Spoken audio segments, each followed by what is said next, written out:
enough procrastinating. Let's go. Wanna come over for tea?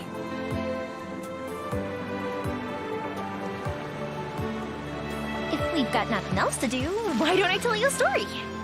There's no such thing as pure freedom in this world. Even the wind cannot blow on forever.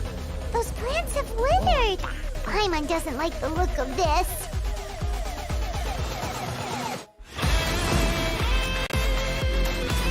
Gotcha. Here comes the catch. The wind rises. Bow your head.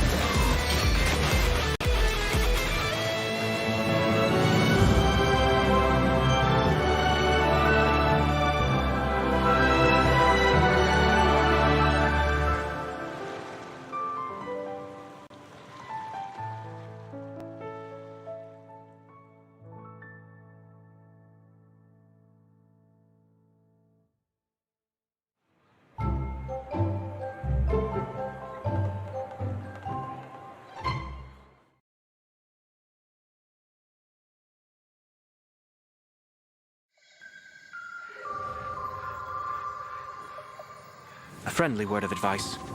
Test of Courage events tend to give rise to a variety of strange rumors and stories. So please, be sure to exercise caution. Ah! How was that? Were you scared? Who goes there? So, is there really a ghost around here? Why does Paimon have a feeling that it's staring right at us? Are you talking to me?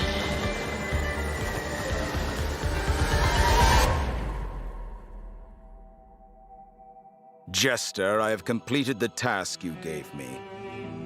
From this day forth, Balladeer and Kabukimono will cease to exist.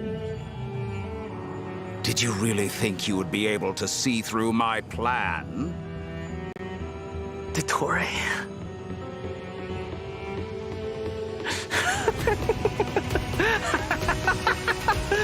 Dottore! In that case, I'll take some time for myself now.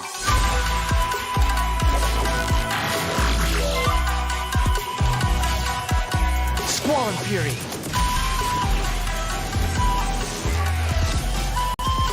You dare to gaze upon me?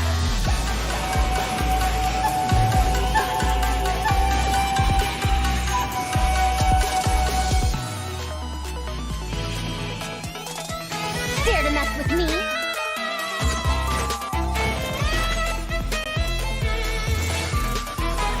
Too late for regret. Have fun with this gift. Scaramouche, the mere fact of your utility does not make you indestructible.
No sense of respect! Academic research isn't some kind of fad. Topics don't just go in and out of fashion. Madame Farozan's life started more than 100 years ago, and her story covers as much ground as some major academic publications. What is it that you would like to learn more about? Different forms of pressure-based puzzle mechanisms? The base layer design of elemental monuments? Sure, I'll hang out with you youngsters.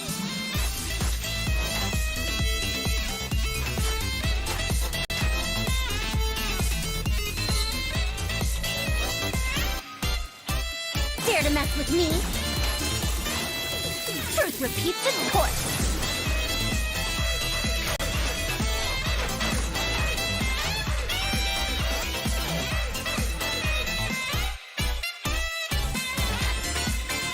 What do you think? Got any interest in becoming my student? What did you say? Oh, I'm old now, so every other phrase escapes my ears. Try calling me Madame Farozan, and I'll see if I can pick that up.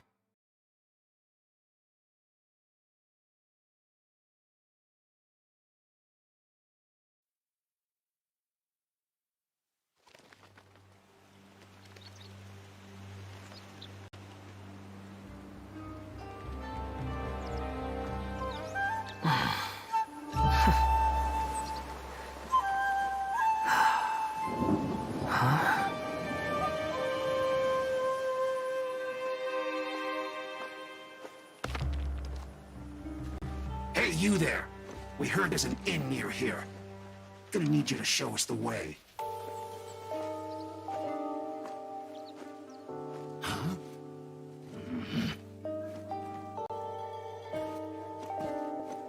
We won't ask twice. Two big, strong Fatui. Asking me to be their chaperone. Is this some kind of joke? Think you're funny, do you? You'll regret that! Sure I will.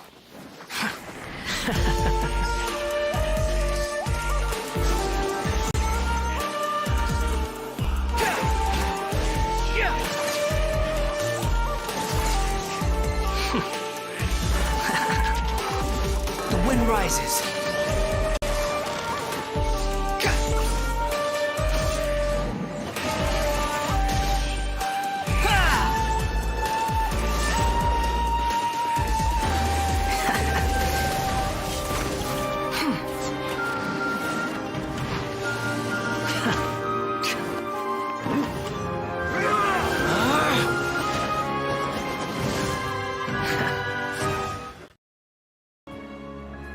We've got nothing else to do. Why don't I tell you a story? There's no such thing as pure freedom in this world. Even the wind cannot blow on forever. Those plants have withered. Paimon doesn't like the look of this.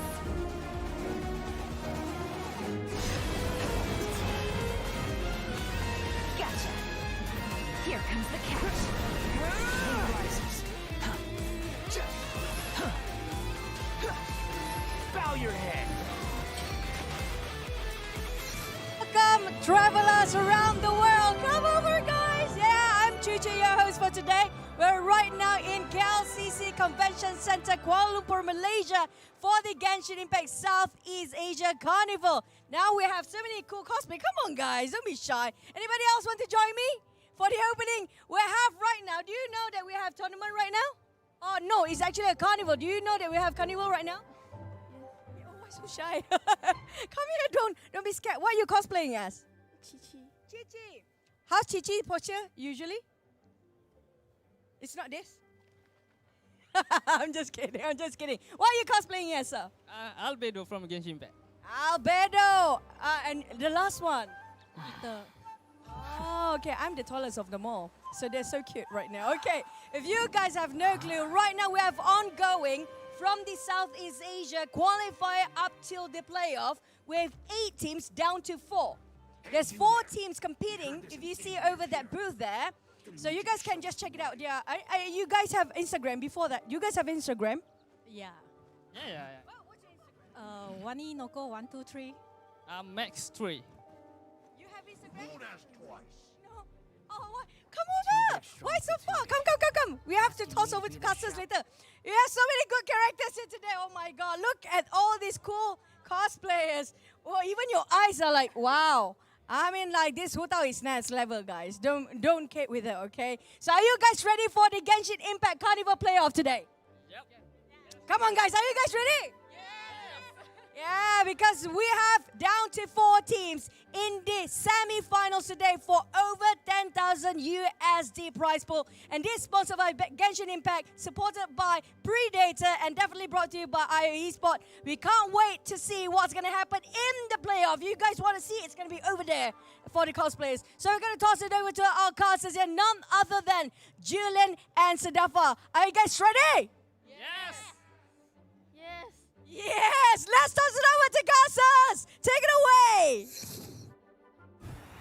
Thank you very much once again to our lovely host for today, Choo Choo. My name is Staffa. Joined with me is none other than Julian, bringing you guys once again another day of Genshin Impact SEA Carnival action, where, like our host has just mentioned, 4 teams remain out of the 8 that qualified from all across Southeast Asia to participate here at the SEA Carnival live at Comic Fiesta Kuala Lumpur. Yep. From yesterday's 8 teams which were in the quarterfinals, they've all battled against each other, they've pit their own heads against each other, and now only 4 have managed to emerge victorious, and all 4 of these teams are going to be participating today in the semi-final rounds.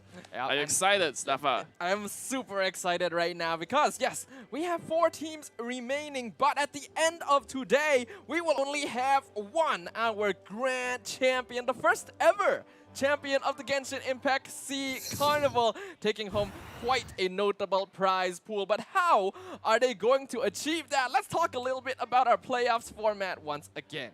Yep. So, for the Carnival Commission, as you guys are probably already familiar by now, teams are required to complete chosen commissions with scores within specific timings. A total of 49 commissions will be available for Carnival commissions, and since we've already past the quarterfinals, we'll be mainly focusing on the semi and grand finals today. So, for the semi-finals, teams will need 1 more commission added into the row. So, you guys remember how yesterday we needed 4, right? So today we're gonna need 5. And for the semi-finals, which is gonna happen shortly, teams will need to get 5 commissions in a row under 20 minutes. If no teams are able to complete the winning condition within the time limit, the points will be counted instead. Meanwhile, Carnival commissions will end before the time limit when the team completes the winning condition. Indeed, indeed. The stakes gonna be a little bit higher. After all, it's the semis, it's the grand final, so time limits are a little bit longer. But what is going to be the most different is going to be on the side of the Traveler Trials, in which yesterday teams were afflicted with restrictions such as no 5-star characters, 3 characters per party, no claymore, and so on. Today, there is going to be a genuine pick and ban phase in Genshin Impact. Who would have expected? Yeah, you guys know, like, pick and face, right? It's typically not such a popular like kind of concept in MMORPG games, right? It's mainly more famous in mobile games, in fact. Whereas this time, it's actually in Genshin itself. I'm excited to see how that goes. Yep, what is going to happen is during the semi-finals, there is going to be a basic pick and ban phase in which both teams will compete to pick and ban 5-star characters for their respective party setups. Afterwards, in the grand finals themselves, there's going to be an even fancier one, the dual pick and ban phase, in which after the pick ban phase has concluded, the teams will create 6 party setups and then enter our second phase, in which each team will ban out 2 party setups from the opposing side, leaving them with 4 each. Therefore, a lot of the popular lineups, popular characters, popular metas and strategies that we saw in day number 1, well, they're in danger today. Yep, that's because with the new pick and ban phase concept, right, we may see some changes in the teams. You know, we are seeing a lot of Bennett, a lot of Yelans actually even. So due to this new addition, right, there might be some major changes to these setups. Yep, and of course, we have to talk about our brave warriors and travelers who have made it this far. Our 4 survivors in the Genshin Impact SEA Carnival. Our first semi-final match going to be Team Sayonara against Team YooHoo, and then followed up by Team Argonomics versus Team First Sage of Boer. Yep. So these 4 teams which managed to qualify into the semi-final round were all in the quarterfinals yesterday, but due to their show of skill and also their prowess, right, they managed to fight their way into the semi-finals, and the winner of these 2 rounds will then go on to face each other in the grand finals, and the winner of that will emerge victorious and be the winner of the Southeast Asia Genshin Impact Carnival. What an honor that would be for these players, for these teams, for these travelers that are just like all of us, lovers and enjoyers of Genshin Impact. And to show our appreciation to the players who have made it this far and made this carnival oh so exciting, we have our prize pool breakdown up on screen right now. $4,000 US up for grabs for the champion of our SEA Carnival. Yep, $4,000 US is definitely no small sum. In fact, actually, yeah, it's definitely no small sum. But that's not to say that the 2nd, 3rd, or 4th place are going home empty-handed. They're gonna be going home with rewards as well, actually. Yep, $2,000 US for 2nd place, $1,000 for 3rd and 4th. And even all of the teams that were eliminated yesterday will be going home with some rewards as well. So prizes galore for everyone, making sure that if you guys, you're watching this, you're interested when there is a Genshin Impact SEA Carnival once again in the future, make sure you guys drop your names in the pot. Join the fun, because there's going to be room for everyone. Yep. And right now, we'll be heading towards the player camps as we can all see their faces, basically. Their spectacular faces. And on the left side of our field here, we have Team YooHoo, which you guys might remember from yesterday. Yep, Team YooHoo had an amazing performance during the quarterfinals, creating a very strong time in the Carnival Commissions and obtaining one of the highest scores we had seen during the Traveler Trials as well, creating a very large gap in points between their opponents. However, this time, they're going to be facing off against just as equally matched Travelers of Tevat, Team Sayonara. Yep, Team Sayonara, definitely one of the more popular teams, I think, in this tournament, mainly because of their incredibly creative name, right? You know, replacing the always Sayonara with you to create Sayonara, which is also one of the characters in Genshin Impact.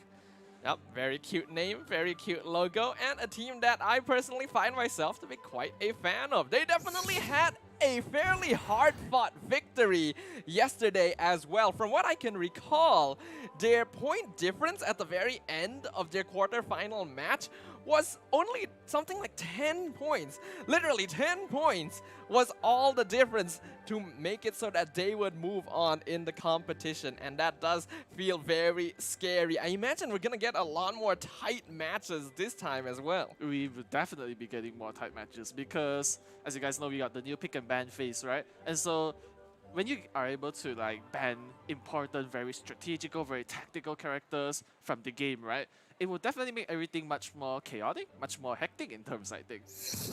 Absolutely. Now, of course, before we actually get to the pick and ban phase, which will be happening during the Traveler Trial segment of our Carnival today, we of course have to talk about the Carnival Commission segment, which will be happening as the first half of every match. Once again, the bingo board that we all have become quite familiar with up on screen, a 7x7 board with one number on each square, hiding a commission within. Exactly, and as we can see here, there are various commissions, right? All ranging from defeating enemies, collecting resources, even fishing, in fact. Oh boy, that's definitely going to be fun. And there are a total of 49 commissions, right? So, as I mentioned earlier, teams just need to grab a row of 5. It could be horizontally, vertically, or diagonally. They just need to be connected together, you know? And as long as there are 5, that's the winning condition, and they automatically win this section of the carnival. Sounds pretty simple, but the game itself is anything but. From what we saw of the Carnival Commissions that the teams went through in the quarterfinal matches yesterday, there were a lot of just overall gentleman's agreement between all the teams where, yes, you can block your opponent by taking a commission on the bingo board to stop them from creating a line, but all the teams just didn't do that. They just all focused on completing their own commission line as fast as possible. So now that we are in the semi-finals, now that we need 5 commissions in a line instead of 4, Julian, do you think they're gonna continue? We just stay on one side of the board, or will they actually be some sabotage? They very well, unfortunately to say this, but I think they're still gonna just stick to their own You side think of so? the lane, right? Because I think it's like you mentioned yesterday, why would you go to such an effort, right? Such an extent to go cause trouble for others, when in reality you can just focus on your own task and then it's just like a race against time instead. I think players are much more inclined to do something like this, I believe. I guess that is true, but in a sense, I think that a lot of these teams, when they only had to complete 4 commissions in a line, they would focus more on completing those 4 commissions as much as possible. They would just not really go for like sabotage because they feel like completing their own commissions would be quicker in the end. But now that they have an extra one and they have a little bit more time as well, I feel like if a team kind of notices we may be falling behind, it may be better to spend some time to commit some sabotage rather than just go for their own line. That's true. There's always the possibility there, right? Because these players, they're pretty unpredictable in some sense, I'd say. So if they do, how should I say this? If they do opt for the sabotaging option, that will be quite entertaining as well for everyone, basically. Yep, we always gotta consider the entertainment factor, because even though this is a carnival, it is just for fun. We also want to see some good old-fashioned entertainment, and sometimes a little bit of conflict, a little bit of tension goes a long way. But without further ado, it is time for things to get going.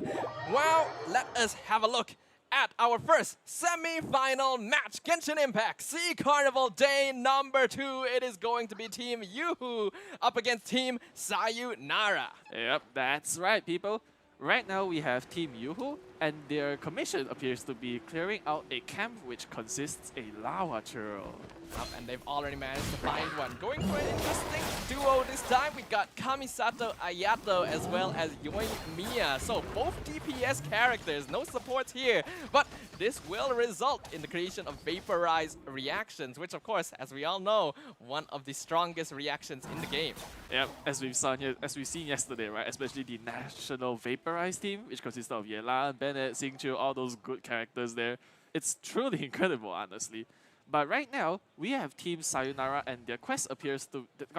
their commission appears to be activating 6 starshrooms. This one again, right?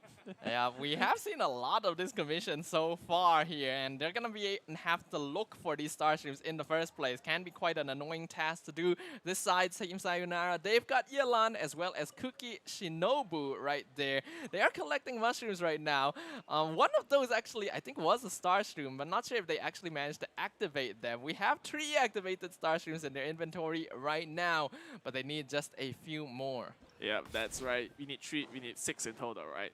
So right now, it appears that the quest of commission of Team Sayonara is to collect 10 mushrooms. And it appears they are going for the Philanemu mushrooms, if I'm not mistaken, the ones which require you to climb up buildings in one style, right?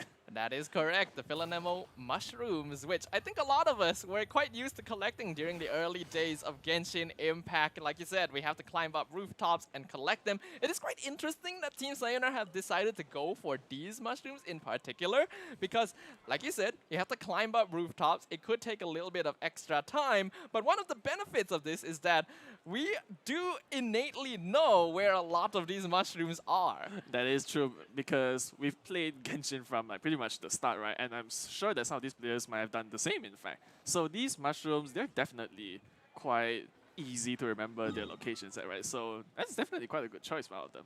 So far, we are seeing both teams already have 1 sticker on the board in the Carnival Commissions list, and they are working on their second one. Team YooHoo seem to be on the path of collecting 24 Yumemiru wood, which is going to be found in specific trees in Inazuma. So right now, it looks like, are they going to be continuing that, or are they actually working on a different commission instead? It's quite difficult to say, right? Because do remember that players in this carnival are given chances to skip a commission which they don't like. So it's pretty hard to determine that. Looks like right now they're going to be hunting down the frozen boars for that frozen meat. I do believe that there is one commission that has to do with this, but I can't quite recall which one it is off the top of my head. Is it a collection quest? Is it one where they have to collect a frozen meat specifically? Do they have to hunt down specific boars? I am not too certain, but it does look to be the one where you have to collect 8 chilled meats. So, looking for as many of these little boar friends is going to be their goal. Yeah, definitely. Chilled meats can only be gathered by the boars, which... Oh, that's unfortunate. Ayato just drowned. Hiya.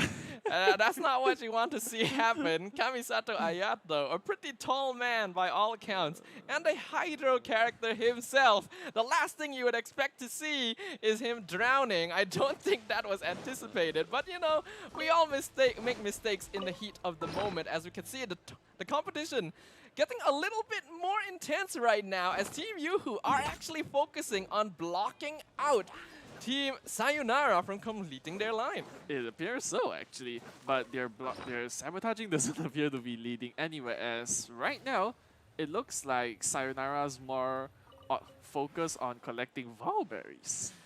But one of the dangers of this current thing is that Team Sayonara, they still have the ability of completing their 5 commissions in a row. But if Team YooHoo are able to complete this commission quick enough and then go for the one on the opposite side, they could completely negate all of the work that Team Sayonara has put into this. So it's very important for them to finish this commission quickly and start working on their 5th. That is true.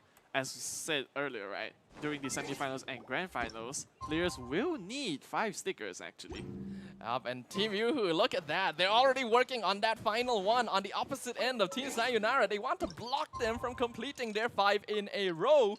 And it does look like this commission could be the collecting 6 foul. And again, every time someone has this commission, well, Timmy, unfortunately, someone's got to go for the greater good. And this time, it is going to be all of your friends. Rip Timmy, poor little guy.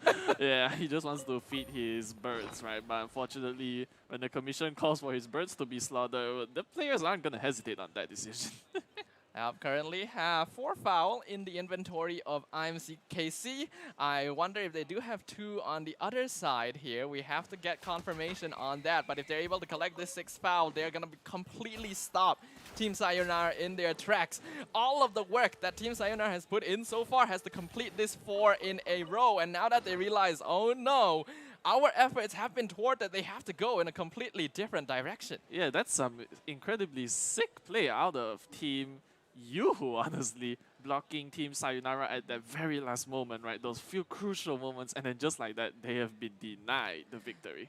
And we have to remember, we have to look at the point score as well, because the points from the Carnival Commission segment are going to be added to the Travelers Trials to actually see which team will move on to the Grand Finals. As of current, the point score actually pretty even, with Team YooHoo having a slight lead, but not enough to cause an issue, as Team Sayonara still focusing more on creating a line for themselves by putting their stickers in these specific locations along their diagonal. They actually create a lot of room for themselves to finish lines in many orientations. That is very true, honestly. But right now, it appears that Team Sayonara have obtained the commission to collect 10 Sango Pearls. Now, those are island restricted, right? I'm pretty sure they're restricted to Watatsumi Island. Yeah, they can only be found in the home of the Sangonomiya Shrine, Watatsumi Island themselves. But you do often find a lot of these in a single place, so it wouldn't be difficult for Team Sayonara to collect those 10 pearls. And I believe they already have, since they're going to be teleporting to the next area. We'll see what their next commission is. As so far, they are making very good time, now focusing on that vertical line instead. Yeah, that is true. But right now, it appears that Team Sayonara, just like you said, on the vertical line, right? They're almost done. They just need to complete this 4th one, and then once they get the 5th, they're going to move on. So now the question is on the side of Team YooHoo. They were already successful once in blocking out Team Sayonara's win condition, but in exchange for that, they have basically not made any effort into creating a 5 in a line for themselves. And it has become that much more difficult to actually stop Team Sayonara from completing theirs. So what is going to be the plan here? Do they want to rush and get that 5 in a row? Or do they just want to continue deterring their opponents for as long as possible? I think that they might continue deterring their opponents, denying them that 5th sticker, in fact. But you gotta remember that while they're deterring their opponents, right? Team Sayonara, they've gotten quite a huge piece of chunk on the board, I must say. They have like, what, 7, maybe even 8 actually? Yeah, that is actually going to be their 7th. Yes, they are currently working on their 7th Carnival commission. In the other hand, Team YooHoo, they're only working on their 5th. So while they were able to stop their opponents for a while, the fact that they've been moving a bit more slowly also reflects itself in their total point score, now dropping a bit further behind. I wonder what commission they're working on now. It does seem to be the mushrooms again, which is a problem because they already collected a lot of the mushrooms they seem to be familiar with earlier. That is true. All the Philanimo mushrooms from the roofs of all the monster buildings have already been plucked out. So now they're gonna have to resort to alternative mushrooms. Indeed. Meanwhile, Team Sayonara, now their commission is actually to collect the 6 activated star shrooms. And we can see that they are actually in a similar location to where we saw Team YooHoo collecting their mushrooms earlier. Currently, both players are using Kuki Shinobu, and they have split up across the lands of Sumeru to find these as fast as possible. Yeah, that is true. Whereas meanwhile, it appears that Team YooHoo have succeeded in blocking Team Sayonara once more. Incredible play by them, must say. This is actually legitimately incredible. Yesterday, we saw no sign of sabotage at all, with all teams just focusing on completing their own commissions as fast as possible. But now, Team YooHoo are on a very destructive path. The moment they see there's 4 commissions in a row from Team Sayonara, nope. They will not allow for that completion. Looks like the goal here from Team YooHoo is actually to prevent any 5 in a line from being formed at all and just allow for the timer to run down. That is true. And in fact, I think that the reason they're more inclined to playing much more sabotagive, if that's even a word, is because now teams are forced to collect 5 stickers instead of the 4 from yesterday. So this could have promoted such play actually. Yeah, it does create a bit more time for them to look at the state of the Carnival Commission board and identify what is the danger at the current state. As we can see, Team Sayonara, twice now, they have been stopped in their tracks from completing a 5 commission in a row line. So now, they're going for that 2nd row on the board. This is a row in which Team YooHoo has no commissions at all. So this could be probably one of their better chances to actually complete their 5 in a row. That is true.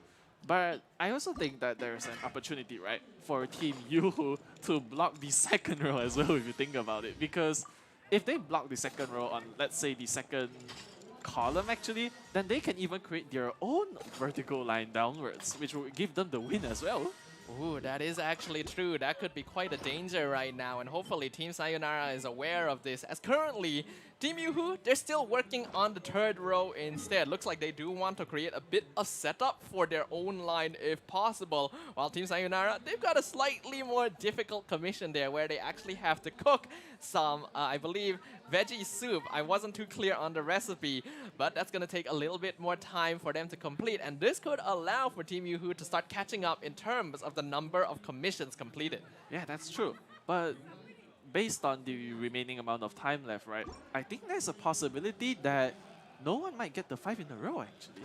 Yeah, 3 minutes, 20 seconds remaining on the timer for Carnival commissions. Throughout the quarterfinals yesterday, there was literally no example of us actually running this time limit out. Every team was able to complete their 4 in a row before we hit that final few minutes. But now we might be seeing a difference in that trend, as Team YooHoo, they're actually swapping it up now. They're not going for the block. They realize they cannot stop Team Sayonara in time. They want to go for their own 5 in a row. That is true, because if you look at the 2nd row, right, it's impossible to block them at one spot and then be able to chase them at the same time, because they can expand towards the left or right side of the board, actually. We have to remember, 120 bonus points will be provided to the team that is able to complete this objective before the timer runs out.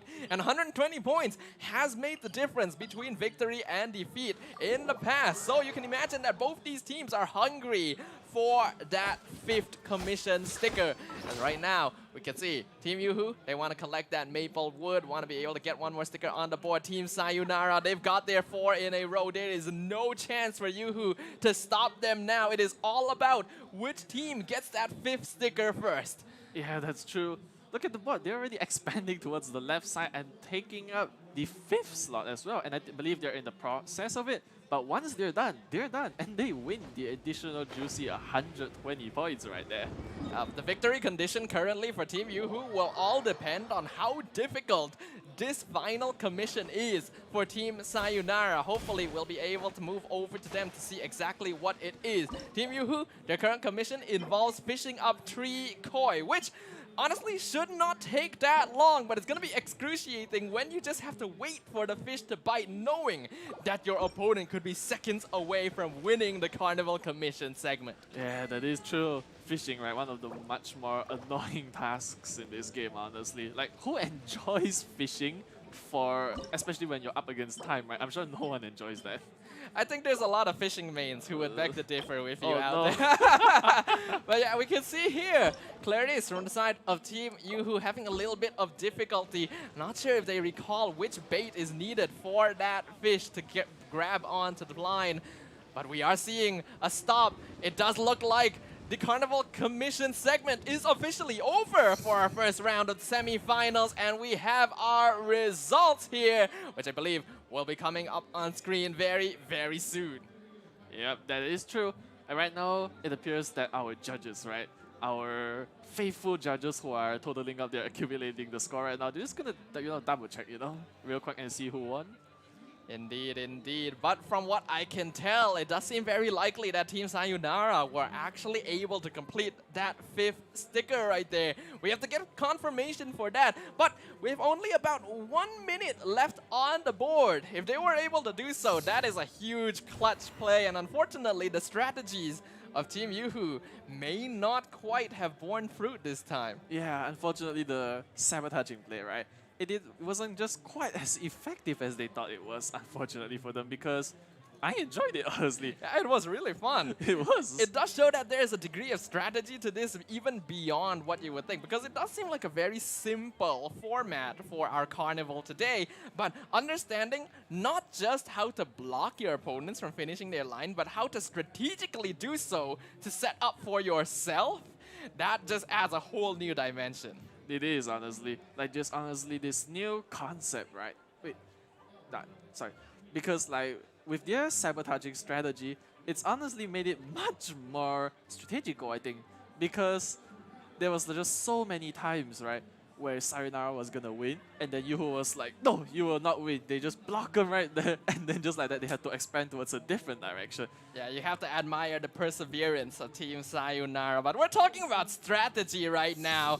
What breathes and lives strategy more so than the good old-fashioned ban pick phase? That's right, ladies and gentlemen. We have Genshin Impact ban and pick right here. We have Team YooHoo on the left, Team Sayonara on the right, as this is the semi-finals. They are going to be competing to pick and ban characters that they can use for themselves, and also that which will be removed from the pool entirely. Yep, that is true. So right now, what we're seeing on screen right here is the total list of characters in Genshin Impact, right? We have all the way from Albedo, all the way down to Yunjin, in fact. So these teams will be banning, basically. They're gonna be banning between characters to characters, and then once they're done, they might even be picking as well. But right now, it appears that for Team Sayonara, they've banned Sino and Nahida, actually. An interesting choice right here. Nahida feels pretty obvious to me. This is the enabler of the Hyper Bloom team lineup, which we saw was very effective in the Traveler Trials boss rush yesterday. The elimination of Nahida doesn't completely eliminate Hyper Bloom from the viable strategies, but it does super disable it. Yeah, that's right. Whereas, ooh, this looks like quite the interesting ban here. It appears that Team YooHoo has banned Yelan and the Wanderer, aka Scaramouche. These are very interesting choices from these teams because both the Wanderer as well as Sino were characters that we just didn't see at all during the quarterfinals. So the fact that these teams are choosing to ban them out is quite a curious choice. But Yelan also makes a lot of sense. This character basically appeared in 100% of all of the matches, all of the team lineups that we saw yesterday. Just contributes way too much utility across the board in terms of movement, in terms of damage to be ignored. That is true. Whereas it looks like both teams have picked two characters. For Team YooHoo, they've went with Kamisato Ayaka and Tainari. Whereas for Team Sayonara, they've went for Yoimiya and Kazuha. Now, one thing that we have to make sure that all our viewers remember is that these characters will be used to create the party lineups that these teams will use for the Travelers Trials. They will be allowed to set up 4 different parties with a maximum of 1 5-star character per party. And yesterday, during the quarterfinals, although they had access to 4 different party lineups, most teams ended up only using 1 or 2. So although we're seeing certain 5-star characters being picked, I'm pretty sure that these teams are prioritizing 1 or 2 in particular. That is true. And it looks like we have 2 more additional bans here from Team YooHoo. They've banned the Raiden Shogun and Yaimiko herself.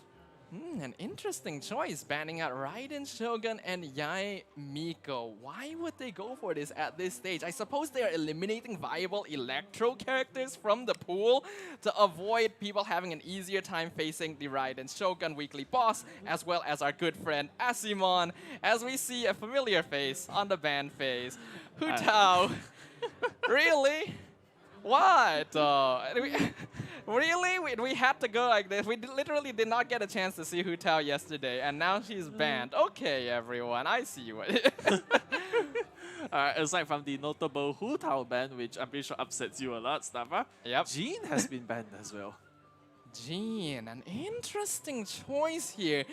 So I suppose they want to ban out notable healers, damage enablers from the other side as well. Remember, this is the semifinals. Although we do see the 4-star characters up on the screen, they're not actually going to be involved in ban pick phase. This is only going to be 5-star characters. But the 4-star characters will be included during the pan pick of the grand final. So make sure you guys keep that in mind. As now, what is going to be the final 2 characters on both sides? Yeah, that's quite a tricky decision to make, right? But so far, I want to talk about a bit of the bans. What do you think about the ban on Yaimiko and Hu Tao especially?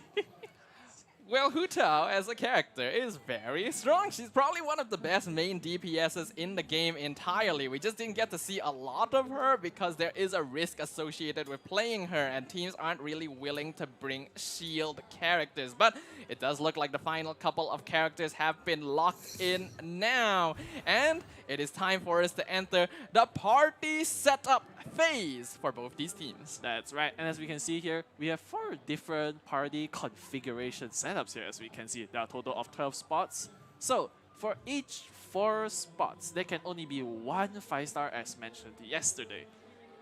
Yep, 1 5-star character per team composition, and that's the reason why we see certain characters not being picked up. Like what we mentioned earlier, let's use Hu Tao as an example. Reason teams that don't use her, even though her damage is very high, is that you typically need a strong shield character with her to make sure she does not end up dying due to her low HP. So Zhongli, a pretty common partner, and that would require 2 5-star characters on 1 team, and that's just not allowed. Yeah, that's simply not allowed due to the unique restrictions of this carnival, actually. But earlier, just now during the pick phase, I think I saw Eula and Arataki Ito actually for one of the teams. I can't remember which one it was. That's quite interesting. That is interesting. Yep. But it looks like Team Sayonara, they're going to be the first ones to lock in their first party setup here. And I really like this. This is a great party setup, and I see now why they went for Kazuha. This is a party setup that even I use from time to time with Shikano and Heizo as the main DPS, supported by both Bennett and Xingqiu. Very popular 4-stars. Yep, and aside from those 2 notable supports, we have Kazuha as well, actually.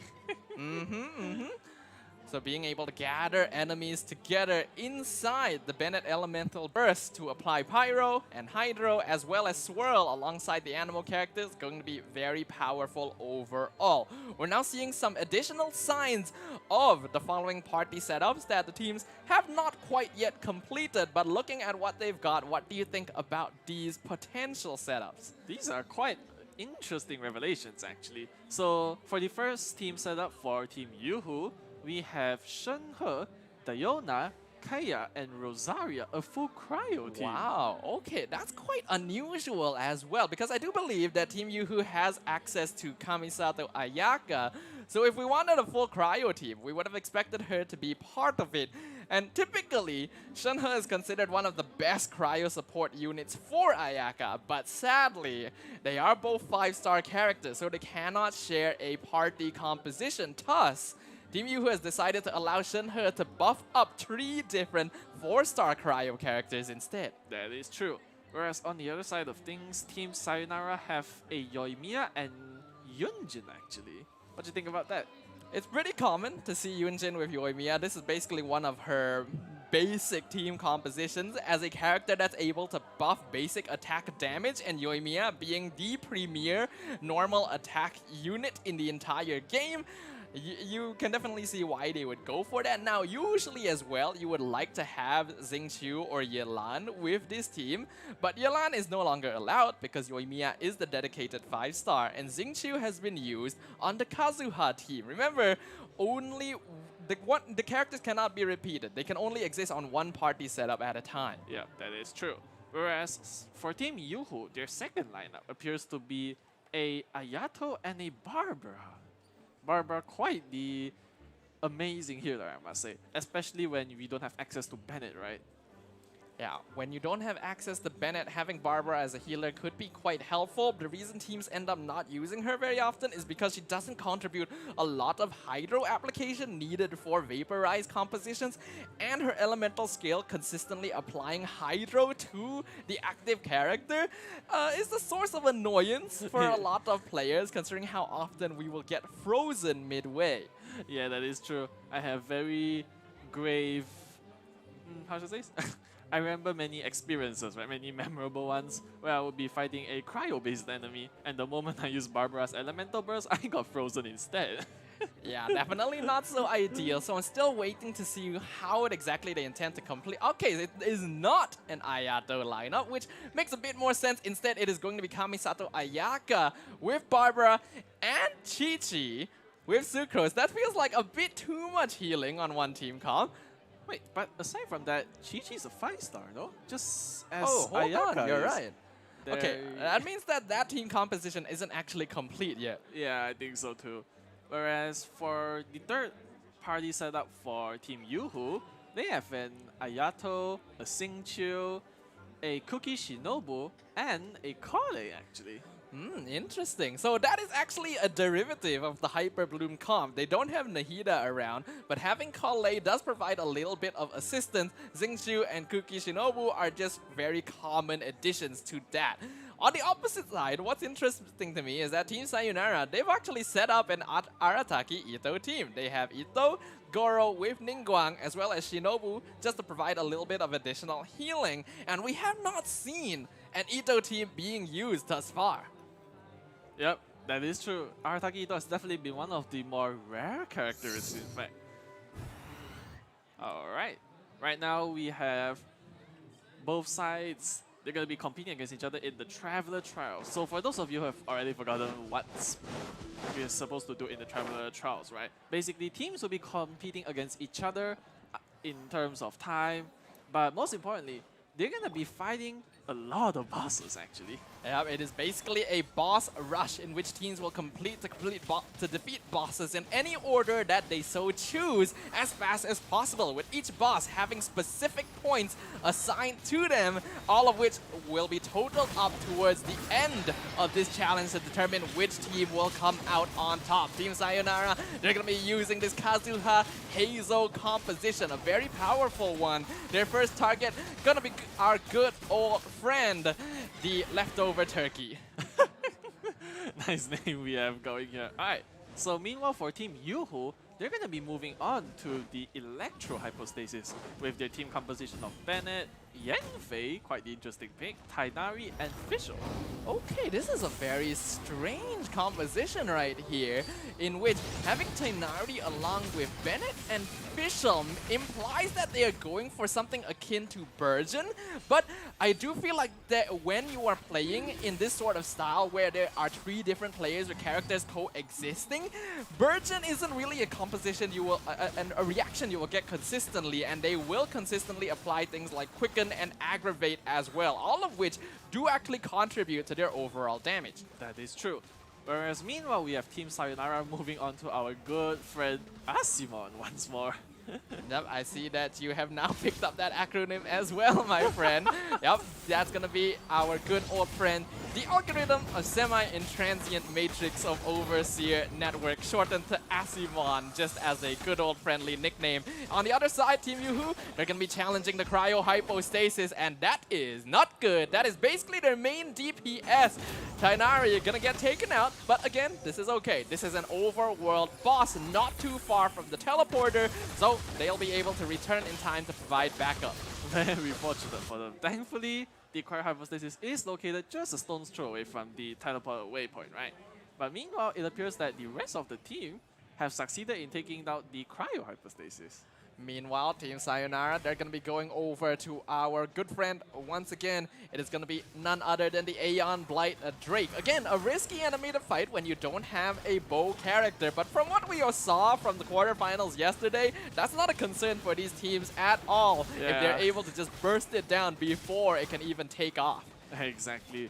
Because for these players, right, normally I think they focus much more on the amount of damage they can do rather than the unique niches that the bosses have, I believe. This is going to be a very strong lineup overall, not just with the Animal Resonance providing them extra movement speed to move between bosses more quickly, but having Kazuha to grant EM to the rest of the team and reduce resistance with Viridescent Veneerer, they can do a lot of elemental reaction damage by consistently swirling with Hazel.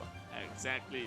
Meanwhile, for Team YooHoo, they're going to be moving on to the Pyro Regismine with their Hyper Bloom team. And it appears to be performing insanely well. Like the Pyro Regismine, it's already gone. Hyper Bloom already proved to be an insanely powerful elemental reaction just from what we saw in the quarterfinals yesterday. This time, we're not going to be seeing the most popular variant of it, which consists of Nahida, Xingqiu, Cookie, Shinobu, and one additional member of basically whoever you want, with teams picking up Kale. In this case, Nahida was banned earlier, so they've decided to replace that slot with Kamisato Ayato instead as a Hydro Applicator. One of the issues of this is that you may be lacking Dendro application overall, because Kale really does not hold a candle to Nahida in that factor. Yeah, definitely. Kale is only able to deal elemental...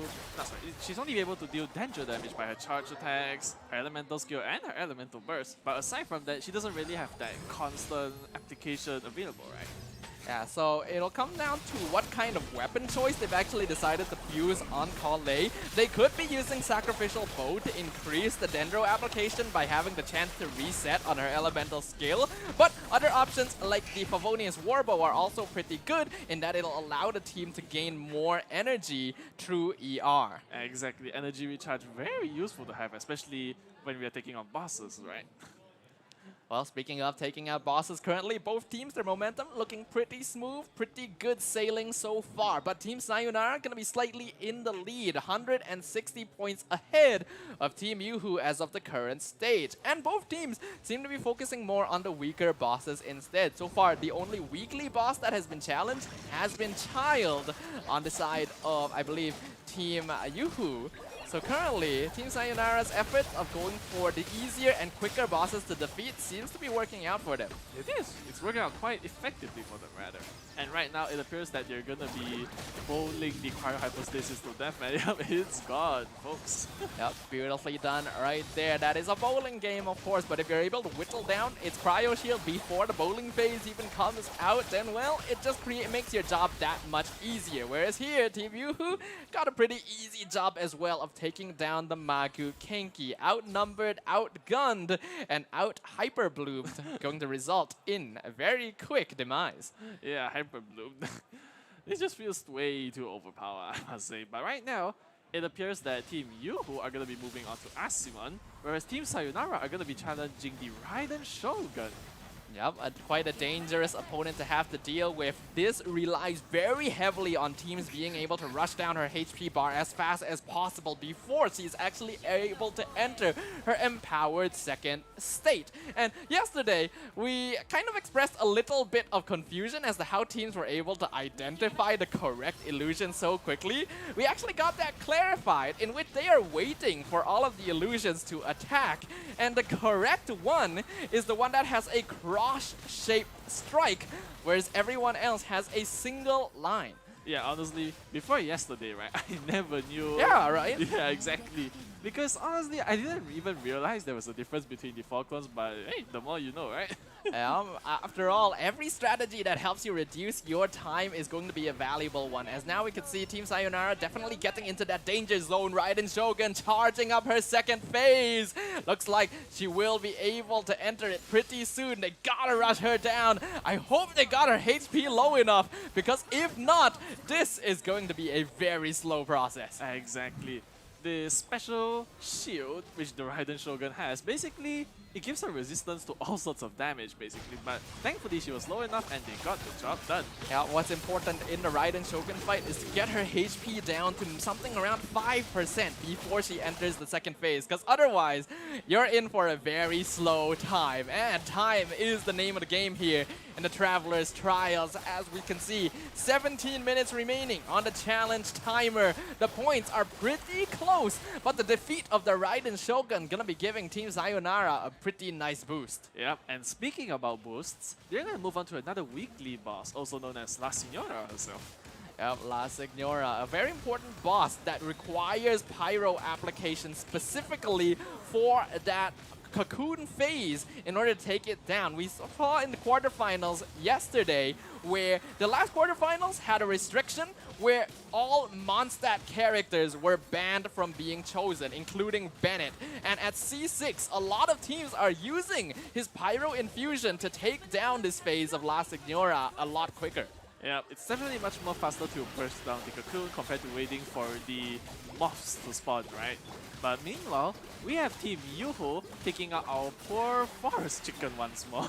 The forest chicken not gonna stand a chance right there, because they are using Hyper Bloom here, and one of the benefits of being able to apply Electro to our good old green teriyaki chicken is that although he will go into hyperdrive mode for a short moment, there's probably a proper name for that, but I can't think of it right now, he will actually end up falling and not being able to act for quite a while, and that's a very good burst phase. Exactly. Meanwhile, we have Team YooHoo going to take out the Electro Registine. Definitely one of the most difficult of the three, I'd say.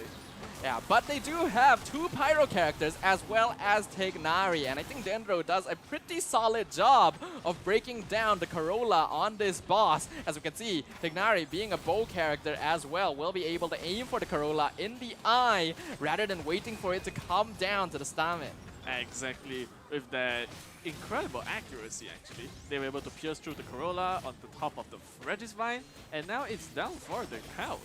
Yup, down for the count and down and out. Meanwhile, on the opposite end, we can see Team Sayonara gonna be facing down the Magu Kenki once again. We have to remember, the most dangerous part of this boss is the fact that he does massive damage in a small AoE. And we saw earlier, that was a really good use of the Bennett Elemental Burst right there, the fantastic Voyage, actually using the iframes from that animation to avoid the damage from the boss. That's incredible use, actually, especially since this is much more of a mechanical thing, I think, in the game. So very nicely timed by them. Meanwhile, it appears that Team YooHoo are going to be heading for the Thunder Manifestation. Yep, a lot of teams will typically have some trouble with this boss in particular because of how it can fly all over the place. But having both Yanfei and Tignari will make this a walk in the park for the side of Team YooHoo. Whereas Team Sayonara, definitely may have a little bit more difficulty because Hazo depends very heavily on being in melee range. Doesn't look like it's much of a problem though. Yeah, it definitely doesn't look like much of a problem. In fact, Team YooHoo are already done with their Thunder Manifestation. Whereas Sayonara, they're gonna reach that at some point. I mean, this boss can't have much more health. And yep, just as I was talking about it, it's down. We have to note, Team YooHoo started that boss a lot quicker than Team Sayonara. And although they did finish it off later, it wasn't by that much. So right now, that is the team we have to watch out for. Sayonara, they were a force to be reckoned with in the quarterfinals yesterday. And right now, really proving that they deserve that title. And quite the force they were. They're not gonna let this down. They're not gonna let these get it over with very quickly, actually. They're gonna prove that, you know, they can bring the fight, and they're gonna bring it right here to Team YooHoo themselves. Yep, Team Sayonara now. Next target gonna be the Coral Defenders of Enkanomiya. Yesterday, throughout 4 quarter-final matches, we actually only saw this boss challenged the one time. I think a lot of teams are intimidated by this option because of how much damage they are able to do and how annoying it is to actually be able to take down both of them. But Team Sayonara making very quick work. The purple bishop already down for the count. Yep, exactly. It's left with the blue one, actually. Whereas on the other side of things, Team YooHoo, they're just going around their very normal jobs, right? They're just gonna go take out the Electro Hypostasis real quick. And meanwhile, the blue bishop is getting melted, literally. Yep, getting melted down to goo right here in the hands of Team Sayonara. They're doing an amazing job right there. On the opposite end, Electro Hypostasis, not going to be a problem at all for Team YooHoo. Both Pyro and Dendro will very easily break through the crystals in the final phase, so they don't have any worry of it reviving. Cryo Hypostasis, gonna be visited once more. Just provide some context for our viewers who may not have been around yesterday. Yes, bosses can be repeated, but any boss that has been defeated can only be challenged again after 10 other bosses have been defeated in between. So there is no spamming of a single boss during this challenge. Exactly. That's just to maintain much more fairness, I'd say. Whereas meanwhile, it looks like our favorite chicken is no more once again.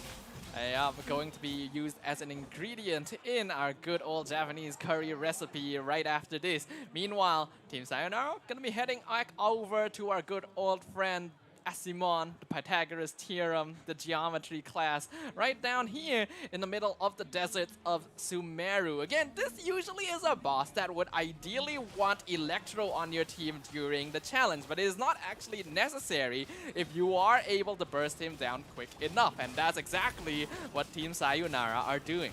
Burst it down, they will. I mean, the numbers are huge, honestly. 40,000, 20,000, you name it, they'll give it to you, honestly.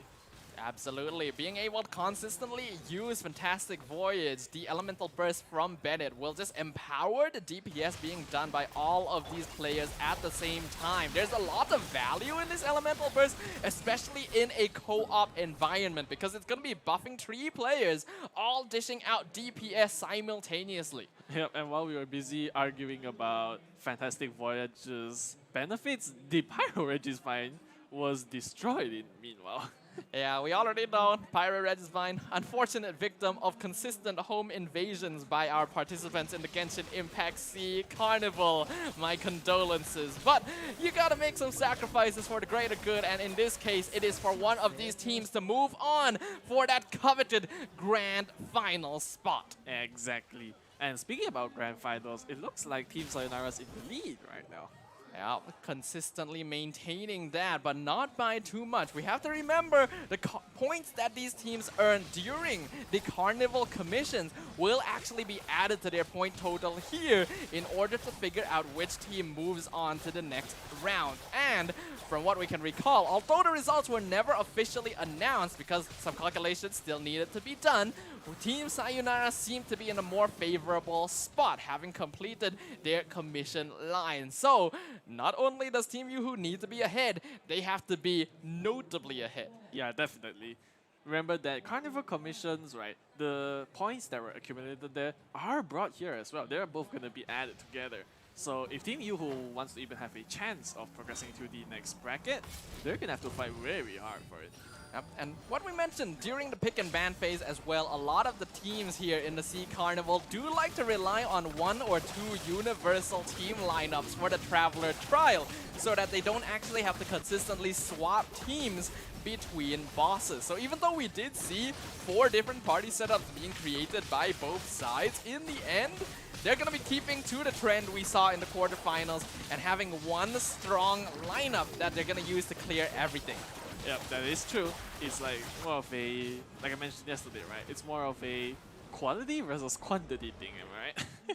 Team Sayonara especially seems to be quite comfortable with Hazel as a main DPS. I feel like we did see them use him during the online qualifiers as well. Not too sure if my memory is wrong though. On the other hand, we see Team YooHoo, they do have two lineups instead. They do have the Hyper Bloom one with Ayato as well as the Tainari lineup that we have been seeing them switch between here and there.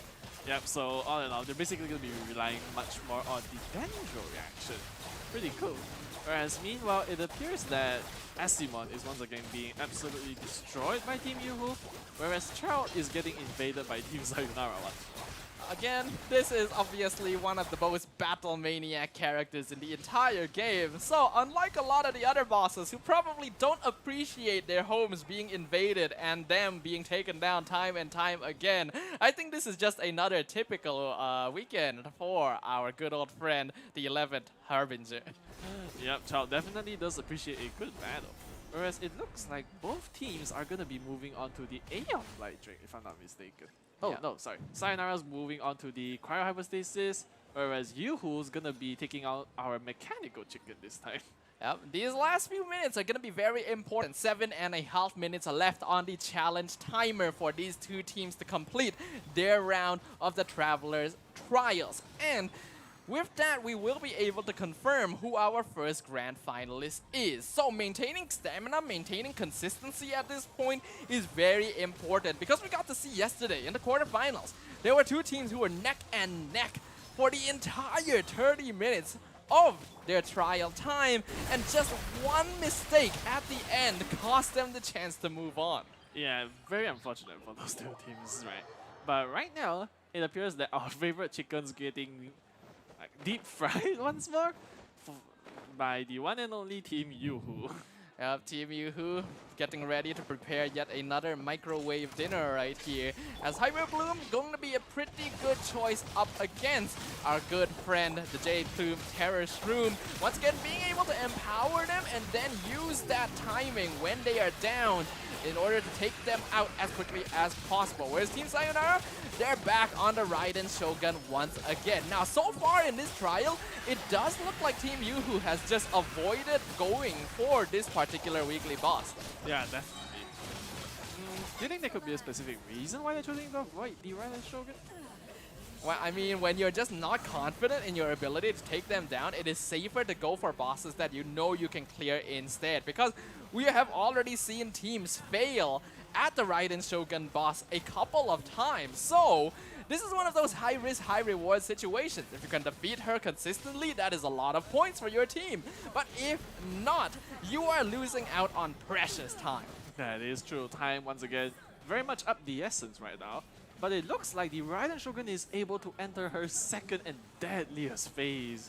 Yeah. I do hope that they managed to reduce her HP down to, like you mentioned earlier, at least 5%, right? And yep, they were able to do it. Yeah, it's definitely a little bit higher than they would ideally like it to be, but they should be able to break through these final moments of the HP bar pretty soon. We did actually see yesterday a couple of teams who challenged the Raiden Shogun were actually able to take her down before this second phase even happened. So far, Team Sayonara not quite able to replicate that success. Yeah, but do remember that Nahida and Yelan were banned, unfortunately. So that no is true. national Hyper Bloom or national Vaporization team here to melt the Raiden Shogun. 5 minutes left on the timer. The point scores are equal on both sides, and that is to the benefit of Team Sayonara. Remember, they most likely have the advantage from Carnival commissions. And right now, they're going to be working on La Signora, yet another weekly boss that will offer many points to their total. Whereas the Thunder Manifestation going to be the challenge for Team YooHoo. Exactly. La Senora provides a whole 200 points, right? Which I'm sure the teams would very much like to earn. And ooh, it appears that a party member went down for Team YooHoo, but it doesn't matter because the Thunder Manifestation is gone already. But it does add up just a little bit. Every time one of your team members dies, yes, you don't actually have to wait for them to go and start challenging the next boss, but having to go to the Statue of the Celen to get healing and then rejoining your team does result in a lot of lost DPS, which could shave precious seconds off of your chance of going to the next boss.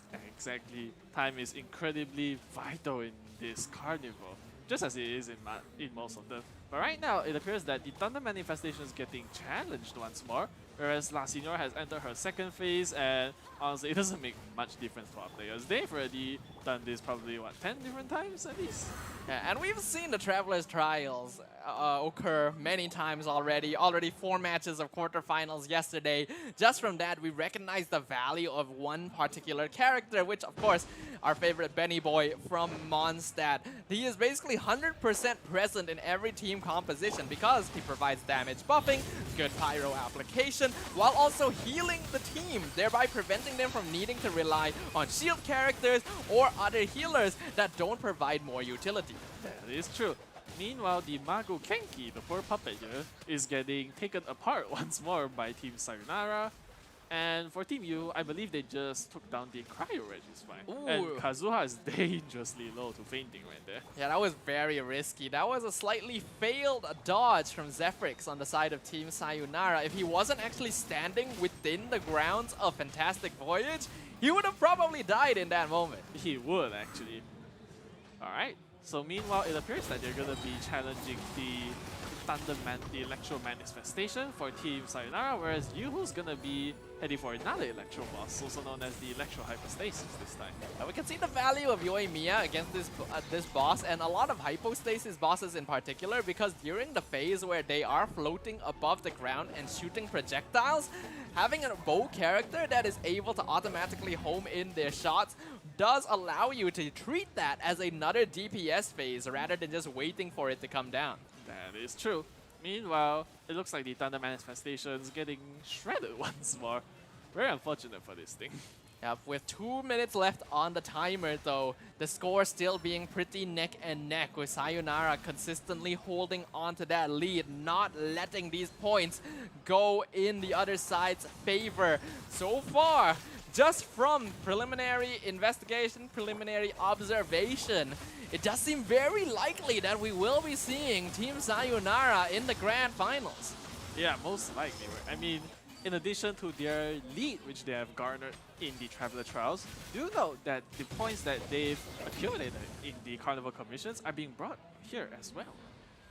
Yep, Carnival Commissions plus Traveler's Trials means your score to guarantee qualification. And remember, these are our final 4 teams in the Genshin Impact SEA Carnival. They want to be that top 2. They want to be that champion. They've come this far. They don't want their journeys to end here. But with only a single minute left on the clock, currently, Team Sayonara challenging the Coral Defenders once again. Team YooHoo heading over to the Pyro Regispine just to try and get one more boss in before the final seconds tick down. Yeah, that's quite a good choice actually, because the Pyro Regispine is definitely one of the more weaker bosses on the list. So with their limited time, they will definitely be able to do it. And even if they don't, at least they tried, right?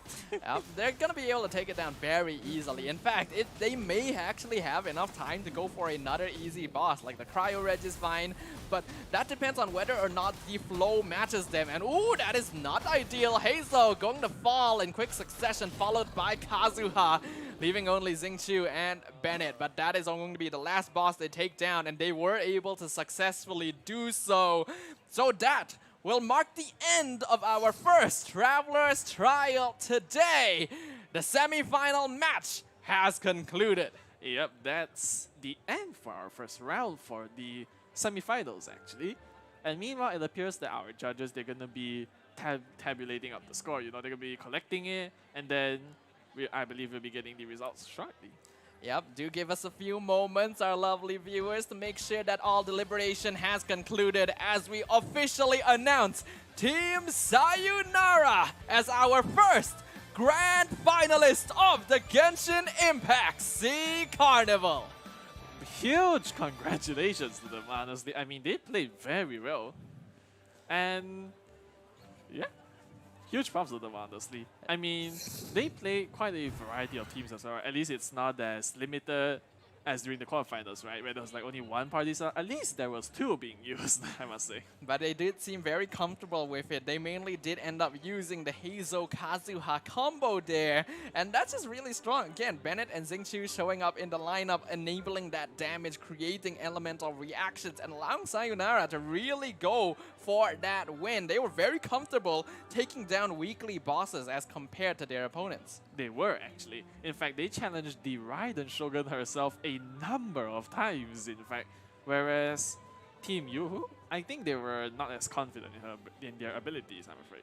Yeah, unfortunately that is the case here, but they still have to hold their heads high and be proud of the progress they have made, of the journey they have made thus far. Although their journey will end here just a little bit off of the finish line, that doesn't mean that they won't be going home empty-handed. We already mentioned the prize pool. Everyone goes home with something. Yeah, they are going home with $1,000 in their hands, so that's definitely nothing to shame about. Yep, and they also get the chance to come here to Comic Fiesta Kuala Lumpur to enjoy all of the festivities. So, let's have a look now to officiate it. Team Sayonara, your first Genshin Impact SEA Carnival Grand Finalists. Alright, and it appears that our next round is going to be between Team Ergonomics and the First Sage of Brewer. Ooh, this is gonna be quite an intense match right here. Team Ergonomics had one of the largest gaps in their Traveler Trial performance during the quarterfinals. And First Sage of Boer is a team that I quite enjoy watching because they do enjoy bringing some interesting lineups and characters to the fray. They do, actually. And do note that it was Team Ergonomics which put off the impressive national vaporization play yesterday, right? They had a huge lead compared to other teams. That is true. Yeah, exactly, right. Yeah, we have to remember, during their quarterfinal match, the restriction was no Claymore characters. So because of that, and because a lot of Claymore characters aren't that viable, they were able to bring a very comfortable team and a very strong team, like you mentioned, the national team, Yelan, Xingqiu, Bennett, and Jiang Ling. In this case, we've already seen Yelan banned out once during this first semi-final match. Are we going to see that again? It might happen, actually. And I think that if the First Sage of Brewer are gonna respect their opponent, I think they should definitely ban Yelan, especially because of the performance of Team Ergonomics yesterday. Yelan is looking incredibly fierce as a DPS right now. Yeah, I wouldn't blame them. I'm pretty sure Yelan is going to be consistently banned out during basically every ban pick phase today. I wouldn't be surprised if Nahida, that was the case as well. But besides that, now before is the grand final, I wonder what other 5-star characters teams really have to keep an eye out for. That is true. There are a lot of 5-star characters in this game, right? But meanwhile, we have our QR code for the Discord server of the Genshin Impact Tavern on screen for you all right now. Yep, if you guys are wondering, what is this Discord server? Well, it is none other than a community, a place in which we can share and learn about event-related news and find out what is happening around the place in terms of Genshin Impact. Are there events happening? Are there games going on? Join the community, join the discussion, and become yet another member of our good old Genshin Impact Tavern by scanning the QR code below. Yep, it's literally right here, actually. Alright, so let's talk a bit about the match which just occurred, actually. What do you think was the most notable thing? The most notable thing. Now, I do feel like in the end, I may remember this incorrectly, but I believe Team Sayonara ended up not switching their lineup at all throughout the entire Traveler Trial. They were just Heizo, Bennett, Xingqiu, Kazuha. And those are all very universal characters, very strong overall. Heizo, the only one that isn't really flexed into multiple teams. Otherwise, these are all supports that you will see all the time. So, does it prove in the end that one team comp is still the way to go? It might actually be the case, unfortunately, because like we said, right, when you have one team which is the most refined, the most thought out of, they're gonna perform quite well, especially if you put in your minds into it. Yeah, and being able to dedicate a lot more of the party setup time into ensuring that they have the best artifacts possible does make a lot of that difference. In addition to that, although Team YooHoo only had 2 lineups that they were switching between, I'm pretty sure they only switched like the lineups once every 10 bosses. Even so, that timing does end up adding up. So, I guess we'll find out once we enter into our next match, our second semi-final, Team Argonomics versus First Sage of Boor. Yeah, that's definitely going to be one which everyone will have to look out for, because we saw the performance of Team Argonomics yesterday. It is nothing to be ashamed about. They performed extraordinarily well, in fact. Indeed, indeed. Now, let's talk a little bit about our personal preferences here. What character have you not seen that you would like to see being played by these teams? I mean, I was a huge Kazuha fan, right? And he was literally just picked. Yes, he was. So, if we want to talk about characters that were incredibly rarely picked, for 5 stars, I'd say Ito, right? Because even though he was drafted into a team earlier, they didn't really swap to that setup. So, Ito would definitely be nice. Arataki Ito, the one and only Oni himself. Yes, we haven't actually gotten a chance to see him bishing and bashing the heads of these bosses all around the place.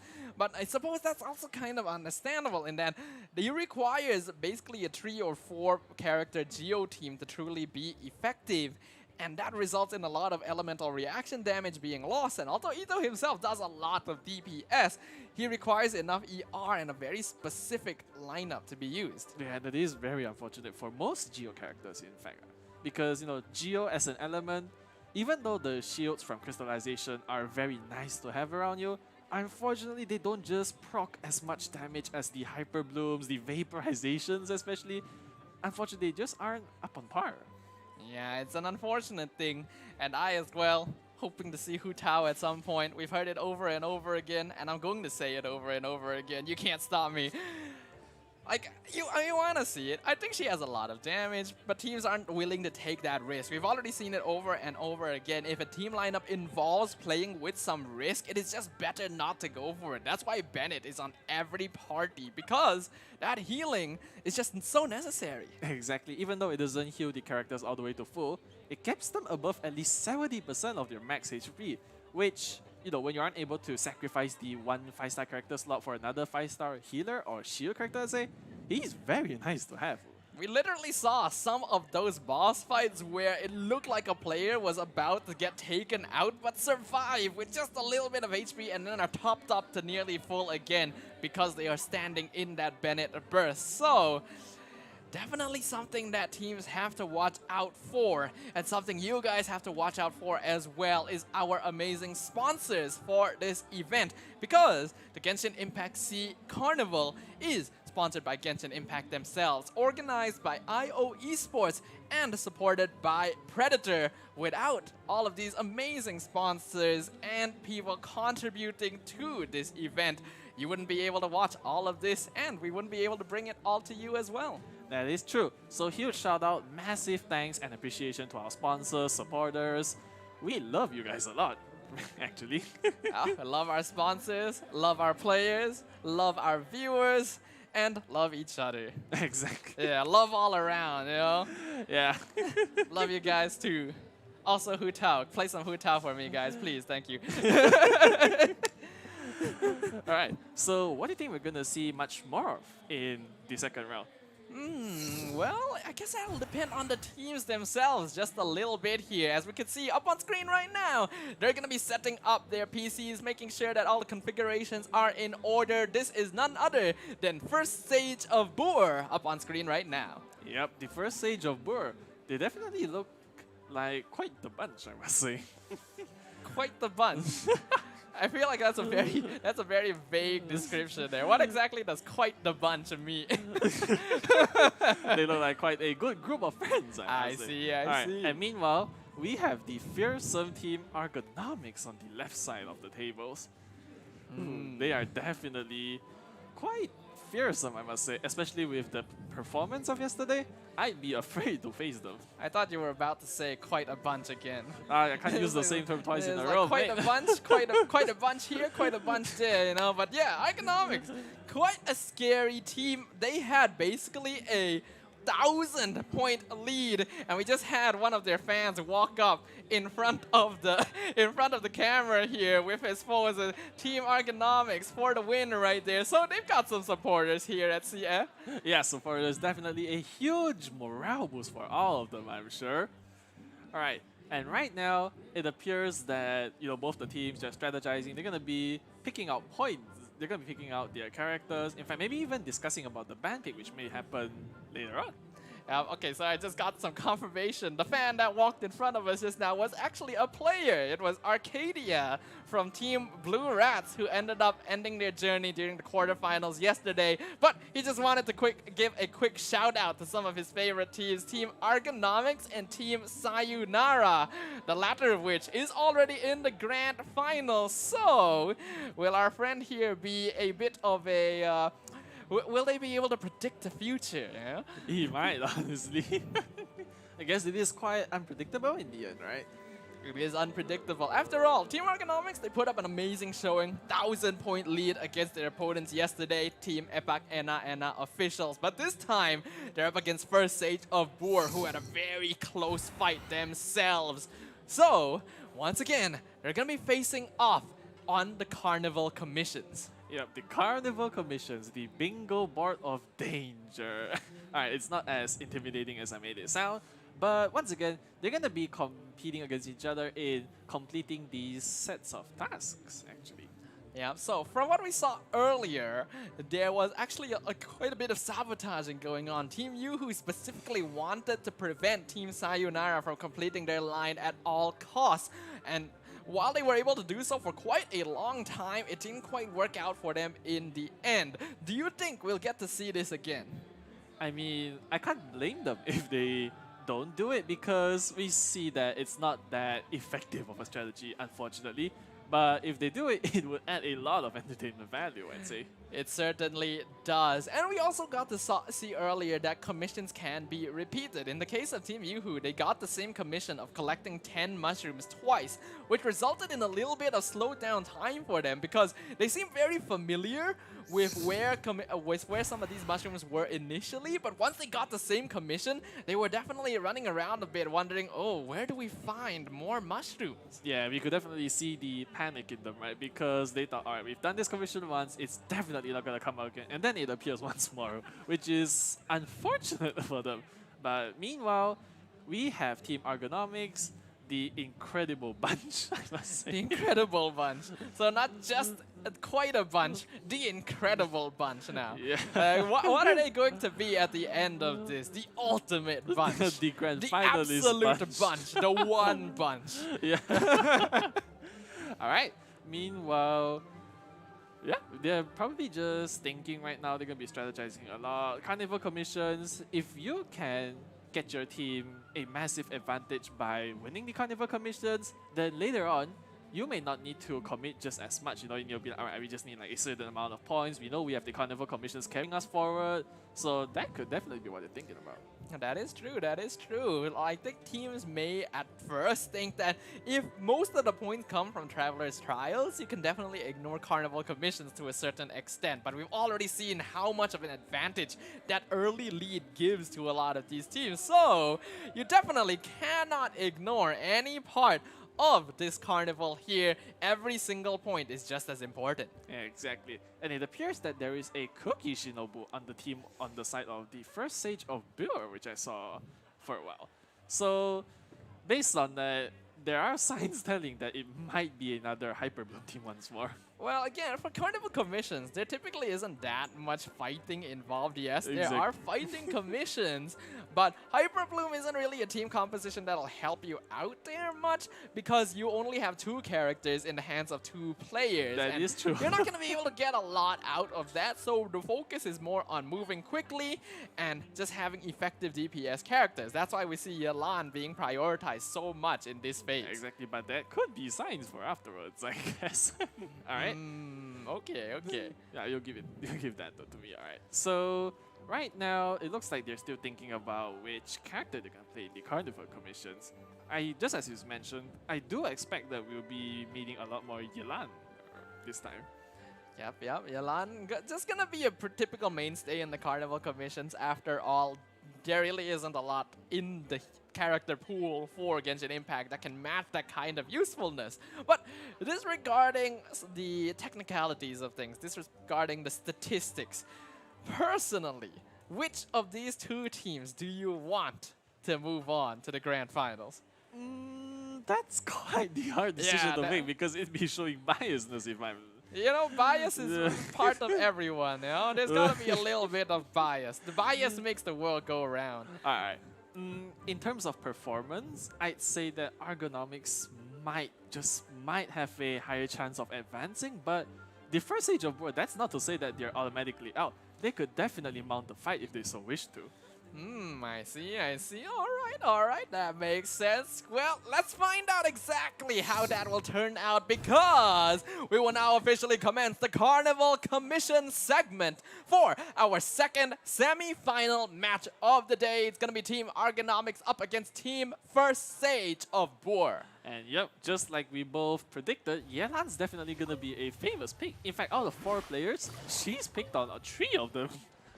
Very not surprising at all here. As we can see, First Age of War, their first commission going to be that 10 mushrooms collection that we saw earlier in the hands of Team YooHoo. Once again, teleporting over to Mondstadt to focus on the Philanemo mushrooms, whereas Team Ergonomics, they gotta look for 3 Axe Marlins. Fishing, it's definitely one of the more troublesome, more annoying, tedious tasks to be done.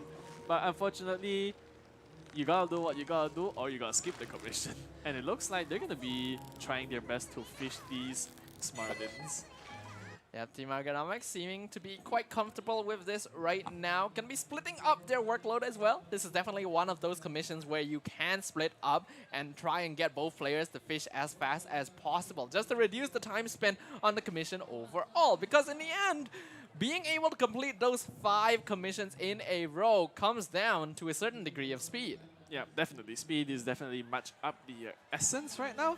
But meanwhile, it looks like we have an Ayaka, which is gonna be, she's gonna freeze her way like Elsa, she's gonna freeze her way through the lake and get to the opposite side, and it looks like I don't know what's going on anymore. Yeah, that's a bit hard to tell. It does look like though, First Age of War, they've already completed their first commission now. They need to collect materials for 3 delicious chicken mushroom skewers. And I don't know how defeating pigeons to get foul results in chicken mushroom skewers, but we don't need to mind the technicalities. Exactly. And of course, mushroom skewer is definitely one of the more basic dishes. In fact, it's actually the first which you make upon starting your journey in this game. And you need a mushroom and a fowl each. And fortunately, there are plenty of fowl in Mondstadt. In the hands of Timmy, unfortunately, once again. That's going to be 3 chicken mushroom skewers completed very quickly by First Stage of Boer. They're going to be able to move on to their next commission very soon. Team Ergonomics as well, they're working on their second commission, defeating 5 Spectres. Yeah, Spectres. As small as their size may indicate, they are one of the most tankiest little enemies which I have seen, honestly. They can be very annoying to fight, but right now we can see Ergonomics using Kamisato Ayaka as well as Yelan. Yelan here gonna once again be proving a lot of her usefulness because her Elemental Burst will allow for damage to just auto-target these enemies without requiring her to be in melee range. Exactly. It's like playing Genshin with... Oh! Speaking about Genshin, there goes Ayaka as she falls out of the sky, unfortunately. No idea what happened with that. That was just a very sudden, like a very sudden screen change into a death, and then they decided, ooh, we can't be showing that on screen right now. Not safe for children here. Yeah. Alright, meanwhile, we have the Yelan duo. It appears that their task might be to challenge the Ruin Drake, or it could be collecting these crystals, or even collecting mushrooms. We're not too certain right now, but it's definitely one of them. What is certain though is the fact that Team Argonomics, they went for a diagonal that happened to intersect with the same line that First Sage of Boer are going for. And since they are laying claim to that right now, it's going to result in slightly wasted effort from the side of Team Argonomics. So not too certain what their strategy is just yet. Yeah, that's very unfortunate for them, honestly. In fact, they probably hope to sabotage him as well. But unfortunately, the First Sage of Boer were just slightly much more faster. Yeah, currently still going to be focusing on Spectres. Ayaka going to be fairly strong against these enemies in particular since they are on the river side, so they can regularly proc freeze reactions. But the strongest this team is going to be is when both these players are together, because Melt with Ayaka Mia going to be a very strong combo. Exactly. And right now, it looks like the First Sage of Boer are on their way to maybe collect mushrooms, it seems. Yeah, every time we see a team teleport over here, most likely it is to collect mushrooms. There are quite a few near this particular domain. But we can see right now, First Sage of Boer moving very quickly. Team Argonomics actually having a little bit of difficulty catching up, as right now, the former, they are working on collecting 6 activated star shrooms. And Argonomics seems a little bit stuck on defeating Spectres. Exactly, they can't expand upwards diagonally as well because that route's been blocked off completely by the First Stage of Boer. So if they were to gain, let's say like if they were to expand, where would they expand towards? Because they need to find 5 stickers, and as of right now, it appears that they can only move left. Yeah, definitely. I feel like some mistakes in strategy were made up to this point because we've already reached a point where it's basically impossible as well for Team Argonomics to stop First Sage of Boer from completing this line. So they actually have to try and complete 4 more commissions before First Sage of Boer can complete 2, and that is quite a tall order. Exactly. Meanwhile, we have the Fisho and Kuching duo. They're going to be running around activating star shrooms just to complete the task. And it looks like the First Sage of Boer skipped the commission because all of a sudden it's been shortened down to 3 once more. Yeah, we're not too certain about that. Gonna have to get confirmation in just a bit, but it does look like they are still looking for the activated star shrooms. I think they should be pretty close to finishing this off now, as both players have split up to look for these precious materials. Exactly, the star shrooms, right? And it looks like there are so quite many a here. bunch of them. They are by our favorite chicken's little friends. Chicken's little friends, I see. No, that's actually kind of a good question, right? What is the natural, ecological relationship between the jade plume terror shrooms and the fungi? The fungi. Like, are they friends? Are they predator and prey? Is there a symbiotic relationship here? There very well might be, honestly. Alright, it appears that they are fighting Hilichurls now. Oh, it is a quest. Alright, sorry, it is a commission. I thought that fighting Hilichurls wasn't bad. Alright, it appears that their task is to fight 5 Hilichurls, and any on all kind will do. Yeah, this is definitely not a difficult commission at all because Hilichurls are a dime and dozen, just found all over the place, which is also a little bit sad considering their backstory, but we're not here to talk about that. We're here to consider that First Sage of Boer is in the midst of completing their final commission. And like we mentioned, it is not a difficult one to finish. Argonomics, they're trying to stop the line, but it might have already been too late as we announce the end of the Carnival commissions phase. Exactly. Now, I'm very curious as to which team won, actually, because even though there was yeah, that's kind of obvious, unfortunately, but the First Stage of Boer had the 190 at the end of it, and they had the additional 5 stickers. Yeah, it definitely seemed like Team Argonomics didn't quite have their strategy fixed down a little bit earlier into the stage, and they definitely got, unfortunately, stuck on the commission where they had to defeat 5 Spectres because it took them a bit too long to actually locate 5, and it was definitely taking a bit too long just relying on Ayaka to proc freeze because unfortunately not the strongest reaction out there. Yeah, unfortunately it really isn't the strongest, and especially if the Spectres don't levitate on top of water, then we can't freeze them as well, which is very bit unfortunate. And right now it appears that our judges, they're going to be testing a few things. They might even be trying to calculate the score, in fact.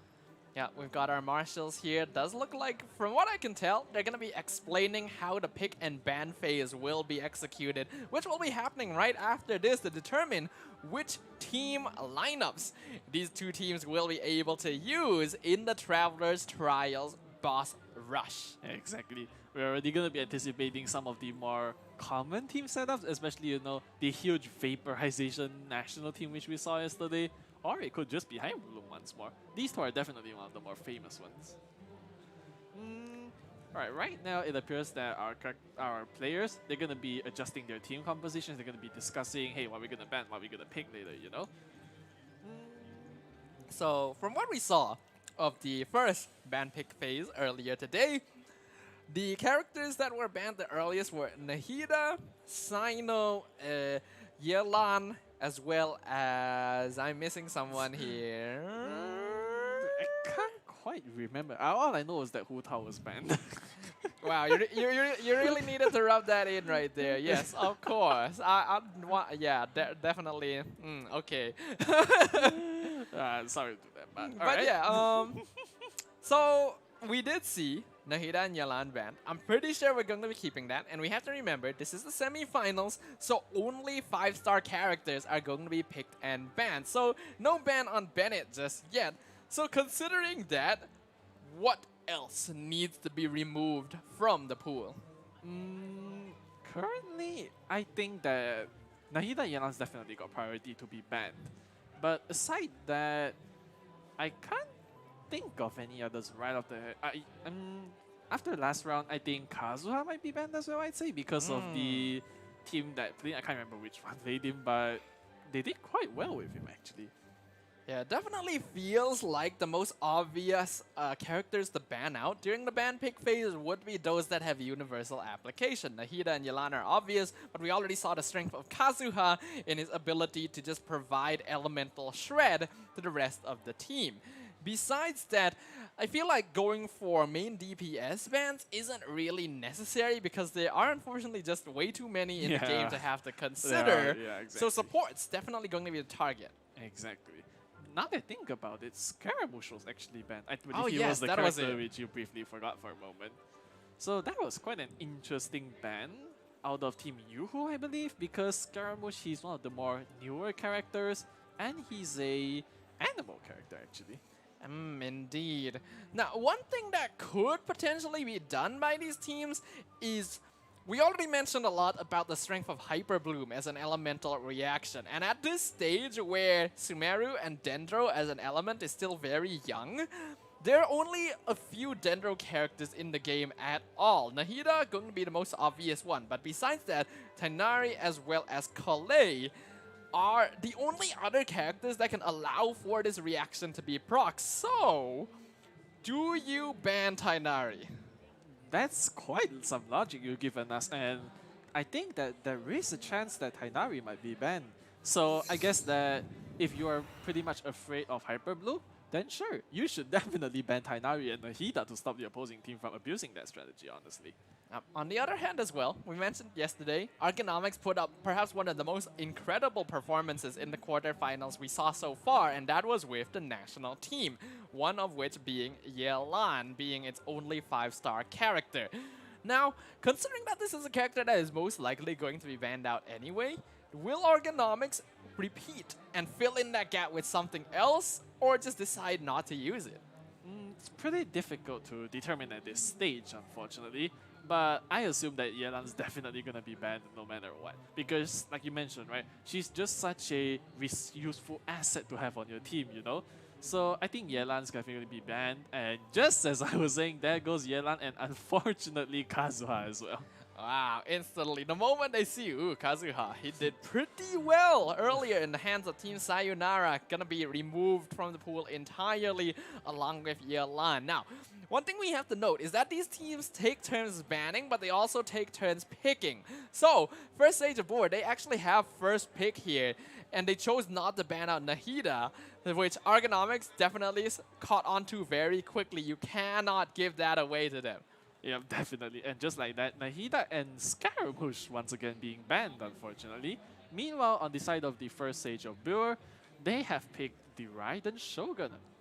Ooh, the Raiden Shogun. This was actually a character that was somewhat contested earlier as well, and now we're gonna get to see her picked up. Yoimiya and Diluc on the side of Team Argonomics. That's very interesting. Now remember, we saw in the previously, although they get to pick 4 5-star characters, they tend to only use 1 or 2. Yeah, definitely. Maximum, I'd say 2. So unfortunately, we might not be seeing all of these 5-star characters today, but just the sight of seeing them picking these much older characters, especially Diluc, right? That's quite cool, honestly. Yeah, it's always nice to see the classic choices, the old favorites being able to show their stuff. But Kamisato Ayato gonna be locked in by first stage of Boar as well. Now we saw this being used earlier in a Hyper Bloom comp replacing Nahida, so I wonder if they want to go for that. Yeah, it might be. That might always be possible, definitely. And once again, Hu Tao has My been God. banned. Why? I do not understand. Just pick her. Let me see her at some point. That's all I'm asking, guys. You just have to give me this one, you know, and then I will be satisfied. You won't have to hear about it from me afterwards. But we can see that Ayaka was actually banned alongside her as well. Yep, Ayaka once. I mean, she hasn't been banned, right? In fact, she was actually picked earlier. So it's quite surprising to see her being banned, honestly. Now, I have seen some very powerful Ayaka teams before, right? Especially like the moment she uses her elemental burst, she just freezes and murders everything in front of her. Whereas meanwhile, the first stage of Boar have opted to ban Ganyu and Tartaglia, also known as Child. What do you think about that? Interesting choices here. Ganyu so far really has not seen much screen time at all because she shares a similar issue of being quite vulnerable due to how much she relies on charged attacks. And having no shielder will make life a little bit more difficult. But now, with the remaining time, we can see first stage of Boar gonna be picking their characters very quickly on. We mentioned him earlier, Tainari, gonna actually get locked in. So now, they actually have another option for Hyper Bloom if they want to go for it. In fact, they can even use the Raiden Shogun if they decide to. Exactly, and Ito was actually picked as well for the first stage of Boar. I do hope they use him because he was not seen basically at all this whole carnival. And on the side of Team Argonomics, you know how I said how they love vaporization? Their love is still there because Sangonomiya Kokomi and Klee was picked. Wow, Klee. I wonder which of these 5-star characters Team Argonomics is actually going to use. And we're going to actually get to see that here, as now both teams will enter the party setup phase once again. Now, a lot of Pyro characters on the side of Team Argonomics, and we already mentioned they like Vaporize, they like the national team. Yelan is out, but any one of these characters could definitely fill in the gap as a new main DPS. Yeah, that's definitely possible, right? And I noticed that they had Yoimiya, Klee, Diluc, so if they're gonna run another Vaporization team composition, it's definitely possible, right? Whereas the first stage of Boar, if I'm not mistaken, they were huge fans of Hyper Bloom. And that could have been the reason why they chose the Raiden Shogun and Tainari, actually. Yep, I can definitely see that being the case. But which is going to be the character that is on their main lineup? If they do want to go for Hyper Bloom here, they're definitely going to be contesting Kalei. They definitely want Xingqiu, most likely Kuki Shinobu as well. So with that, they can slot in one more character. They can either go for Hydro, they can either go for Electro. Looks like they started things off with a national team of their own here, and this is the national team in its purest form, with Xiangling, Bennett, and Xingqiu supported by the Raiden Shogun. That's quite interesting. So, because of the addition of the Electro element, it opens up quite a few paths, actually. It really does. Yeah. And the national team thrives off of activating Elemental Burst as often as possible, which will buff the Raiden Shogun, buffing the rest of the team. This is a terrifying lineup, and one of the easiest team comps to clear Abyss with. That is absolutely true, honestly. Whereas it looks like on the side of Team Argonomics, they're gonna be modifying their favorite team a bit. It looks like they're gonna be adding Layla inside. Layla, a curious choice here. I wonder if they've actually completed on that. I like Yoimiya with Bennett as well as Xingqiu, but something like Yunjin would make way more sense, even though I do like to see Layla. She is a new character. We haven't gotten to see her in action yet. But yeah, I think Yunjin would be better in that 4th slot. Definitely. Whereas it looks like that the second team set up for the first stage of Boer is done. And they have went for Ayato, Chongyun, Candice, another one of the more rare characters to appear, and Barbara. That is a complete freeze team there, having both Cryo and Hydro Infusion in the hands of Chongyun and Candice, as well as having a Claymore character on Chongyun in order to consistently proc Shatter. Now, this is not a very consistent elemental reaction team, but it can be very powerful in that it will immobilize groups of enemies. That is true. Meanwhile, the third team for the first stage of Pure has been revealed, and it's not quite the Hyper Bloom. It's more so like a Aggravate Quicken, right? Because we've got Tainari, we've got Fischl, we've got Kale, and Cookie Shinobu, actually. Now, one of the things about the Hyper Bloom lineup is that you will always proc Quicken and Aggravate. That's just going to happen, as well as Spread, obviously, right? Because it's very difficult to actually time how these reactions will work, and that's actually not detrimental. You don't want to stop these from happening in order to focus exclusively on Hyper Bloom. They are part of the strength of this lineup specifically. Yeah, I guess that is true. And meanwhile, it looks like the fourth team has been revealed as well. It's a full Geo team, just like you mentioned earlier. And it's consisting of Ito, Goro, Noel, and Yunjin. Yeah, we already mentioned how Arataki Ito not really getting a lot of chance to shine here because of how restrictive his team compositions are, requiring basically full Geo. And we actually saw one team set up an Arataki Ito lineup previously as well, but they just never used it. So unfortunately, I'm inclined to believe that it's going to be the same this time too. It might very well be, honestly. But it looks like that the second team for Team Ergonomics has been revealed as well. We've got Kokomi, Kale, Lisa, and Cookie Shinobu. Yeah, so that is actually Hyper Bloom right there. It is. Yeah, that is just straight up Hyper Bloom with Kokomi filling in the role of Xingqiu. So that's quite fun. I like that because they have Xingqiu supporting Yoimiya instead.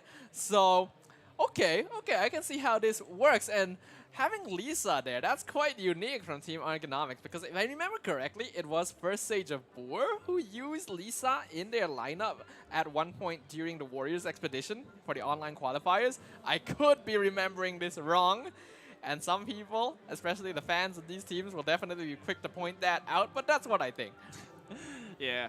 And as expected, since they've picked D-Look and Klee earlier, they're going to be part of the third and fourth team as well. And it looks like their teams are not done yet, unfortunately. So let's go through the teams that the first stage of Boer have assembled. Which do you think would be the most prominent, you know, the most powerful in terms of damage, elemental reactions? What do you think? Absolutely the national team with the Raiden Shogun. There is no contest. They can use that for every single boss and there will be no issues at all. So that's what I'm expecting. Maybe the Tainari team will show up here and there, but I don't think it's even that necessary, as now Traveler's Trials will officially commence, and both these teams will now commit to eliminating bosses as quickly as possible. Yep, that is absolutely true. So meanwhile, it looks like we have our Layla, Yoimiya, Xingqiu team. They're going to be heading towards the Cryo Registry. So it looks like in the end, Team Ergonomics decided to keep Layla as their final character instead of going for Yunjin. Very interesting, considering that Yunjin is basically one of the Yoimiya supports. I feel like I have to kind of look this up. Does Layla offer more utility to this lineup? Yeah. And meanwhile, it looks like the first stage of Boer with their powerful Raiden Shogun team, which you spoke of, they're going to be challenging Asimon, our good friend. And they do have Electro this time. Yeah, again, this is the national team with the Raiden Shogun. It is a very popular, very powerful variant. A lot of elemental reactions, a lot of energy recharge that will allow these characters to consistently proc their elemental bursts and just overall burst down enemies very quickly. That is true. And meanwhile, it looks like the Team Ergonomics, they've already completed their first boss and they're going to now be moving on to Child, actually. Okay, so I may have had a look at this and I think I know why Layla has been the choice here for the side of Ergonomics right here. Because her Constellation 4 actually grants team members an increase to their normal and charge attack damage based on a percentage of her max HP. That's just wild, honestly. I didn't even know she had such capabilities. But meanwhile, it looks like the Raiden Shogun's gonna have a bit of a identity crisis as she tries to take herself down. I mean, we already know that there are 2 Raiden Shoguns, so this is actually pretty par for the course, you know? Like, this is pretty normal. This is actually just a recreation of the Inazuma Archon quest. Exactly. Right here. Honestly.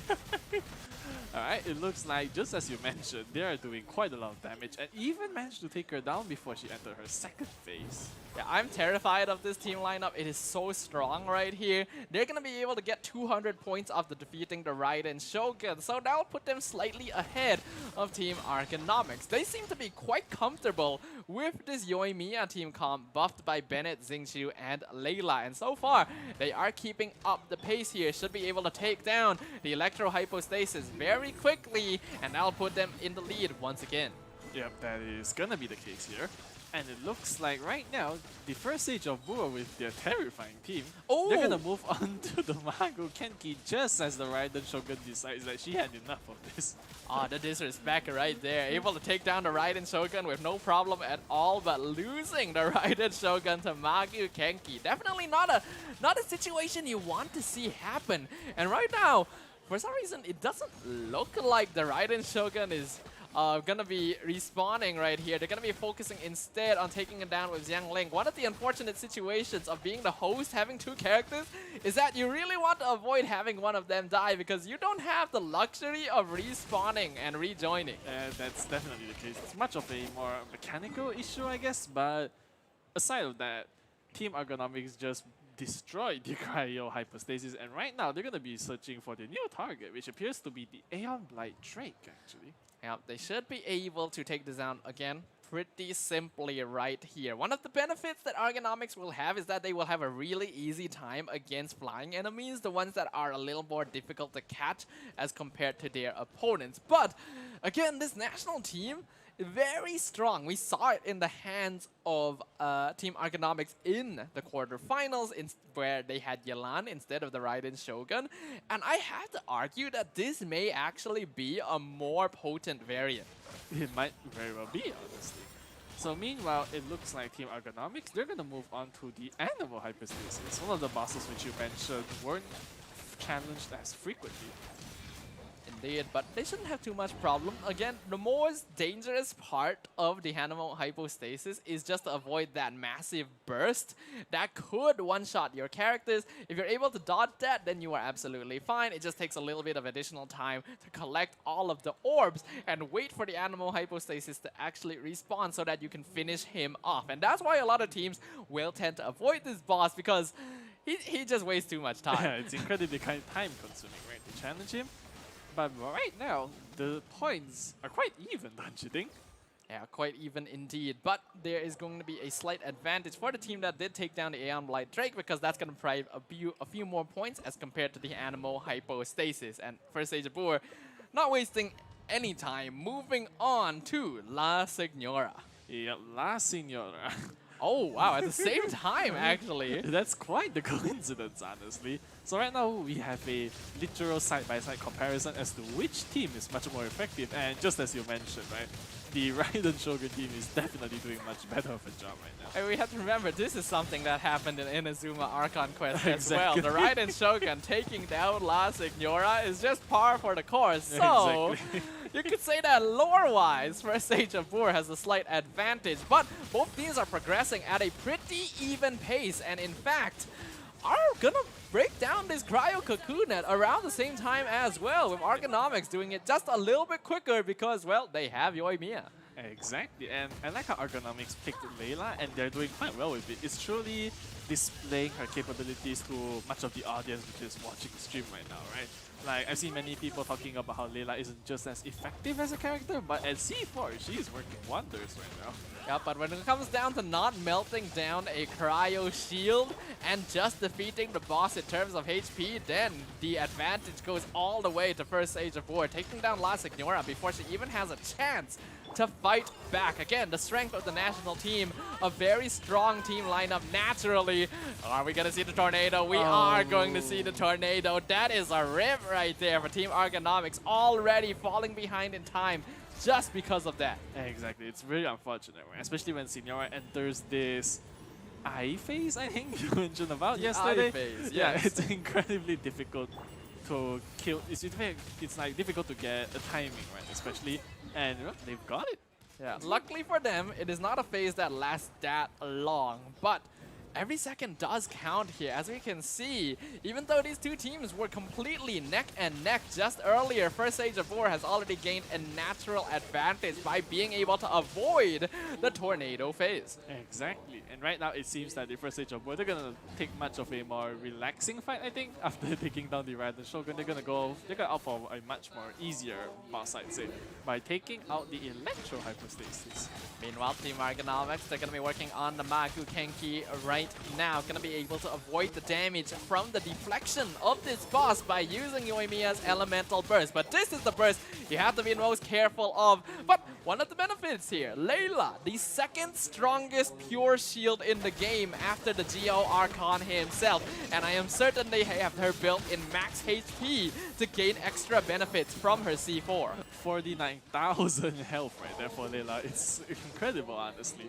And right now, the First Age of War, before I'm even done talking about it, the Cryo Registfinder is gone, and it looks like our favorite chicken is about to get roasted once more. Ah, nice. Our microwave chicken dinner is on its way here in the hands of First Age of War, once again invading his home and not giving him any chance to fight back. Now, this lineup is just overall really powerful in that you don't have to really wait for your burst to have to recharge due to the presence of the Raiden Shogun, and she contributes a lot of damage as well. So yeah, again guys, if you're having difficulty clearing the Abyss and you happen to have the Raiden Shogun, which I don't think those are two things that will intersect very often, but if it does, do this. Yeah, it is, honestly. Right, but right now it looks like Argonomics, they're gonna be taking on the Aeon Blight Drake right now. So that's gonna be all for them. So after the forest chicken, the curry chicken, the roasted chicken, we now have the mechanical version of it. Yeah, the Lego set going to be the next target here, as they're going to be Lego able. set. Yes, the Lego set. Yeah. All right, we've got the. You create your very own Lego chicken right here, Yeah. but it doesn't look like it'll be much problem. Again, Yoimiya, a very good choice in these particular situations because flying enemies do tend to be a little bit difficult when they start flying, except we really haven't gotten a chance to see this boss fly at all. Yeah, because the teams are honestly just so fast and so good, so efficient at what they're doing, right? That they give the boss no mercy, no chance at all, honestly. Well, the bosses don't give us any mercy, so I'd just say this is, you know, equivalent exchange. Yeah, right? 1 for 1, right? Speaking of, once again, it's gonna be the man himself, our good friend, the Chicken Katsu. Exactly. Pre-Chicken Katsu, you know. Not quite prepared yet, but pretty close. Exactly. You know how your family will tell you, right? When your seafood isn't quite here yet, they'll say the fisherman have to go catch the fish. So right now, our Japanese chefs are catching the chicken. Team Argonomics, they've been awarded the Japanese chef title by our caster Julian today. Make sure you get that from him afterwards. Alright, and meanwhile the chicken's gone, unfortunately, and it looks like it's Child's turn to be pummeled. I feel like Child overall as a character would relish the opportunity to be able to fight the Raiden Shogun. Right? Yeah, definitely. Like, like they haven't gotten the chance to meet at any point in the story yet, but I feel like when they do, Child's gonna be like, a god? Fight me. Yeah. Yeah, that definitely matches his attitude and his thinking, honestly. But meanwhile, it looks like Team Argonomics are gonna challenge the Raiden Shogun this time. Yeah, I think this is going to be a very good test of exactly how well this Yoimiya lineup will work, because we saw that First Age of War, they had no problems at all. They cleared Raiden Shogun before the second phase even spawned, and that's something we haven't yet seen today. So whether or not they can replicate that success is going to be very important in determining how well they can catch up in terms of points. That is definitely going to be the case right here. But right now, it looks like the Raiden Shogun's going down incredibly quickly. She didn't even get the chance to enter her second phase yet. So I guess that answers our questions. Both teams are capable of this here, and that is terrifying. That's incredibly terrifying. Right now we have the first stage of Brewer. They're just gonna destroy the Electro Regis-Vine, honestly. Yeah, the Electro Regis-Vine basically just exists in past tense as of this stage. Because yeah, the moment you see him is also the moment you leave. Yeah, exactly. Alright, it looks like we have the first stage of Brewer. They're gonna move on to Asuma once more. It looks like both teams are actually challenging him at the same time. Our favorite bulk of triangles right here. Going to be the target. Yep. Pythagoras' creation. I mean, he just had the theorem, you know. He didn't have the practice. Yeah, exactly. Yeah, it's the theory and practical. Those are different things. Yeah. Alright, and since Team Argonomics started their fight earlier, they're definitely gonna get just the slight 2-second advantage, but it doesn't make much difference to the first stage of War at all. That is so fast. That is ridiculous. Team Argonomics, they definitely started the boss earlier, but by quite a bit more than they finished the boss earlier. This national team, a big threat right now, and now they're gonna be challenging the Raiden Shogun for the second time. Exactly, it's gonna be Puppet versus Puppet right now. I mean, which one is the puppet, though? Both, I think. Alright, right now, we have the first stage of where they're gonna be challenging the Raiden Shogun once again. Yeah, once again. Too bad we don't have the Wanderer here, or we could have 3 puppets, yeah? Exactly. We could just have the entire puppet party all at once, but oh! And look at Argonomics! Are gonna be challenging Azdaha, Azdaha? I've always gotten this wrong. Yeah, it's kind of the same thing, I guess. But I guess so, you know. But we just know he's our big chunky toad boy. Either way, Team Argonomics gonna be able to take him down. But again, one of the issues of this. Okay, that is a problem. That is not good. I feel like that's basically a reset. You cannot lose Yoimiya. They felt comfortable to challenge Azdaha because they had Layla. Having shield, really important for this boss fight. Definitely, and unfortunately, like we mentioned, in these secluded domains, right? Once a character falls, you don't have the luxury to just revive them and walk over from a nearby teleport waypoint. No, they are really just gone for that remainder of the fight, right? And not only do they have to restart the fight, they first have to go to a statue of the 7 in order to top up their character's HP. So that is massive time loss again for the side of Team Argonomics. That does not feel good. Exactly, that's definitely going to put a dent in their plans right now. But just look at the amount of elemental reactions occurring right now. It's insane. All the vaporizing, all the electro charges, overloads. Speaking about overload, it's going to overload this puppet very quickly. The Mago Kinky is not going to last long at all. Yeah, again, the important part is to avoid this burst of damage, but as long as you're able to survive it, these teams will be fine because Fantastic Voyage is always going to exist under these bosses' feet. They're just going to have to stare down at this massive thumbs up as they fall to the ground in defeat. That's just, it's always quite unique, right? Especially it's a big thumbs up sign on the floor. Yep, the thumbs up sign at their feet heralds the sign of their defeat. Exactly. Nice rhyme. Alright, so meanwhile we have Chow going to fall right here. He's going to be entering his third phase, his delusional phase, in fact. Yep. Shouldn't be much problem. Again, both these lineups do seem to be pretty strong, but just from direct comparison, I do feel like first stage of Boar has the slightly more effective lineup overall. And yeah, definitely. The choice of Raiden Shogun here has been massive. Exactly. It's worked out very well. In fact, I believe they are the second team. I think they're the second team to run Raiden Shogun as a main DPS, and it's worked out very well for them, I would say. It honestly makes me surprised that we have seen so little of this character up until this stage, considering just how well they are performing. Yes, Yelan did an excellent job in this national team, but somehow we forget about one of the most core members, Seen, the Raiden Shogun herself. Yeah, exactly. And meanwhile, it looks like the Raiden Shogun's gonna have a rematch with Sayonara this time. Wonder how that's gonna go for her. I think it's quite a sign to show when one team is able to break down La Signora's HP bar faster than the other side can do the electro hypostasis. Yeah, like, that's just a flex right there. It's pretty much a huge flex, honestly. But meanwhile, it looks like they are gonna just be able to. Yep. All right. The cocoon for Sayonara is gonna go down, and now she's gonna turn into a butterfly once more. Yep, indeed. As the butterfly emerges, you realize, oh, this is not the butterfly I was expecting to see, but it's fine because we have the Raiden Shogun here to render judgment as we once again bear witness to the duel before the throne. Exactly. Once more, it feels like there should be a cutscene in play here, right? Because it's kind of like a rematch, but when all said and done, she didn't even get the chance to enter that eye phase we talked about. That is ridiculously fast. Not only did she not get a chance to enter the eye phase, she didn't even get a chance to do the teleport before the eye phase. That is crazy. How can you even... I don't know. I have no words. Alright, looks like we've gone bowling and strike, and there goes the cryo hypostasis. Yep.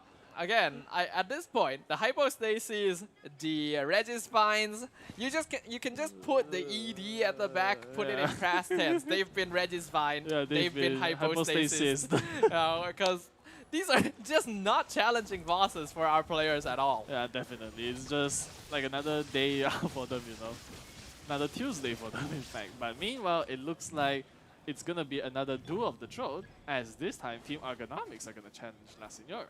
Yeah, will they be able to clear it out as quickly as we saw earlier from the first stage of Boor? Honestly, they're making really quick work themselves. Having Yoimiya here being supported is really powerful. But one of the unfortunate facts about having multiple players is that with Xingqiu on a different player rather than as a support for Yoimiya, you don't quite get the same handiness of consistent vaporized procs. That is true, unfortunately. But meanwhile, it looks like the Regis-Vine is about to be Regis-Vine. Yep, Regis-Vine. Exactly. And meanwhile, Team Argonomics, they're going to be attempting to take down La Senora in her Crimson Witch of Flames form. Again, an important phase is making sure you do not run into the Tornado of Terror, because that's exactly what happened to Team Argonomics earlier. That's what resulted in them losing so much points, so much time as compared to first stage of Boor, not being able to finish this boss off before the eye phase. Exactly. And making sure that, you know, denying her the ability to go into the eye phase is so important, and they did it just in time. That was scary. She was straight up chanting right there. She was ready to start spinning. Exactly. Honestly. Luckily, she did not. Yeah, exactly. The chant didn't work in time. It's like you're using a spell, and then just as you're about to finish it, you get denied. And we just got a small glimpse of first stage of Boor taking down our favorite green friend as well. Just basically instant chicken noodles. Exactly. Alright, it looks like after that, they're already done with the chicken, unfortunately. And meanwhile, they're gonna move on to the cryo hypostasis. Yep, whereas Argonomics gonna have no problem with the Thunder Manifestation at all. Yoimiya tries on these bosses. She eats these bosses for breakfast, but the bosses do want to eat her as well, and she's just tanking it. It's like, well, you see the thumbs up on the ground? That means I don't give a... I don't give a damn. Alright. So meanwhile, it looks like Child's gonna be having another battle with the first stage of Boor. Meanwhile, Team Argonomics are gonna move on to the Magu Kenki once more. Yeah, right now things are looking a little bit dire for the side of Team Argonomics. We already know that, like, they didn't have a lot of commissions completed during the Carnival commission segment, and it seemed more likely that first stage were actually able to complete their line. So they already need a notable lead to move on to the grand finals. And right now that lead actually belongs to their opponents instead. Exactly. This has got to be quite the... okay, never mind. There goes Chao, just as I was saying. And meanwhile, the Magu Kenki is going to launch that critical strike, but thankfully, the shield of Layla managed to keep the Yoimiya intact, actually. Yeah, Layla gonna be very handy here. We literally have not seen any characters so far dedicated to providing shielding, because we feel like they contribute not quite enough damage to make it worth it. In this case, Layla not only protects the team, her constellation provides a little bit of extra DPS, and she allows teams to be able to challenge more difficult bosses like Aztaha. Exactly. Unfortunately, it didn't quite work out. Unfortunately for that one. Alright, it looks like right now the first stage of Boor are gonna go take out the Electro Regis-Vine, whereas our favorite green chicken is once again getting fried.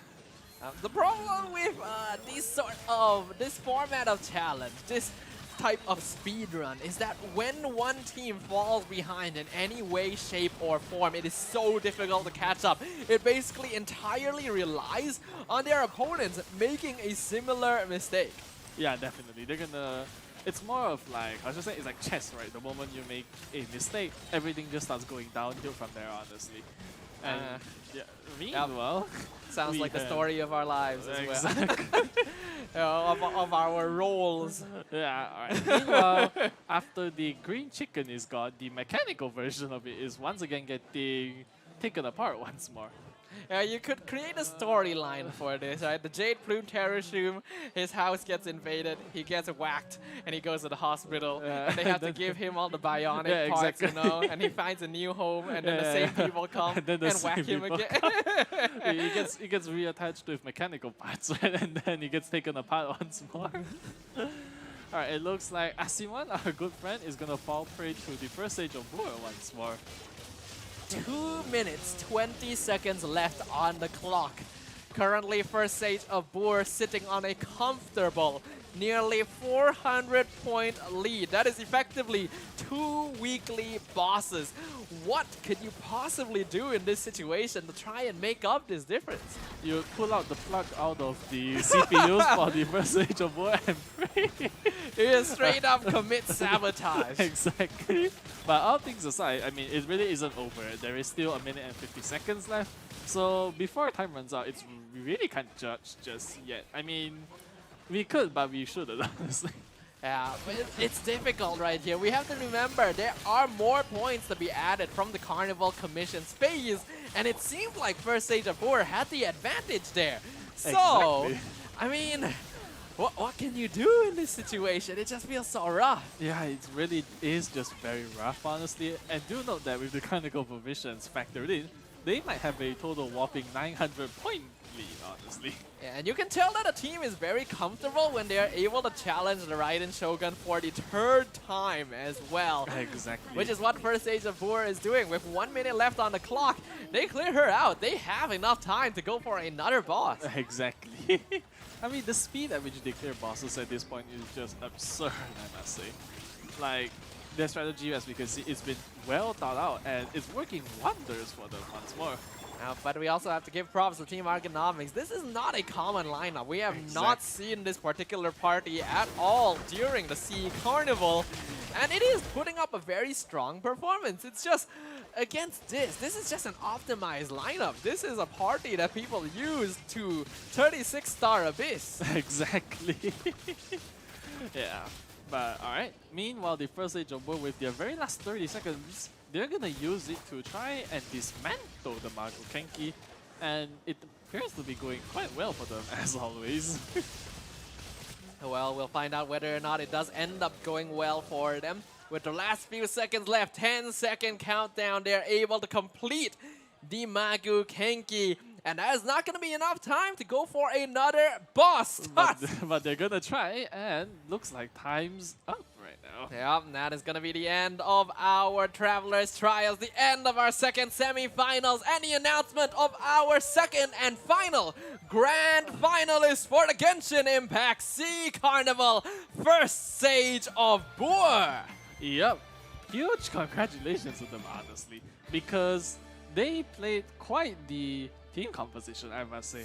Like you said, right, this team composition excels at 36 starring the Spiral Abyss, and as we can see, the Spiral Abyss is honestly not much more different than taking out all the bosses. Yeah, it was a beautiful performance here from both these teams. First stage of Boer, I already quite like their style of gameplay coming from the online qualifiers to day 1, now to day 2. So it makes me very happy to see that they are in the grand finals. And of course, GG well played as well, the Team Ergonomics. You put up an amazing show, and we hope to be able to see you again in the future. Exactly. Good game, well played to both. But right now, we have our bracket and our final 2 grand finalists. On the top, we have Team Sayonara, and on the bottom, we have the first stage of Boer. Congratulations to both these teams, ladies and gentlemen, travelers of all ages. These are your Genshin Impact SEA Carnival top 2, your grand finalists who will be facing off head-to-head in our grand finals coming later today, where we will crown our first official champion of the Genshin Impact SEA Carnival. Yep, definitely. And the winner of that's definitely gonna be quite popular around their friends, I must say. I'm not sure if popularity is what they're looking for exactly. here. It's gonna be very...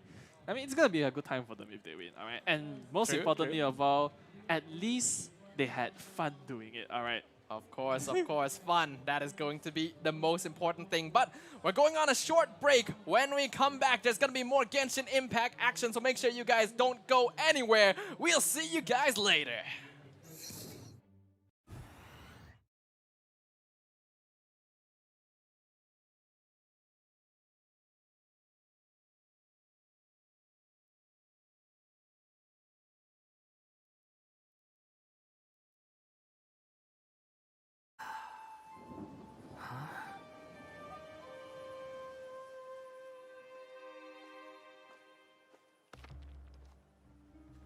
Hey, you there.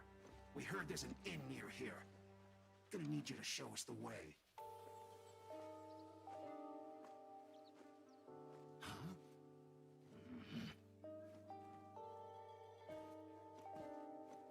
We won't ask twice. Too big, strong for Tui.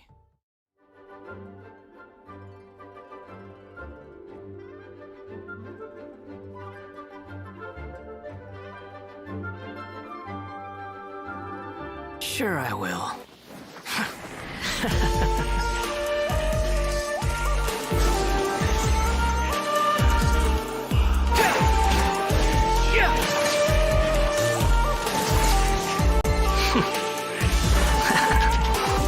The wind rises.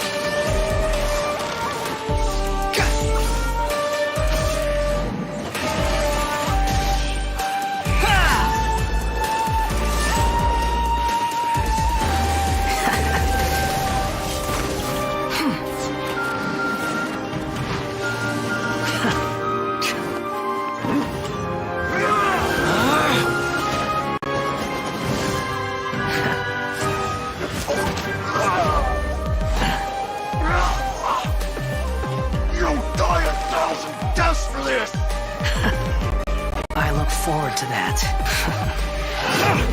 Sadly, you won't be there to see it!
But before we get to that, we're gonna have a fun little show match first. It was supposed to be me playing, but you know what? I'm so bad at game.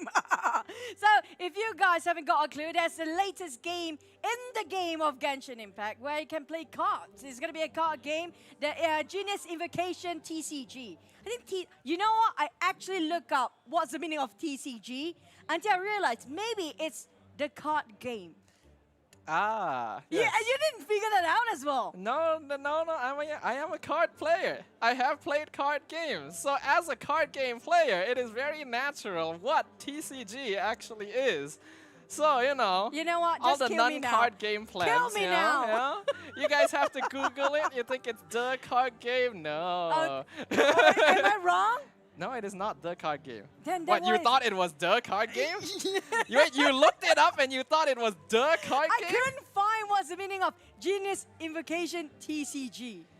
TCG stands for Trading Card Game. It's just the card game part. I got it right? That's like more, like, there's 3 letters. I got 2 right. I'm 70% right, so I'm right if you round it up.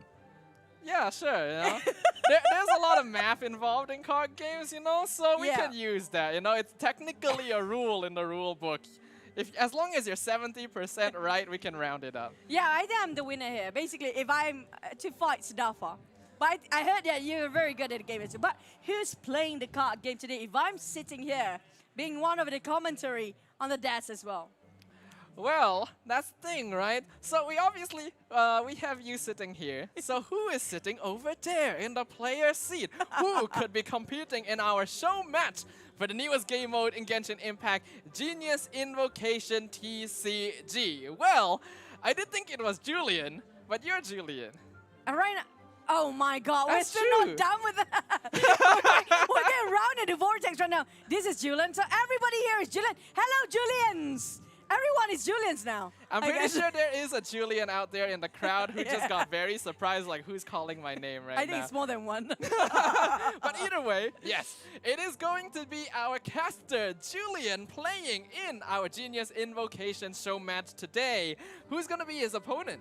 Now, this is going to be the Game Master herself, who actually crafted all the entirety of house. It's going to be when it comes to Southeast Asia Carnival for Genshin Impact. That's going to be the Game Master, none other than Kak Nani. We should put the title Kak.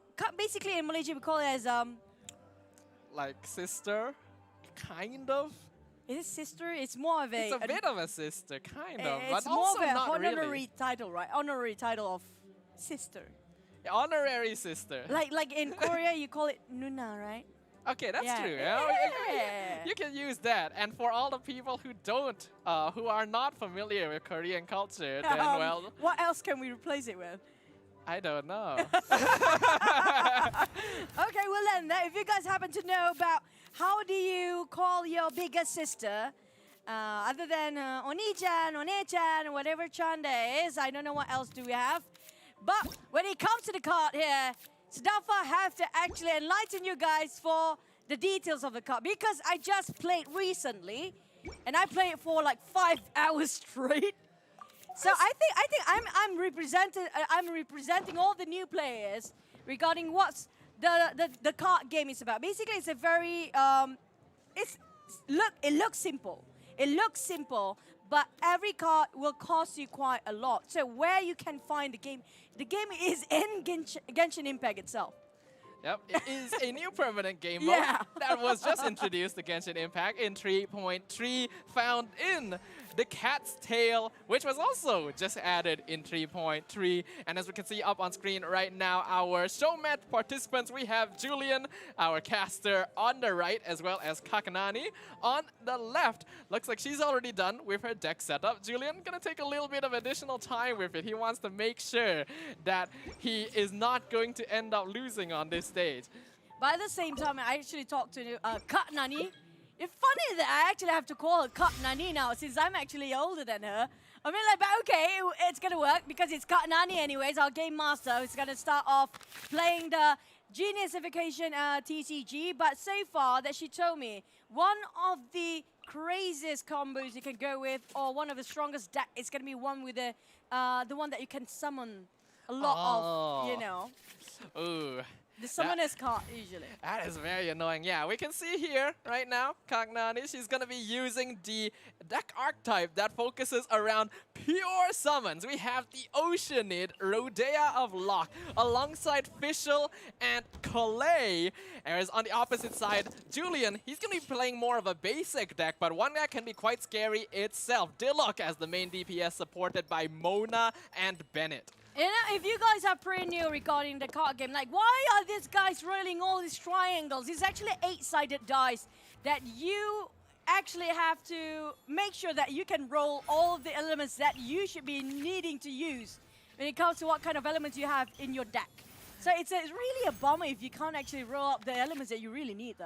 Well, that's why you make sure that you have enough support and event cards that can get you those elements. You always have to recognize that there's going to be a degree of RNG in terms of the dice that you're going to be able to roll. And these are very important resources in ensuring that you are going to actually be able to get that thing out. Either way, though, right now, things are looking a little bit of a setup. We see that the summoner side is going to be quite scary right here.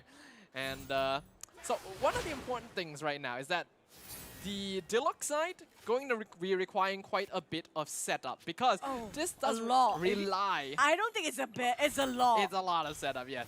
But having both Mona and Bennett means that he can rely on getting a single elemental burst up in order to use Dawn, because that will basically result in a one-hit KO on any character card. Yeah, you know, I'm just going to say yes to that, since I'm like, I have played. Yes, that's going to be the preset card. I know you guys, some of you guys have no clue regarding about this game. Basically, every single round that you just have 30 support, I think it was 30 support cards, and three main characters card. And then between the rounds, you have to roll the dice. It's going to be what we call the session again. Was it the rolling session, was it? Yes, the roll phase. The roll phase, there you go. After the roll phase, then only you start to move. And then whoever actually ended up their round first will get to attack the first one in the next round. So right now, I feel like Nani, or Nani, is leading off quite a strong start here.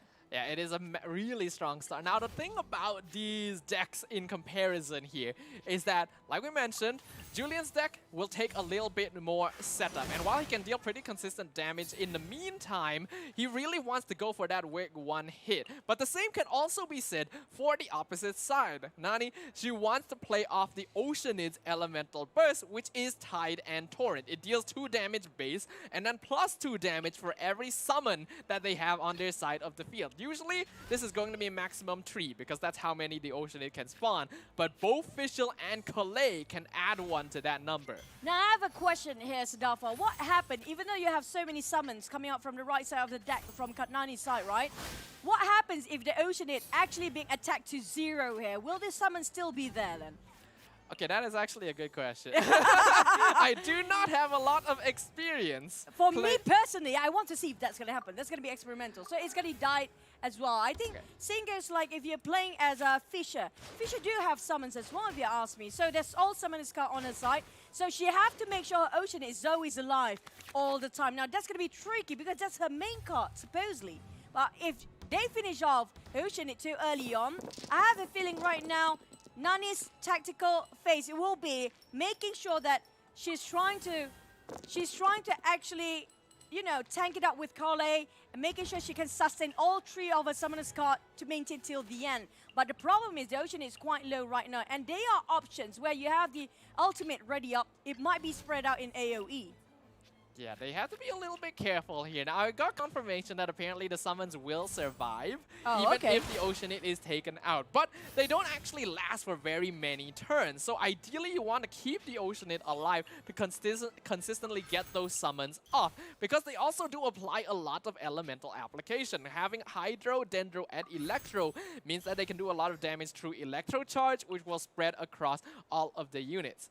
And not just that, if she's playing the card where you can actually utilize more for the summoners, like the summons, you can add up the usage as well. Now that summoners will actually last longer than for Julian's expectation. That's going to be harder. But at the same time, feels like Julian start to retaliate or counter-attack at the same time trying to summons on his side as well. He does play a lot of support card, but how will he react towards Nani's sustainability after such a long time trying to take that one card?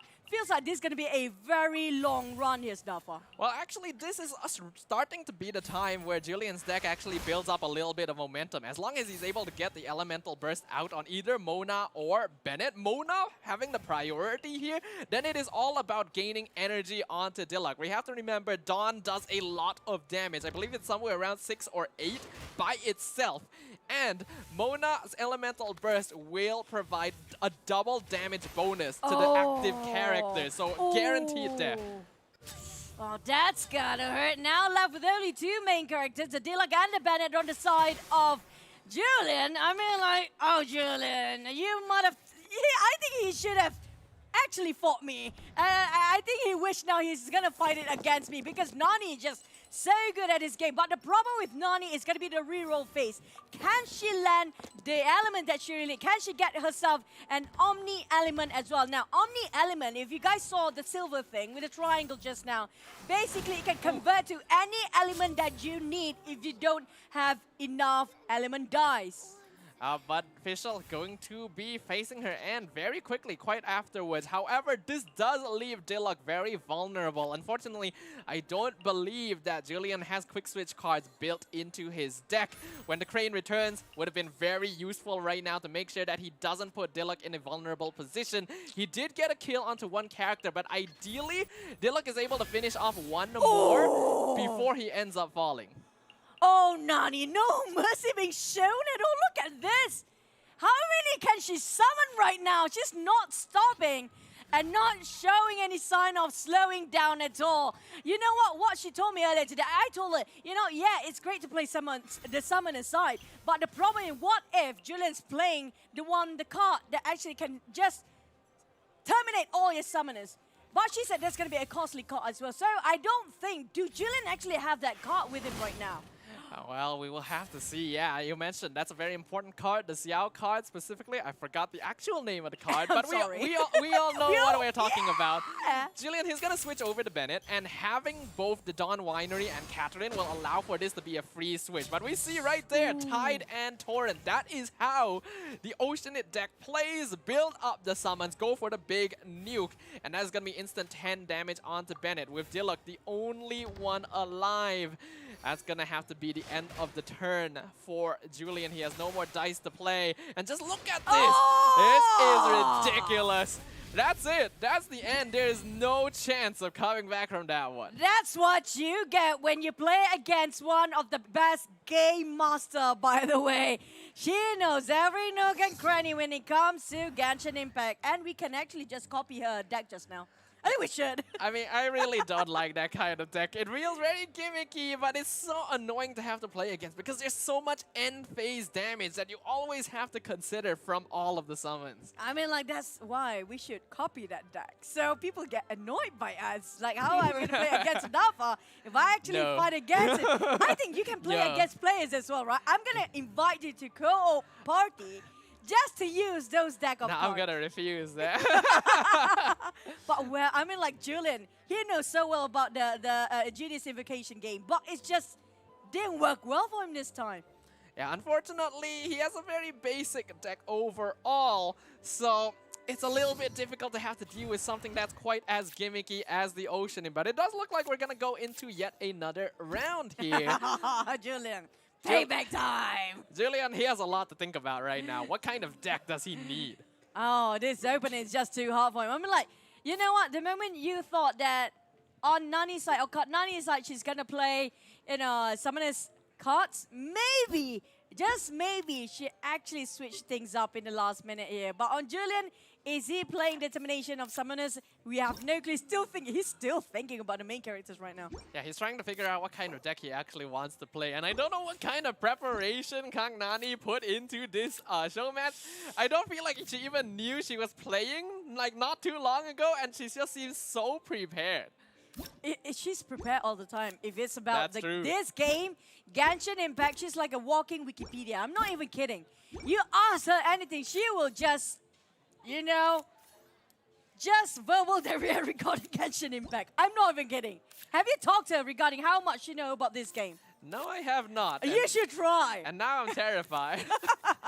Either way, though, from what I can see of the characters, Kagnani decided to go with Ayaka, Xiangling, and I believe it was Xingqiu. I may have seen that wrongly. No, I think it was Xingqiu as well. Yeah, but it was Xingqiu. that is going to be a freeze comp that kind of focuses on dealing vaporize damage off of Guova as well as Xingqiu's burst. A pretty basic deck, but also very annoying to play against because freeze is just not fun. Nothing is fun for you, Sadafa. Yeah, nothing is. What is the most fun combination from your opinion then? The most fun, huh? That is the most fun synergy for me is the one I am playing. Which one is that? And the one that the opponent is not. Oh, okay. Okay, that makes sense. But the problem is, how do you know your opponent, what kind of strategy or elements they are, you know, mainly trying to focus on? That's the beauty of it, isn't it? I guess you could walk around the table and see the deck recipe. Oh, so if I happen to be, you know, crossing path against you when it comes to the Genius Invocation TCG, can I walk by just to see your card then? Yeah, you can just come over to my house, you know, look at my PC screen. Just for the sake. Yeah, you know, it might take you like 30 minutes to drive on over, but that's good, right? And then you can drive back and start the game. And that's going to be 40 minutes and just for us to start the game. Thank you. I think, you know what, that 20 minutes, I can level up, maybe finish off the entire domain. So many domains by that time. But in the meantime, back towards our cards. I mean, like, Julie's really thinking this quite hard, though. He's like, I don't know what to play. It does look like he's playing full cryo. That's interesting right there. I'm not too sure which of these decks he's actually going to end up using. He's already got a couple prepared here. As for right now, you are dealing with a freeze deck as well as melt vaporize. It's very difficult to have to deal with that. Ideally, you want cards that allow you to switch out characters as well as cards that allow you to heal over time, because when your card is frozen, you just can't do anything with it. You have to switch your active, you have to do something else. So having cards like Catherine to do fast action, having cards like the Dawn Winery in order to reduce that cost, because all those dice will add up, are going to be quite important. You know what? I've been there, done that, where I got freeze up and frozen and I can't do anything, and that's my last card anyway. Yep. So I mean, like, what else can you do? At this point, you really have to figure out, in case the openers are playing that side of elements. But if you guys are new to it, how I'm new to as a Genius Invocation TCG, the elements combination apply in this card game as well. So you have the overload when it comes to the electric or the electric with the fire, or something to do with the cryo and or the pyro and melt. Everything works the same. Same goes when it comes to freezing the cards. Now, Nani's not doing summoners again, but looking at it, there's a lot of Paimon cards. It's always good to have Paimon's card. Yep, Paimon, once again, our bestest traveled companion indeed. Always providing some very... Is it really companion? I thought that she's just our emergency food, you know. Well, you know, food can be a companion. I think there's some people who really love their food, you know. That sounds dark. I mean, like, if you happen to be Sadafa's friend and you're traveling together, guys, you know what? Just stay safe, okay? Yeah, just stay safe, you know.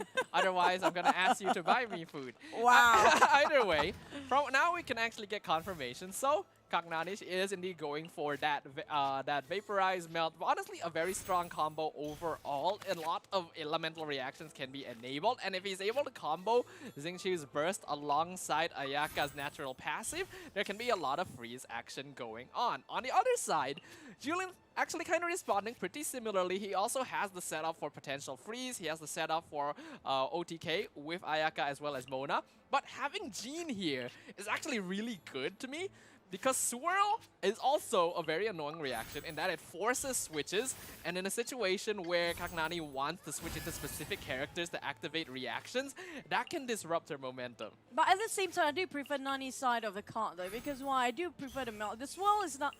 I mean, yeah, Swirl sounds cool, but I still love the element where you can actually melt over, and the freezing she has on her deck is actually very tricky to fight against as well in this case. And also, plus, she's still going to go with the Summoner's card, with the bear coming up from her Pyro card. Well, I think that's going to be Xiangling, definitely, right? You know, Yeah. I got mixed up Yeah, with the that characters' is names. Xiangling, Okay? I'm yes. sorry. I don't have that much 5 stars, okay? I'm broke. But We all Xiangling is need a 4 Primo star. Gems. Yeah, I mean, like, I only try to remember the 5 stars. The I 4, see. I mean, like, the 4 too. Who doesn't want? I mean, like, everybody wants a 5-star, right? I mean, That's you why gotta we go, want Primo Gems. you gotta fine. show the 4 stars a little bit of love, you know. There's a reason why Okay, they're the best strong. 4-star I get is Barbara C6. I mean, like, nobody can deny that she's really good when it comes to Who? C6. Barbara C6? Okay, I can agree with you there. But either way, let's get into the match a little bit now. One of the benefits as well of having Swirl here is that all Julian really needs to do is to apply an element at one point, and he can swirl it and spread it to everyone else. And this is going to be very handy in terms of applying freeze if he decides to go for that, because he doesn't need to slowly apply this element to each character one by one. That's kind of true. But at the same time, you know what? I hope in the future they have the extinguisher sort of a card where you can just, you know, make sure that you can put out all the fires if it's being spread out with a swirl. That'd be really cool to have. Yeah. I mean, that makes sense, but I feel like that would also kind of ruin the entire idea of playing off of elemental reactions. Maybe they put it out one day. I mean, something like that. But back to us as well, I agree. And when it comes to AoE, when it comes to finish off all 3 characters at the same time, it's more efficient. But the problem is, it's about the timeline. Can he have enough time when it comes to getting that sort of combo to go up? Well, that will come down to how fast these players are actually able to play. Right now, we can see that Kagnani, she has Xingqiu out as her active character. And this is a very important character for this comp specifically. A lot of damage, a lot of reactions operates off of Xingqiu being able to get off his elemental burst. Ideally, in this situation, Julian would be able to defeat Xingqiu before he is able to get his elemental burst out. But when all of his characters need 3 energy to get their burst, and Xingqiu only needs 2, he doesn't quite have the setup to achieve that. Now, honestly speaking, when it comes to those, like both decks, who do you think is more overpowered than the other? I do feel like Kagnani's deck is probably easier to execute. Sorry, Julian. We Because still love you. Julian's deck, it's strong, but it's a bit gimmicky and relies on having a lot of energy generation, which right now we're seeing he's having a little bit of difficulty achieving. I think he had the same sort of issue when it comes to the last round as well. So this round, I was hoping he's going to go for something else. But he's going to go, it's like a go big or go home sort of a combination when it comes to Julian's side. The problem is, can he get his rolls of dice of element to be what he wanted to be? Because that's where everything gets tricky. If not, you have to sacrifice a couple of cards just to trade out for the elements that you need to use for this round. Well, right now we can see that Julian, he's going to be forced to use the Mondstadt Hash Brown just to top up Ayaka a little bit. She's going to be an important linchpin for this build specifically, but now that she also has the Favonius Sword, that's actually going to be very handy in keeping these characters alive. And I already got the freeze off of Xingqiu. Very important here. They cannot give him that second energy. What happened if you get that second energy? Then you get the Xingqiu burst and you can do anything. Example. You get the Xingqiu burst, you switch to Ayaka, she has the passive cryo infusion from switching in, she gets easy freezes every single turn. Every single turn? Yes. Holy smoke! Okay, you guys, I know if you guys don't actually get any Primo Gem to, you know, wish for your Ayaka, but at least you can try to get in the card game, right? So, okay, for you guys who are actually new, like you are asking, what are the elements? How do you get the elements? Like I mentioned before, you can trade, you know, the movement of the, don't get it wrong. This is what I did when I first played the game. I accidentally placed the card that I want to use to place it on the right side. So I accidentally sacrificed my card for an element dice. This is what I made the mistake when I first played it. Yes, the elemental tuning system. Something that we all love, something that's definitely necessary, but if you're not aware of it, that can happen. So make sure to avoid that. Yeah, make sure you place the card left and right when you need it to do. Like if you want to use that card to be active on the board, it's supposed to be on the left side. If you want to actually sacrifice the card to, you know, element tuning, like how Sadafa mentioned earlier, to translate it into a one different element entirely, you place it on the right side. But so far, I have a feeling, even though she's been frozen over for Kagnani's deck before, she can just easily come back to its Julian now. Yeah, absolutely. So Julian definitely has to keep his toes active here. Gotta make sure that he's not going to allow it. Because right now, he can actually afford to give energy over to Xiangling. He can afford to give energy over to Ayaka. He just needs to prevent that energy from going to Xingqiu. And it's very important to make sure that Hydro is consistently applied to Xingqiu to make sure every time he comes out as an active character, he gets frozen. That is the goal for Julian right now, and that's why he has Jean as his active. He wants to swirl this Hydro off of Xiangling to Xingqiu. Well, the problem is... oh man, there goes one. But does it actually have enough element to do that within this round? Well, yes, he does, since he was able to use his Paimon card there, convert some Omni element, activate Catherine as well. I think that's going to be very handy, because after he swirls on Jean, he wants to swap to Ayaka to get the freeze off.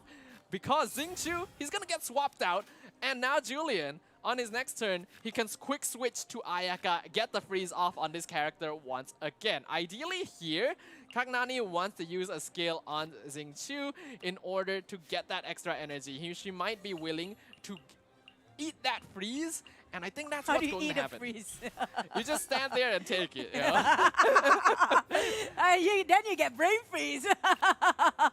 I mean, like, okay, jokes aside. But right now, Julian's really considering which one he should actually prioritize over. Still thinking about which card to use here. Now, there are cards that actually helps the reduction of the element dice to be used. Example, the one with the crown, right? That's going to be really, really helpful when it comes to the last few minutes. In this case, he's got only one last element dice left, but that's really remarkable move coming out from the side of Julian.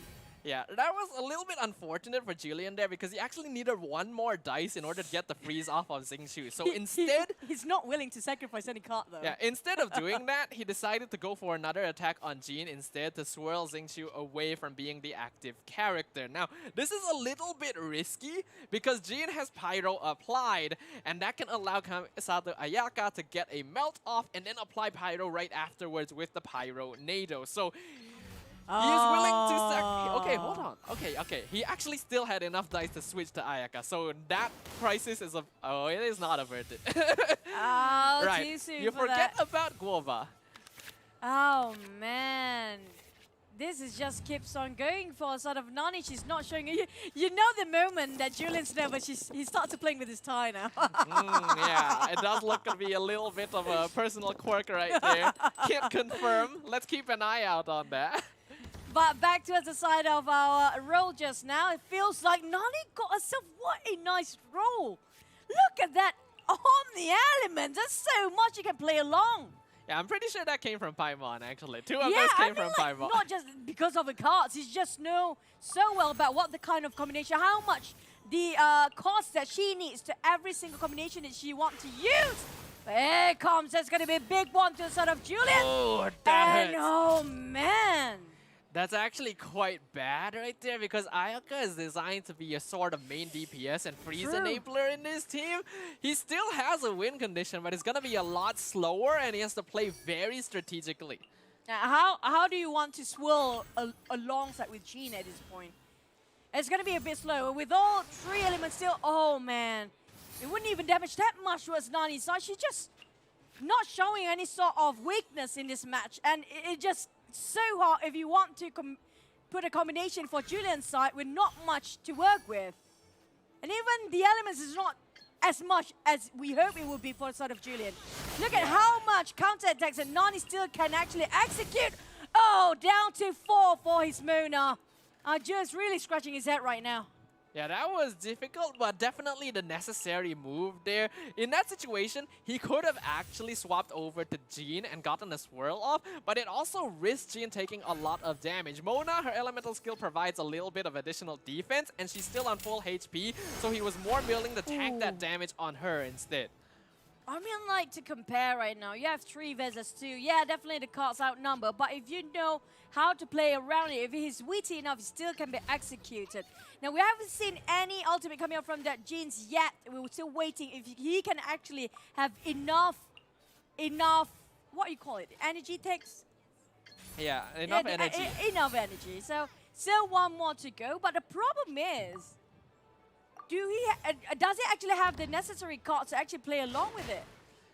the unfortunate problem right now is with Julian's deck is that he really needs Ayaka to stay alive. Yeah, right? because it's a That's lot why, of Ayaka's card. Yeah, that's why he had Aquila Favonius on her. That's why he has Jean, because her burst can provide healing. So the fact that he lost her so early on is really out of expectations and kind of a situation that he could not avoid because there was just so much damage in that one turn. So right now, this has to be a very slow burn. He has to play off of consistent swirling.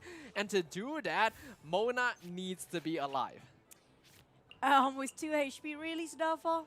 He still has healing. He still has food. He still can get Jean's elemental burst out, but it's gonna take time. How much time are we talking about? Be honest about it. Just say it out loud. It's okay. Julian's still our friend, regardless of whatever the outcome is. He needs to take a turn as setup. If he can do some damage, it would be ideal. But right now, his priority is more on keeping his characters alive and preventing Kagnani from getting more bursts up. Oh, okay. At least he got ones.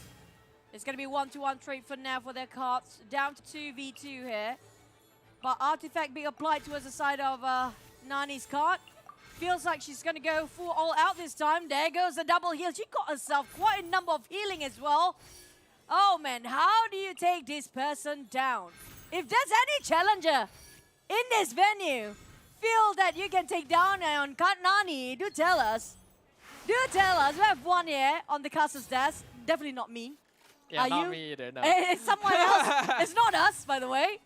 But if you want to challenge, you know what, walk up to her and say, you know what, I can take you down. Well, let's see. For now, I think what Julian has done is basically the best choice he can go for. Get that swirl off, get Xingqiu off of the board. But the dice economy on Kagnani's side right now is dangerous. It is just way too much.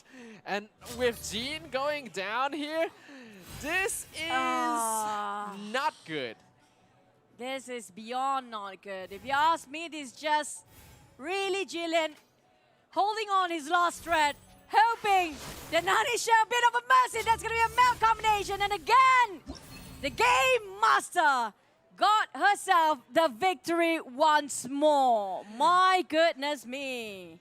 It does seem like our caster today has definitely met his match in the form of Kagnani right here. Really strong performance. He's been crushed. Yeah, like I wanted to try to soften the blow just a little bit, you know. Let our caster feel a little bit better, but no, he got crushed right there. Unfortunately, I do feel like his decks were just a little bit too greedy, and there was a lot more practical use out of the decks that Kagnani was using. I mean, like, if you guys are very new again, like me, you have to value your cards, like how much element you should be using in each of the turn. Can you, when it comes to combination, like how Julian's playing, it's like really, when it comes to greedy, why is he saying it greedy? Because it's just too costly when it comes to element dice. It needs to be done within after few rounds. It's not within one round to execute everything. Yeah, but with 2 matches concluded, unfortunately, with our fellow caster Julian's defeat, that's going to be the end of our Genius Invocation TCG show match here for the Genshin Impact SEA Carnival. But after this, it's going to be the grand final, so don't go anywhere. We'll catch you right after this.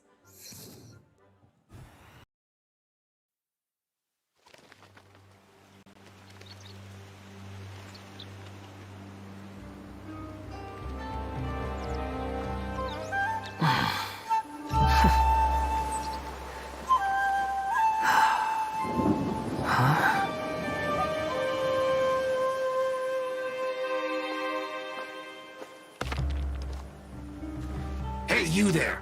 We heard there's an inn near here. Gonna need you to show us the way. Huh?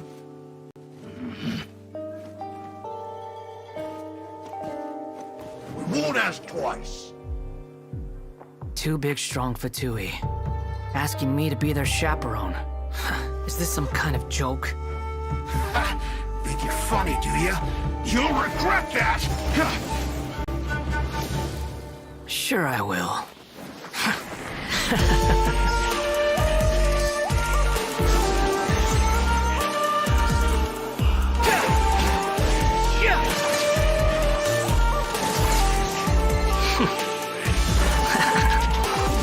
The wind prizes.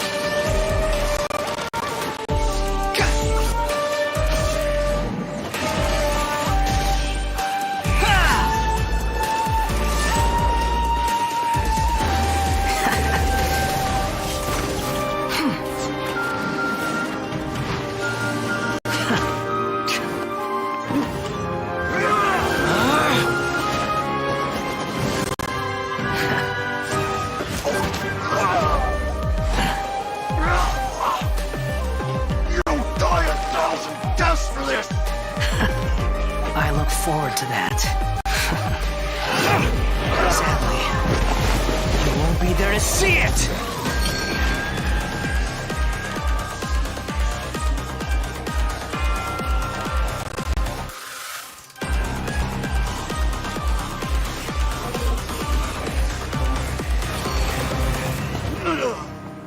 What a waste of space.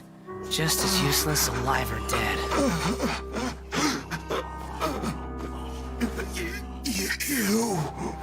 You were looking for trouble. No one to blame but yourselves. Huh? We're done here.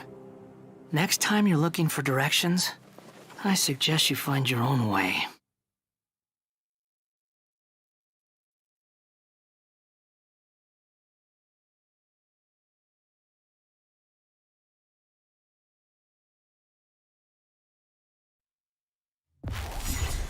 Once more, I have lost my heart. It hurts. My skin feels like it's on fire. Burning me alive. Turning me to ash. You mean, you wish you had a heart? Have you ever heard this story before? There once was a puppet soldier whose greatest wish was to be with the ballerina doll forever and ever. But the soldier didn't have a heart and didn't know where his feelings came from. One day, his owner didn't want him anymore and threw him away into a fire. But even in the flames, his eyes never left the ballerina. The next day, the people found a tiny heart in the ashes left by the fire. Probably ashes in the shape of a heart. But that's not a real heart. Maybe, but what if hearts can be born from ashes?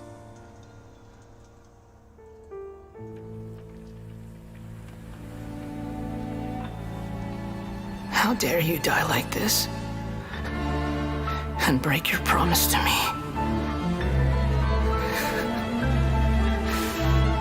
What a joke. It's just ashes. Nothing left but ashes.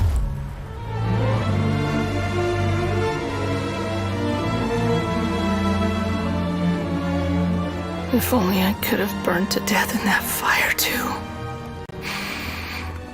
No.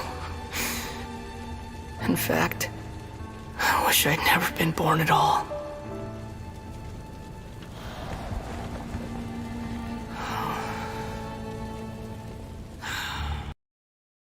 And we're back for potentially the last time, because up and coming is what you've all been waiting for, the Genshin Impact SEA Carnival Grand Finals! Yeah, this is gonna be the grand finals for this entire series, basically. It is indeed, and you're once again joined by us on the caster desk. My name is Staffa, with Julian, who just returned from his Genius Invocation TCG show match. How are you feeling? Not the best right now, but I'll do. Understandable. You definitely, yeah. Let's just put it at that. You know? But back to the case at hand. The SEA Carnival is about to conclude, and we are about to crown our first ever SEA Carnival champion. And it is going to be one of these teams up on screen right now, our final survivors from the 64 participating teams across Southeast Asia. We are now down to 2. Team First Sage of Boor versus Team Sayonara. Yep, that's gonna be both of them, which have progressed quite a lot since the semifinals, if you think about it. So now, we're gonna be taking a quick look at the playoff format actually. The playoff format. We are quite familiar with it by now, but there's going to be some slight modifications since it is, of course, the grand final. Now, firstly, we know the Carnival commissions. There's not going to be too much difference here. It's still 5 commissions in a row on the bingo board, but they will have a longer time limit to achieve it. Yep, that's gonna be it. So basically, they'll have to get 5 commissions in a row under 30 minutes compared to the shorter 20 and 15 minutes from previous rounds. So that means they'll have more time to basically think of a strategy, plan out their moves, and so on basically. Yeah, we saw that with the increased timers and with the increased commissions required to actually complete Carnival commissions with a win. Teams have more time to figure out strategies, to go for sabotage, so maybe we'll get to see a little bit more of that. Yep, definitely. Looking forward to it actually, because sabotaging, we've seen that the previous team did it, and I think even though it didn't work out quite as well, but at least they tried, right? Yeah, but of course, after the Carnival commissions will be the Traveler's Trials, like you mentioned, and we already got introduced to the band pick phase just a little bit earlier at the start of today, in which teams will pick and ban characters they want to use in their party setups. The difference in the grand finals is that each team will get 6 bans and 6 picks. Yep, so it's gonna be 2 more than previously, and there are gonna be some additional rules as well, right? Indeed. The grand finals, there is the dual ban pick phase. You know what this means, Julian? Yep, it means that of the 6 party setups that will be created, 2 will be banned by each side, actually. Ooh, so that means that they'll not only be picking and banning 6 characters, they will have to set up 6 party setups as compared to 4, which we saw in the semifinals. And then they will get to ban 2 from their opponents. Is that right? Yep, that's absolutely right there. And as we've seen from the previous semi-final bracket, Team Sayonara and the First Sage of Brewer were the 2 final teams out of these way too many teams that made it into the grand finals. Indeed. We saw the day started with 4 teams, and now we are left with 2, with Team YooHoo and Team Argonomics having their journey end here. But only 1 team will be able to conclude this journey, this entire adventure as winners. And when they are that winner, they will get an incredible prize at the finish line. Yep, they're gonna be winning a whole $4,000 US if they win. And in case there is a loser, which there most likely will be, they're gonna walk away with $2,000 US instead. Ooh, so that means that these 2 teams, by making it this far, by making it to the grand finals, they're guaranteed at least $2,000 US to bring home. Exactly. And that's quite the price, honestly, because at least they aren't going back empty-handed, you know. At least they're going back with their hands full of cash, and that's something definitely to be feeling great about. And hopefully full of merch as well. Yeah, Comic definitely. Fiesta. After all, this is happening live at Kuala Lumpur Convention Center. So if you guys are around, make sure to come by, say hi, watch the festivities. And yeah, I'm just very excited to get this grand finals going. But before that, we have something to tell you guys about. Yep. So on the QR code located on the screen, you can scan it and it will bring you to the to the Genshin Impact Tavern. There you'll be meeting lots of people like us, in fact, and you can even talk about anything Genshin related inside the Discord.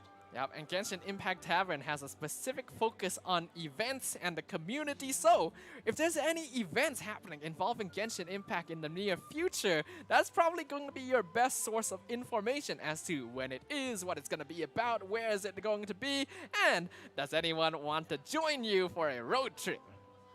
Road trip? Yeah, you know, it could be anywhere. Yeah, basically anywhere, that is true. So do scan the QR code and join the server, because like I said, there are tons of benefits to it, and honestly it doesn't harm you all that much. It doesn't harm you indeed, but I think there's definitely going to be some harm coming to some of these players, to some of these teams here, because we know that this is the absolute final match. 2 teams, 1 winner, 2 phases. Who's it going to be? Yep, so on the left side of the tables here, we have the team Sayonara, I believe. That is Yeah, correct. right. And on the other side, we're going to have the first sage of Boor. I do quite like that one member of Team Sayonara there. They got the Animal Vision pinned onto their chest. We got another member here, Electro Vision. So they're definitely getting powered up. They've been recognized by the people above and granted these visions, focuses of power to make it into the final stage. Whereas on the other side, first stage of Boor looking very serious right here. It's a carnival. We all want to have fun, but now that they've made it this far, I'm sure there's going to be some pressure. They want to make it all the way. Yeah, exactly. They're going to be going all the way and bringing home that grand prize. Plus, they've been fighting for quite some time now. So, congrats once again to both of these teams for making into the grand final bracket. Yeah, they deserve all the praises, all the cheers, all the celebration and support in the world. And these are definitely travelers that we can all aspire to be, because we all love Genshin Impact. We all want to get better at Genshin Impact. There's a lot we can learn from this stream, even if it's just a fun carnival for these players to participate in, to show their stuff, and demonstrate the full potential of us Genshin Impact travelers. Yep, that is right. And meanwhile, it looks like that right off the bat, they're already strategizing. And I saw that one of them had the world map open, so that could mean that they're planning something right there. Simple wave as well from the side of Team Sayonara. They're looking quite casual, looking to be enjoying yet another fun game. We saw earlier in their semi-final match when they were playing the Carnival Commissions, they were constantly getting disrupted, getting just blocked every time they tried to create a line. So it does look like they have some experience in terms of being sabotaged here, and they still came out on top. Exactly, that's definitely the most impressive part about it, right? And right now we have our game live. Yep, the game is now live. Bingo board up on the screen. The winning condition is obtaining 5 commissions in a row, getting their stickers up on the board and claiming that bonus 120 points to add to their total. Yep, that is right. And do remember that because it is the grand finals, they will be needing 5 commissions instead of the 4 during the quarterfinals. So right off the bat, we're seeing quite the standard right here. Just Yelan doing her job basically. Yeah, we've got 2 Yelans on the side of Sayonara. They already used this earlier, so I'm not surprised that they're going to be keeping it as well, considering that it did work out for them. On the opposite side, for Sage of Boor, they got 2 Cookie Shinobus, but that's because it looks like their commission right now, specifically, is going to be collecting activated Star Shrooms. I'm assuming that both players are split up to get these as fast as possible. Yep, that definitely does seem to be the case, because they're activating Starshroom with Electro characters, so yeah, that's definitely gonna be it. I do believe they managed to collect a combined 6, and if I'm not wrong, that is how many they need. So hopefully we'll get to see the sticker on the board pretty soon, as now we can see Quasian on the side of Sayonara is hunting down Sumpter Beast. So you assume they're going for the commission that wants them to collect meat. And these are just great sources of collecting raw meat in general. Yeah, definitely. Sumpter Beasts, they are quite thick, right? And therefore they do drop quite the amount of meat, I must say. Now we can see the stickers, the commissions have already appeared on the board with Team First Sage of Boor. They're going to be aiming for the diagonal towards the top right, whereas Team Sayonara going for that vertical in the 5th column of the board, which is quite risky there. That could very easily get blocked out. Exactly, and based on what they're up to right now, I have to assume that their current commission will be to fish. Yep, it's going to be fishing, and specifically X Marlins. Yep, X Marlins, one of the newest species of fish that was introduced with the addition of Sumeru to the lands of Tibet. And again, we can see it's not difficult to fish, but it does take some time, and you have to be really focused as well. But looks like they're able to complete it very simply. Both teams moving at lightning speed right now. Already 2 commissions completed on both sides. So far, no examples of sabotaging going on. Yep, so far that doesn't seem to be the case. Whereas meanwhile, fishing is just gonna be fishing, you know, it's gonna be continuously fishing for the X Marlin while Paimon screams over their ears. Always Paimon. She's just got a little bit too much to say, you know. Standing in place waiting for the fish to bite might be a little bit too much for that little body of hers. Yeah, that's definitely the case. Meanwhile, it looks like I assume that the first Sage of War have gotten the commission to clear out Spectres, and yep, that definitely seems to be the case, right? Yeah, once again, it does look like the popular place to hunt down these Spectres does tend to be Sayonara Island. Ooh, Yoimiya, gotta be a bit careful there. Death isn't going to be punished other than, okay, never mind, other than time that could potentially be wasted here. And that means that Omoy gonna have to teleport back to join their friend. Hopefully they got enough Spectres off of that camp. Yeah, hopefully they did. Although based on what they're up to, I don't think they quite got enough. But meanwhile, we have Team Sayonara. I think the objective was to find Valberries, I believe. Yeah, we got 8 Valberries in both players' inventory, so that is gonna be the 16 that you would normally need to complete the commission. Now, both teams have completed 3 commissions. They're basically just not going for sabotage at all. It is back to the basics, back to the quarterfinals. First team that gets 5 wins. Yeah, that's definitely the case. And right now, both teams are actually quite close to forming that 5, for those 5 stickers if you think about it. But meanwhile, the first Age of War have received the commission to defeat 4 Abyss Mages. Oh, okay, literally, just as we say it. Team Sayonara recognizing the threat right now, actually gonna go for the block. They've already completed 4 stickers of their own. Now, since they were the first team to actually finish 4 commissions, they could have just gone for the 5th one and just try to complete it as fast as possible. But it looks like they don't want to risk the possibility of just getting a particularly difficult commission as their last. Yeah, that's definitely the case. But it also appears that they have maybe not considered sabotaging anymore, because I don't see the sticker there anymore. It's a bit hard to say. Yeah. We're going to have to see. We can see here as well. Cookie Shinobu actually being used with the key of Kajni Sit, which is going to be the signature weapon of Nilu. I kind of like that. I think it works out well.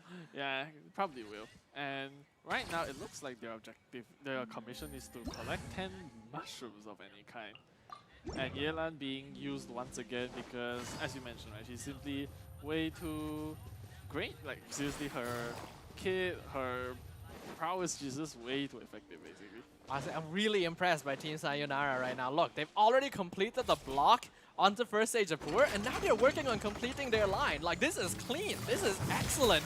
Their current commission, it looks like it's going to be hunting down Ruin Drakes, and this usually only involves taking down 1 or 2. So, first stage of Poor are in danger here. Yep, they are in fact. Because right now they have to completely construct like an entirely new line, whereas Sayonara, they've almost gotten their 5th sticker.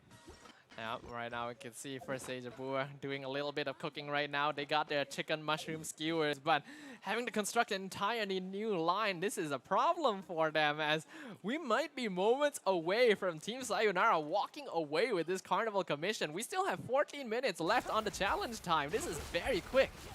Yeah, that is true, and looks like they have severed the wings of this Ruin Drake.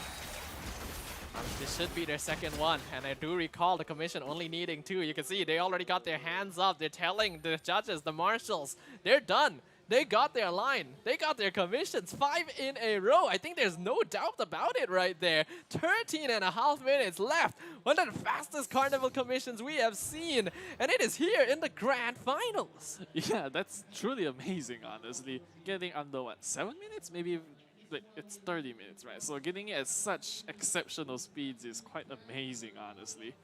Yeah, I'm overall really impressed, and already we can see that Team Sayonara, they're out for some.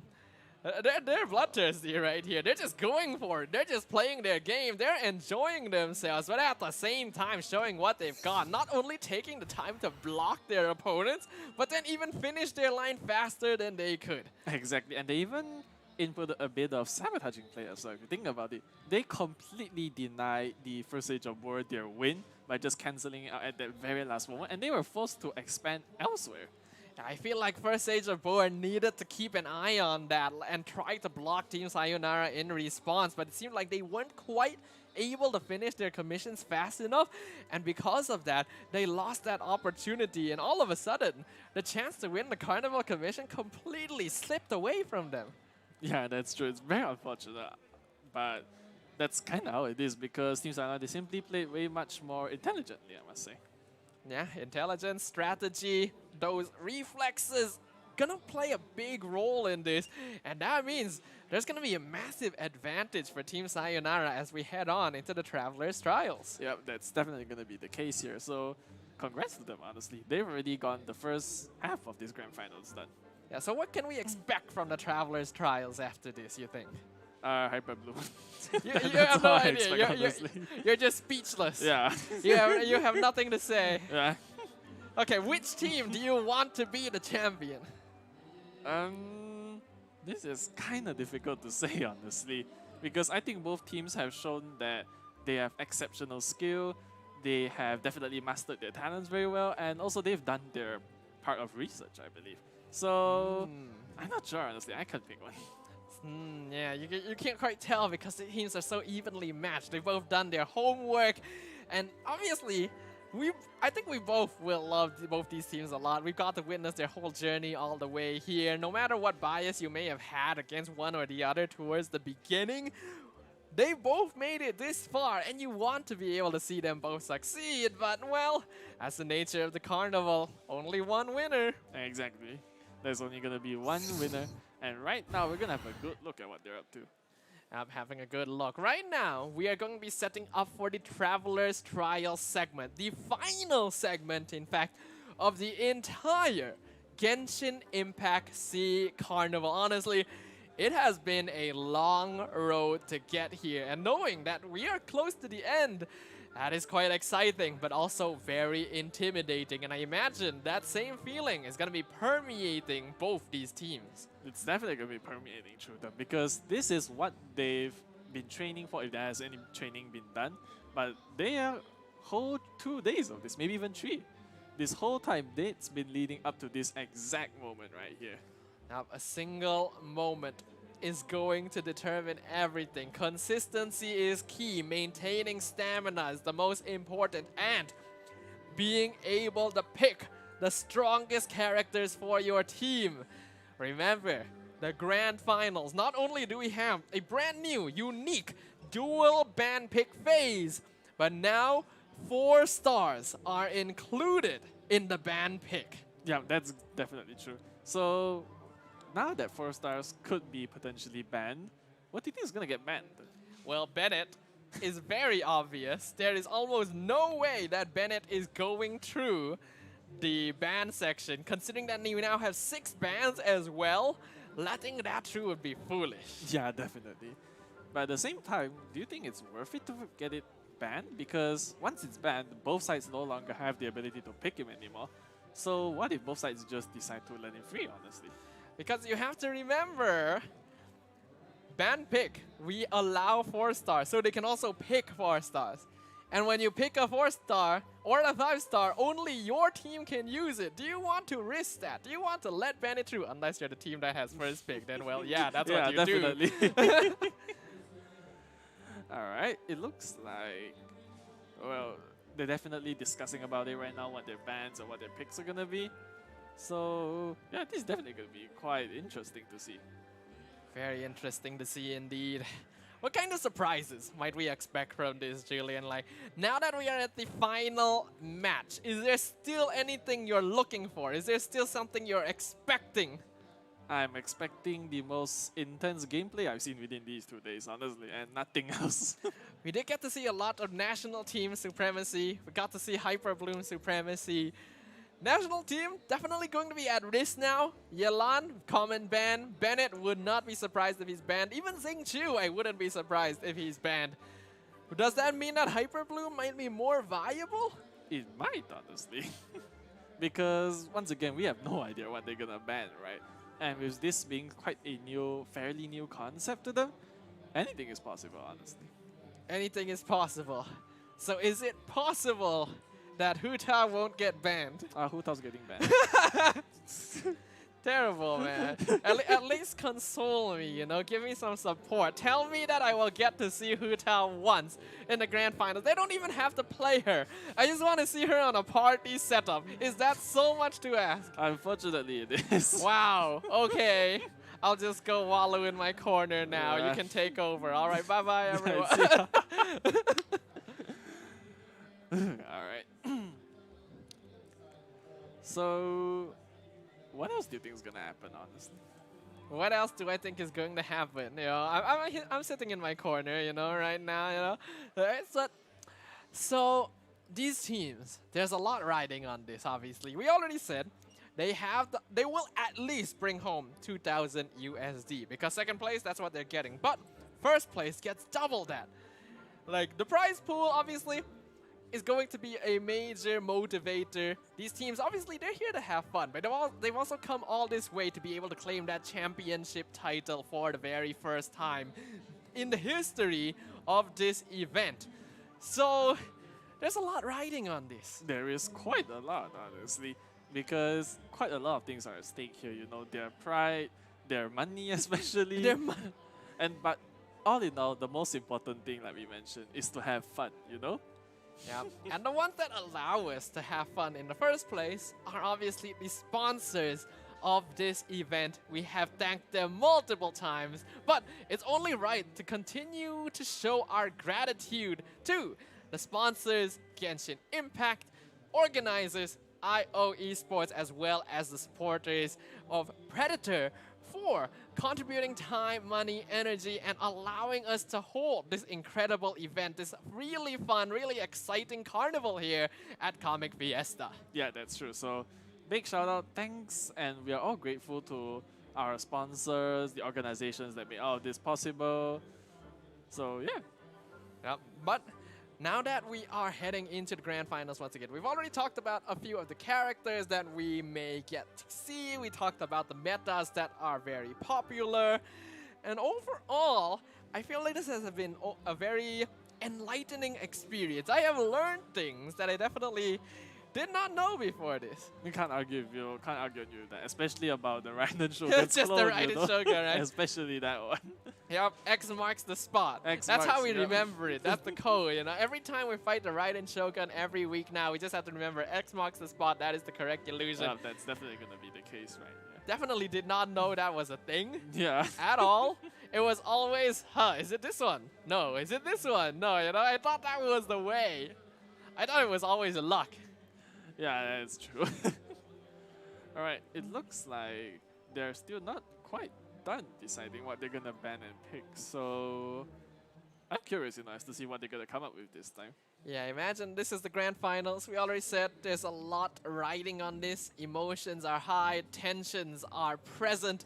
So we're gonna take a little bit more time just to make sure that the players are prepared both physically and mentally. No technical issues. We don't want to be disrupted midway through.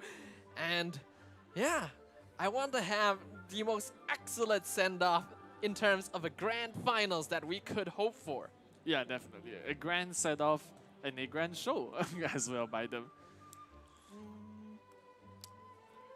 So I feel like this is a good time for us to kind of recap a little bit what we have gone through throughout the Genshin Impact SEA Carnival. Is there anything that sticks with you? Is there anything during day 1, during day 2 that you still remember and you will hold dear?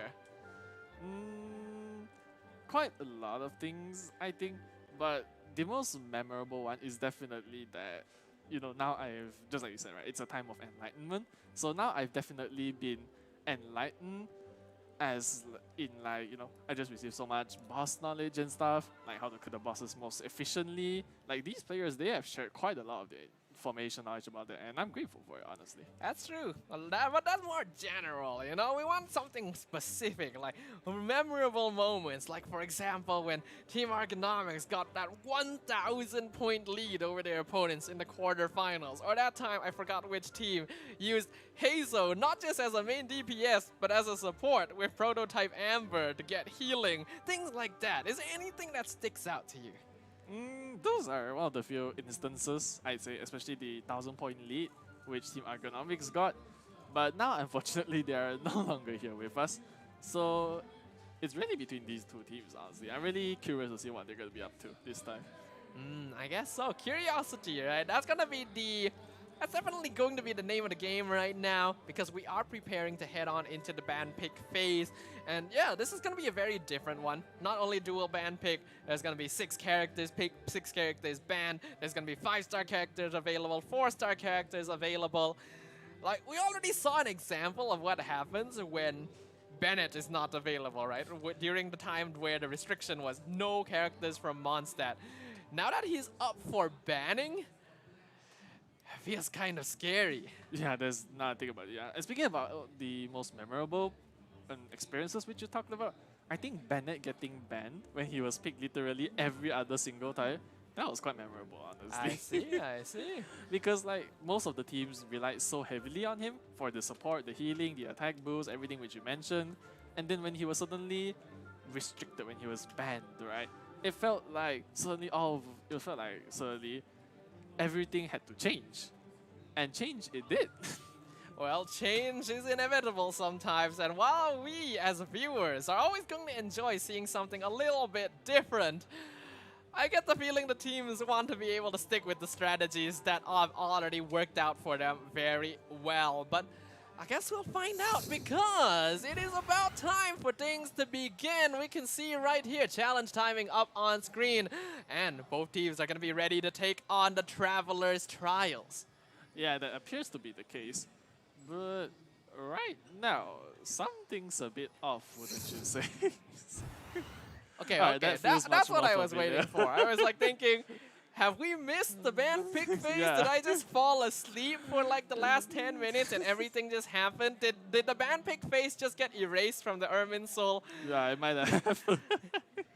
Alright, so it looks like I see that the players on Team Sayonara, they're grouping up together, right? They appear to be discussing something, so they're probably agreeing and disagreeing on what their band picks are going to be. And right off the bat, it looks like the Raiden Shogun, Ayato, and Nahida are banned. Yeah, these are all going to be very strong universal characters. We have seen them in basically every phase at some point. So this is definitely going to disable a lot of options. National team going to be losing a lot of characters. Hyper Bloom team is going to be losing a lot of characters. Yelan as well being added to that is going to be quite scary for both sides. Yep. And right now for Team Sayonara, it appears that both Kazuha and Yoimiya have been picked. Indeed, indeed. Now we have to remember, Team Sayonara, they did a pretty good job with the Heizo Kazuha composition, but that also requires both Bennett and Xingqiu. Right now the teams are leaning away from the 4 stars, except now, First Age of War gonna be the first ones to pick one up for themselves. Yeah, they're gonna be picking Tainari, Faruzan, and Jin, while banning Yelan in addition. So in a sense, what First Age of War is doing here by picking up Faruzan is that they're effectively banning her away from Team Sayonara. They see the Kazuha, they know that they like to play Heizo, and while it seems unlikely that they will combo these 3 characters together, Faruzan is still a very strong Anemo enabler, and they just don't want to give it away. That is true. And meanwhile, this is quite surprising. On the side of Team Sayonara, they have picked Saino actually. Yes, I know. Has not been seen yet so far, but guess what? Bennett and Xingqiu are gone. There is no national team. There is no utility from Bennett. Why did Sayonara ban Heizo themselves? They are actually not playing Heizo. Okay. Yeah, that is quite interesting. This Kazuha's for something else. Yeah, and Scaramouche has been banned in addition, actually. Yeah, so since they see that Faruzan has been picked by First Stage of War, they are just eliminating all the notable sources of Anemo DPS. Heizo and the Wanderer being 2 of the most notable examples of this. Yep, that is the case right now. And right now, it appears that... What do you think Team Sayonara is up to? Because of the 3 characters they've picked, I think all 3 are... They might scratch that, because right now, it appears that for the First Stage of War, they've picked Shunna and Ganyu actually. Ooh, and look at that, Team Sayonara. Not only have they picked up Arataki Ito, they have reserved Xiangling as their exclusive 4-star character. And they have picked up Goro as well, just to prevent First Stage of War from being able to ban him out, because he is basically compulsory for an Arataki Ito team. That is true. And meanwhile, the First Stage of War have picked Child as well. This is quite the team, I must say. And in addition to that, Diona has been banned actually. Yeah, Team Sayonara, they see a lot of cryo presence on the side of First Age Boer, Shenhe, as well as Ganyu, because we know that there can only be one 5-star on each team lineup. Shenhe needs other cryo characters to buff, Diona being one of the best sources of utility, and also the second best support choice after Bennett. No longer in the pool, Kuki Shinobu, vital to Hyper Bloom, no longer available as well. And since they see, well, Goro has been picked up, you won't have Yunjin, you won't have Noel, that makes the Geo team a bit harder to construct. Yeah, that's definitely going to be the case right here. So from what we see, it appears that both sides are trying to deny each other some very important party setups actually. But now we enter into the second phase of our ban pick. Firstly, both these teams will need to set up 6 different parties. It's no longer 4, they gotta create 6. So a little bit more mental gymnastics gonna be needed here. And then once all 6 parties have been created, we have to remember, so far these teams, they've created 4 parties, yes, but they only really use 1 or 2. That's no longer viable, because once these 6 setups are complete, both teams can ban 2 from the other side. So you better have some good party setups here. That's definitely going to be the case, so that means no slacking off, and it also means that all 6 of your party setups have to be very well thought out and very well planned actually, or it may be under prey of being banned. Yeah, it's terrifying, honestly. I would not want to be in this situation, because just the amount of thought that has to go into constructing all of these, knowing that any of these parties, you may not be allowed to play them. That's true, but meanwhile, we do have something out of Team Sayonara, which is their first setup, which is gonna also consist of Ito, Goro, Ningguang, and Layla. Using Layla, gonna be quite interesting here, but we have to remember, her C4 provides damage to normal and charged attack based on a percentage of her max HP, and Ito, he's all about those charged attacks, so that actually does work out quite well for her. They also have completed a second team. They've got Yoimiya, Fischl, Candice, and Barbara. That's true. So it looks like, what do you think they're gonna try and do with their second team actually? It's an interesting one here. Now, Candice will provide Hydro Infusion, and ideally Yoimiya wants to be able to proc Vaporize, but he no longer has access to Yelan and Xingqiu, so the most consistent source here is actually Barbara, but that requires Yoimiya to literally stand right next to the boss all the time. Yeah, that's definitely gonna be the case right here. And for their third party setup, it's gonna consist of Kazuha, Xiangling, Chongyun, and one of the newer characters right here, which is... what's the name again called?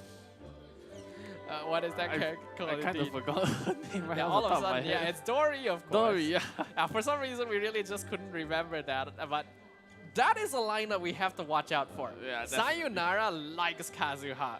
They won semi-finals with Kazuha.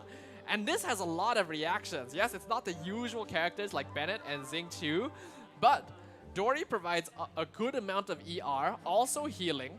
Chongyun Cryo Infusion with Xiangling could result in really good reactions. That's true. Meanwhile, on the other side of things, we have Sayu for First Aid Jombur, followed up by Shenhe, Chongyun, and Rosaria actually. That's very interesting. We have to remember that Shenhe, she does thrive in buffing cryo teams. But in this case, they will be hard-pressed to have a proper main DPS. I do feel like rather than Sayu, they could have brought in a Hydro character and went for Freeze and Shatter with Chongyun. That might have worked out somewhat well, but I suppose against bosses it's not going to really work out. So I don't really like that lineup personally, but I do like the other one they've got. They've got the Aggravate spread in Tainari, Fischl, Kale, and Lisa. That is quite the formidable lineup, I'd say. But meanwhile, for Team Sayonara, they formed the team with Sino, Kale, Kujosara, and Sayu, living up to the name Sayonara. Ooh, there's actually been a small switch actually. Team Sayonara, they're putting Layla on the Kazuha team and Dory on the Ito team. And I think that's actually kind of nice. That does actually work.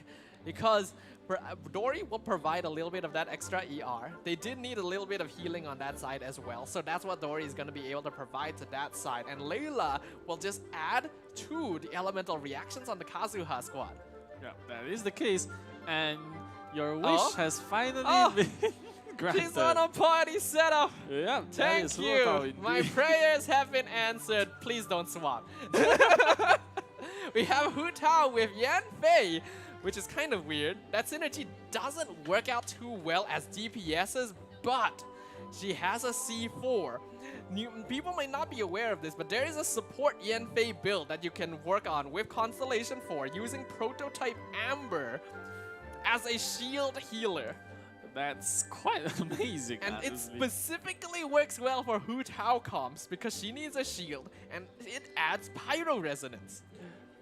Amazing, honestly.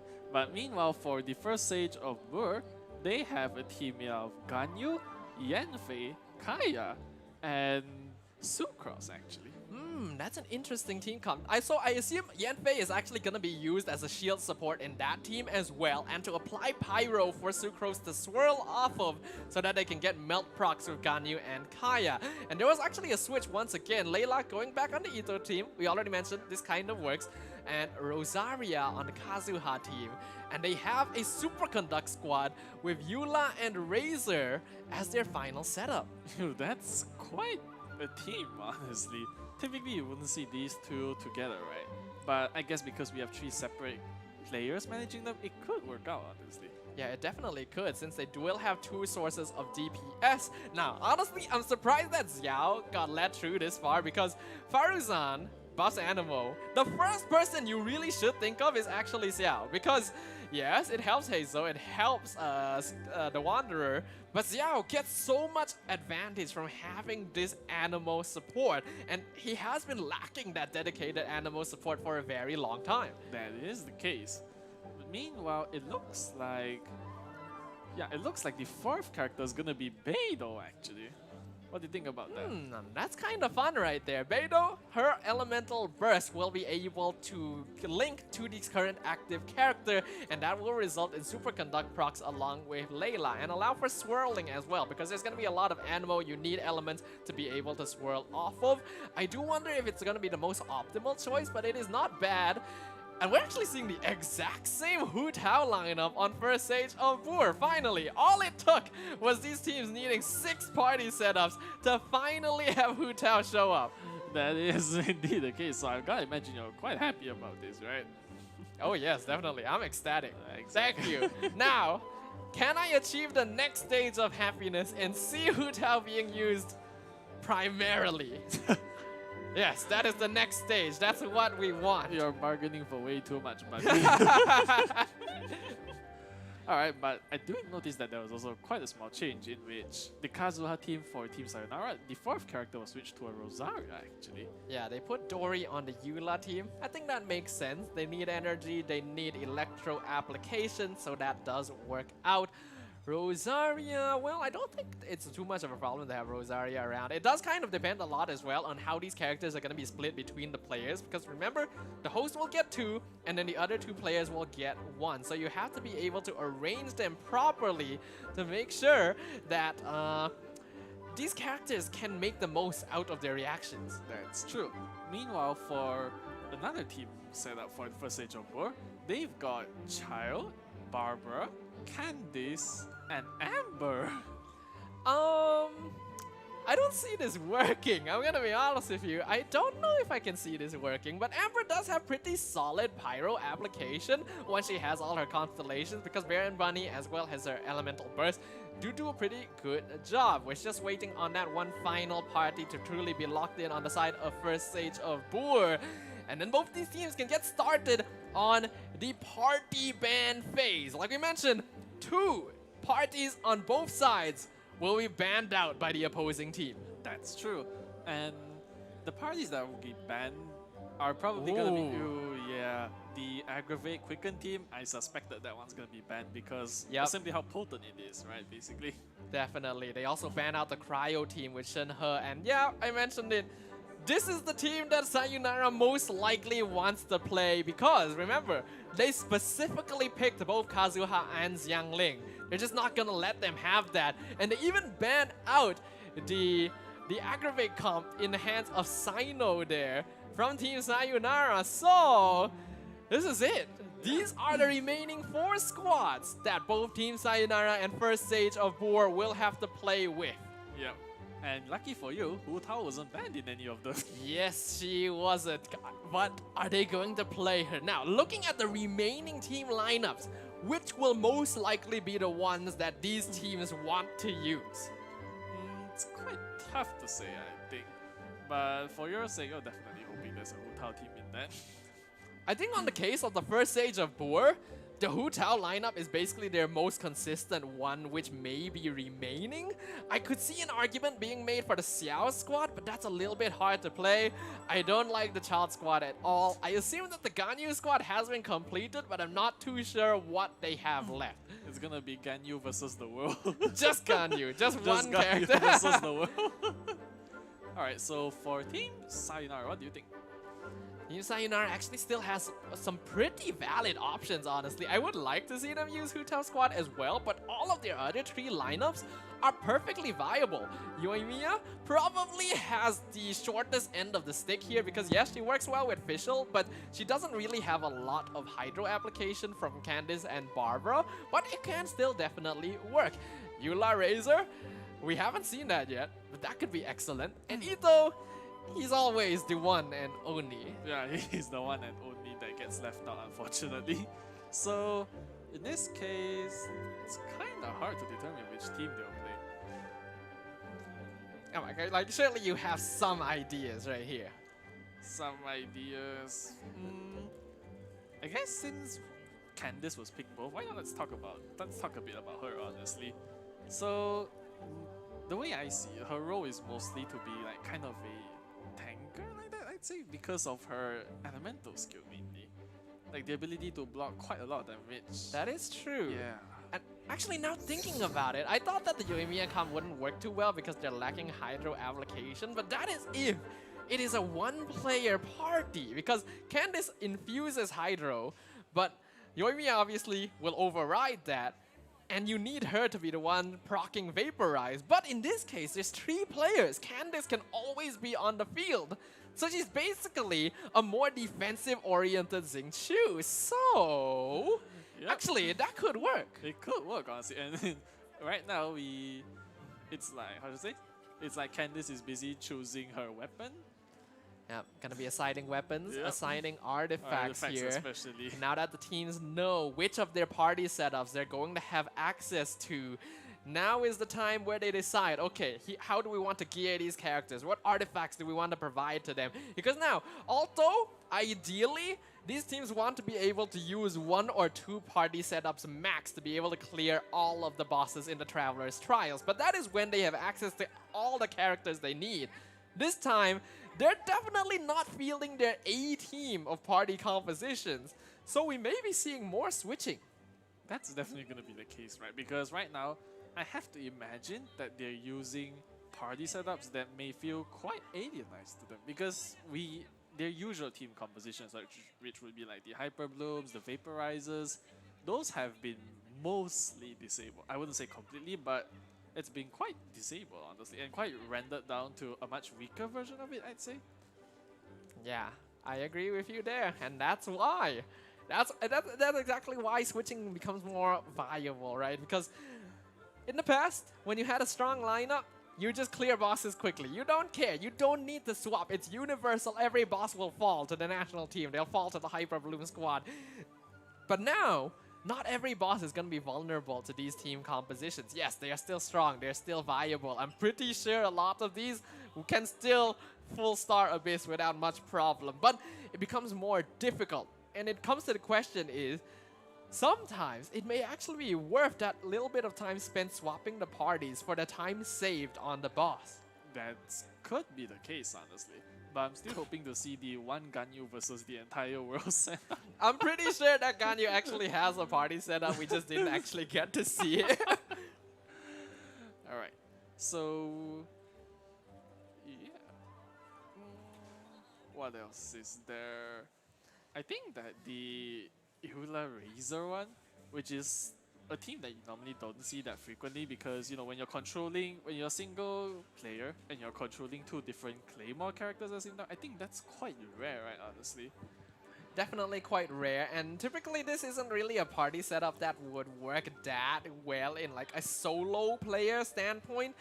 Yes, you could switch in Eula and Razor and balance their burst, but it doesn't quite match up. But when you have 3 players, you basically will have 2 DPS, and because they do happen to be Electro and Cryo, even they themselves can already proc Super Conduct. But it is still not a very universal team lineup, because when you're fighting against, let's say, Ruin bosses, specifically, they already have an innate physical resistance. That's true, honestly, because they are robotic after all, right? So, this is really a tough one, honestly. I mean, I just want to see Hu Tao. We have a Hu Tao team on both sides. I have not seen this all event. So let's see it. I want to see some of it. I hope we get to see some of it. But, well, I guess I'm happy enough that she was already in the party setup. Let us begin, ladies and gentlemen. Keep your wits about you, because this is going to be the Traveler's Trial segment, the final segment of the Genshin Impact SEA Carnival Grand Finals, after which we will officially crown our first ever champion. Yep, so definitely stay tuned to that. Alright, so right now, for Team Sayonara, they're beating up our favorite chicken once more, and on the right side, it's the Hu Tao team! Yes! My prayers are answered! My dreams are fulfilled! I can now die a happy man. Thank you very much. Now, Team Sayonara, they're gonna be starting things off with our favorite old microwave chicken dinner right here. Their first target of their Traveler Trial Challenge. Yep, that's gonna be the case. And it looks like the chicken has even called for some fungi friends to help. That's quite something. And we are already seeing a little bit of a difference here. On this side, we can see Team Sayonara using the YooHoo comp, and it's definitely taking a bit longer, because although Hydro application from Candice is solid, it's going to be a lot slower than Xingqiu, and Hu Tao is absolutely going to destroy the Cryo Hypostasis. No question about it. Definitely. Alright, looks like unfortunately they will have to resort to bowling, which will be the slightly slower option, but it doesn't matter because the Cryo Hypostasis is going to be falling either way. Yeah. Meanwhile, we can see next target gonna be the Aeon Blight Drake, from what I can tell, on the side of Team Sayonara. YooHoo and Fischl will definitely not have too much problem dealing with this, and I do like that they have given Fischl to the host with YooHoo, because otherwise you wouldn't get a lot of use out of her Constellation 6. This is basically the most that is not good right there. That is quite unfortunate, honestly. Just didn't have that tad bit amount of energy needed. Yeah, that's gonna take a little bit more time for Yanfei to come down and join them. We have to be careful here. This is a lot of damage from the Coral defenders. So instantly starting off with the Hu Tao Elemental Burst, making sure that she's topped up on HP while still keeping it below the 50% threshold. Yep, that is the case. And meanwhile, for Team Sayonara, they appear to be destroying, dismantling our favorite mechanical chicken right here. Yeah, their damage is fairly solid. They're going to be relying a lot on both Overload as well as Electro Charge here, because the application for Fischl is going to be a lot more consistent as compared to both Candice and Barbara. On the other side, for Sage of War, definitely having a bit of difficulty here. Hu Tao is also a character that ideally wants to be able to proc Vaporize procs with Xingqiu or Yelan, but as we know, neither of those characters are available. Yep, because both of them have been banned after all. But right now, it appears that Hu Tao is dangerously low, honestly. Oh, that's just Hu Tao's natural state. Oh, yeah? You have to remember, that's just how Hu Tao is supposed to play in the first place. Yanfei is gone once more. Yeah, I am wondering whether or not this is a support shield Yanfei or a DPS Yanfei, because I actually don't know whether or not the C4 shielding works in co-op, so that's something that people are gonna have to clarify to me. Yeah. Meanwhile, it looks like Team Sayonara are gonna be taking on Child, and right now we can see why Candice is so good at blocking it right now. Yeah, it always does feel cool when you play these sort of characters like Candice and Beidou, and you're able to effectively block an attack and you just counter it back. Feels really satisfying, but still in the end, the important part is to make sure their team stays alive. Having Barbara does do actually a pretty alright job of applying Hydro, while at the same time making it sure that their team will basically never die. Yeah, that's true because Barbara right now, in terms of 4-star healers, she's definitely one of the best out there. But we can already tell, just based on the pace that both these teams are going, that the dual ban pick phase has done a number to their records. We're definitely not going to be reaching the same kind of scores we saw in the quarter and semi-finals, but that is also part of the challenge. Yeah, that is part of the challenge indeed. And meanwhile, it looks like our favorite chicken is getting bullied once more by yours truly, a Hotel. Yep, Hutao gonna be preparing some roast duck for us today, and hopefully they will be able to clear it out quickly. Again, they are not using Electro here, so they do have to deal with the Spore attack, but also are able to dish out damage quite consistently. And we can also see that the point total not quite being updated here, so we're still a little bit in the dark. Who is actually leading, unless someone was hardworking enough to actually keep track of how many bosses each side has defeated so far. Yeah, that is kind of the case. Oh, it looks like Team Sayonara is able to accumulate and is already a 480 point lead right now. Okay, 480 points on the side of Team Sayonara. We'll just have to wait for a moment to see how many points first stage of Boor has as well. In comparison, the Cryo Hypostasis now. In the semifinals, in the quarterfinals, we said this boss basically past tense, but now you can see that they are having some time. Oh, that's not good. There goes your Hotel. Yeah, I mean, as a Hotel main, this is a sight you do kind of get accustomed to seeing. It's an unfortunate case of having a character that always plays on the threshold of death, and they're gonna lose Kaya as well. That's incredibly unfortunate, and Sucrose is also quite low actually right now. Actually thinking about it, that Kaya may have been a strategic death, because I realized that is on their host, who is also playing Hu Tao. They might have decided that it's better to just kill off both characters so that Hu Tao can respawn and rejoin the fight. Yeah, definitely. Alright, looks like they are back, and the Maru Kenki doesn't pose much of a challenge to them right now. Cryo, Regis-Vine now. Still not much of a problem, although the Cryo Hypostasis put up more of a fight. Unfortunately, this frosty little flower right here, still gonna be a regular target of bullying. Definitely. And meanwhile, it looks like the Statue of 7 is doing its job, patching up all the characters back to at least half health, but that will have to do. Yeah, and actually we can see that is a strategic choice by the side of first stage of Boor. They have selected to set the Statue of the 7 to 50% HP healing so that they don't over top up Hu Tao because she loses too much damage when her damage is too high. That is quite the observation, honestly. And yeah, that's incredibly intelligent of them. Meanwhile, it looks like the Electro Hypostasis is getting melted, whereas our good friend Asimon is getting destroyed by the first stage of Boor. The algorithm of semi-intransient matrix of Overseer network. Probably the last time I'm gonna be able to say that on camera today. Gonna be the next target for the side of first stage of Boor. Looks like Sayonara gonna be able to make short work of the Electro Hypostasis, and honestly this side making pretty good time on our favorite set of triangles too. Yeah, that is the case right here. Meanwhile, it looks like the first stage of Boor are gonna be heading towards the direction of the Electro Hypostasis.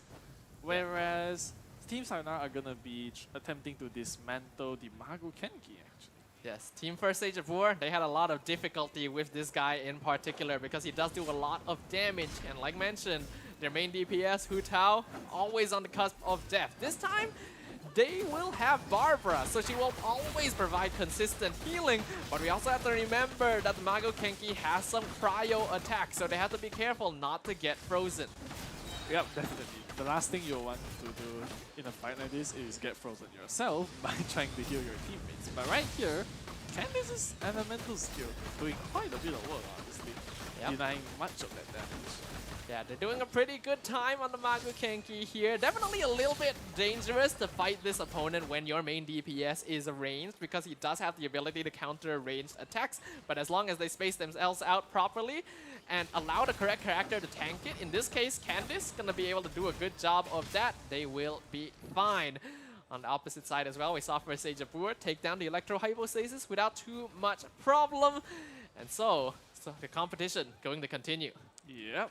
And right now, it looks like Team Sayonara are going to be moving towards the Thunder Manifestation. Yep. Whereas for the first stage of War, they're going to be tackling a rather uncommon enemy, which is the Pyro Hypostasis. We haven't seen much of these, honestly. Oh, look at that. Team First Stage of War. They've actually swapped their lineup for this, which makes sense. Fighting this with Hu Tao and Yan Fei is just not even in the realm of a bad idea, just a why idea. So they're going to be using Candice as well as Barbara and Child. So I get the feeling this lineup was specifically constructed for the Pyro Hypostasis. There is a lot of Hydro application. There is quite a lot, and just like that, they've already taken apart the shield of the Pyro Hypostasis, and right now they're just destroying it, honestly. I'm trying to look at the numbers on Barbara here because I'm wondering whether they have Barbara built at like full HP or actually some DPS right here. But with 3 Hydro characters, they'll have no problem taking down this boss. Whereas on the opposite side, Thunder Manifestation definitely going to be an easy target for a Yoimiya party composition. Yeah, definitely, because well, she does shoot up and her basic attacks do deal quite a lot of damage.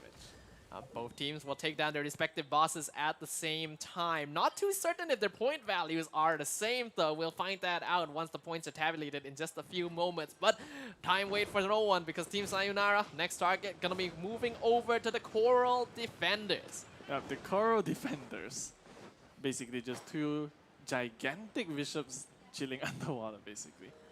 And we can see now, to try and buy as much time as possible and not waste the swap from the side of First Stage of War, they're going to be challenging immediately another Pyro boss. In this case, the Pyro Regisvine with their triple Hydro team. And here we can see Team Sayonara, they're specifically waiting for the Coral Defenders to make their jump over before starting the assault.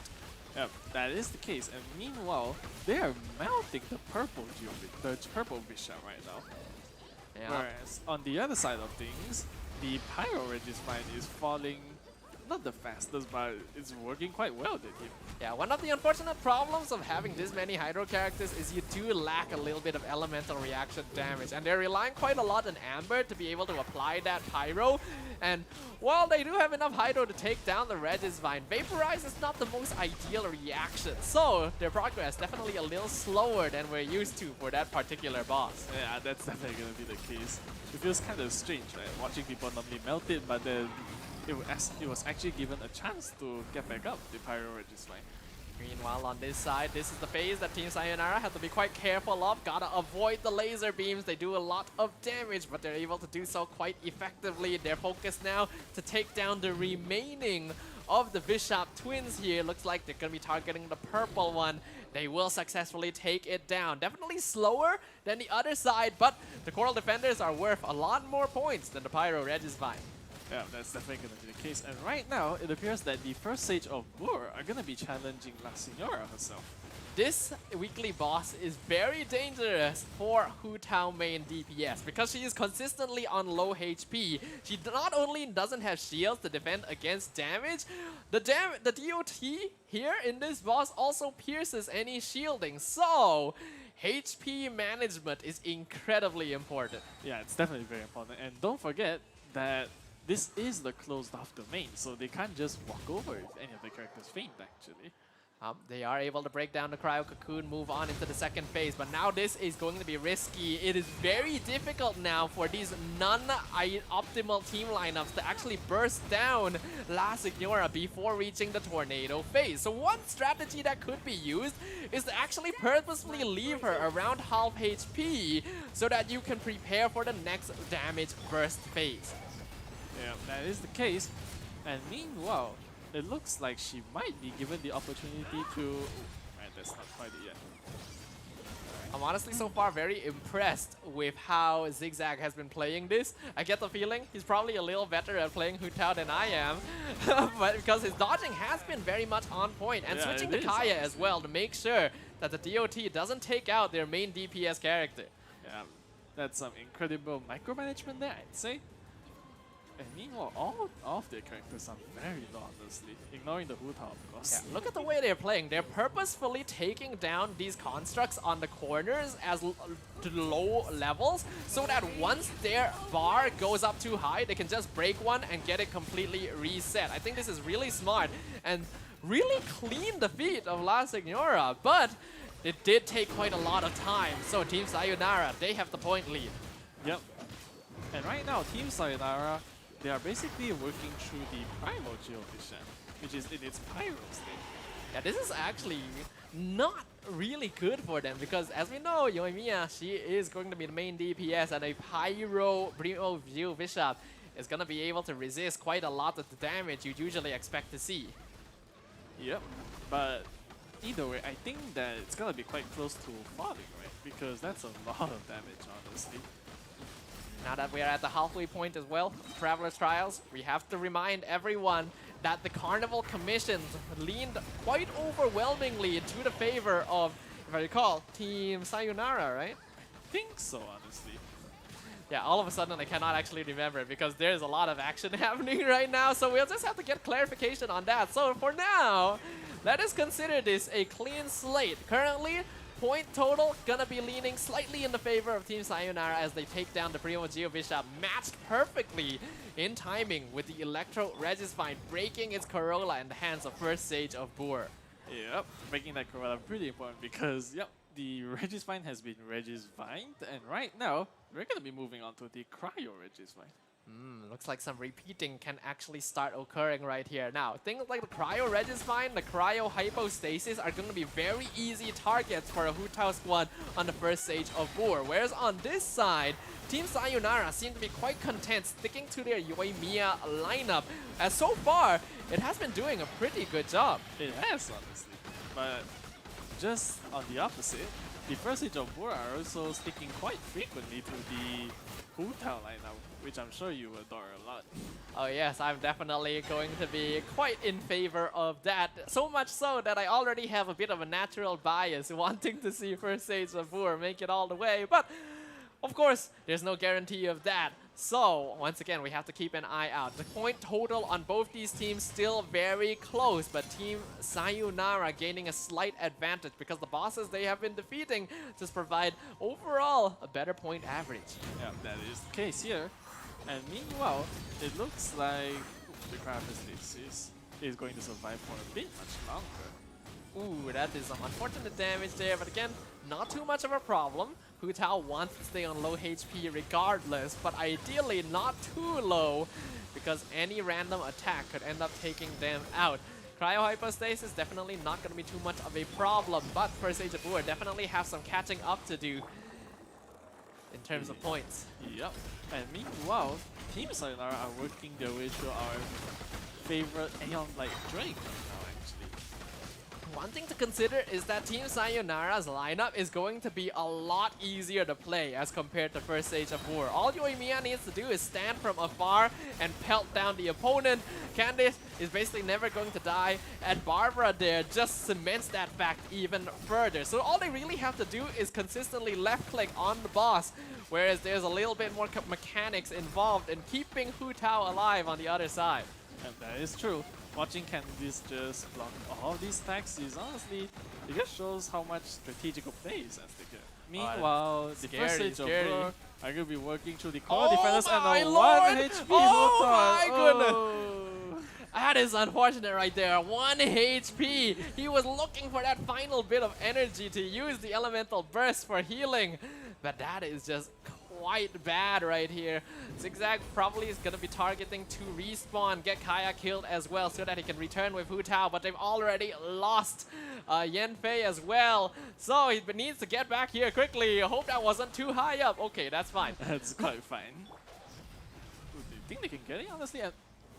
Did the bosses respawn? Oh, I think that might be that's one a of the- reset. Did the yeah, boss? that was- Oh, the boss yeah, just that reset. was a reset, I Oh, think. that's not good. Meanwhile, Team Sayonara not having much of a problem dealing with our 11th Fatui Harbinger himself, already on third phase of Child, and he did give a lot of points. He is still a weekly boss, even if he might be one of the easier ones to take down.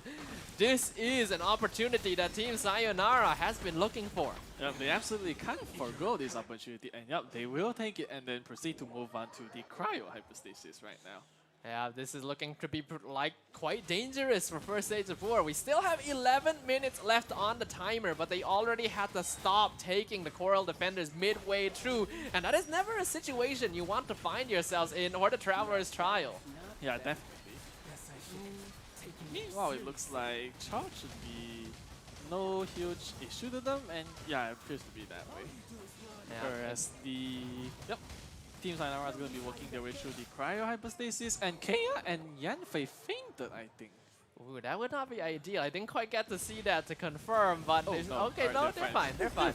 They're But right now, this is like dodging is super important here. The use of elemental burst for iframes also super essential to ensure that their main DPS does not fall. Yes, Yanfei could have been built as a main DPS as well, but her damage is going to pale in comparison to her. Oh, what who That's critically lost. Oh, oh, that's rough. Oh, that's not good. there goes the. But looks like they're gonna try and reattempt. Yeah, Charo? they actually have to retry that because it is a domain boss. They cannot just wait for him to respawn, and all of these mistakes are adding up. They are just underestimating these attack patterns because when you play a character like Hu Tao, it is very often paired with a shield character. A lot of times you cannot consistently get the dodges because a lot of, like, no matter how good you are in terms of your mechanics, mistakes still happen. We're all human after all. Yeah, we are after all. That was quite the setback for them, honestly. Being forced to real-time Chao, a bit unlucky.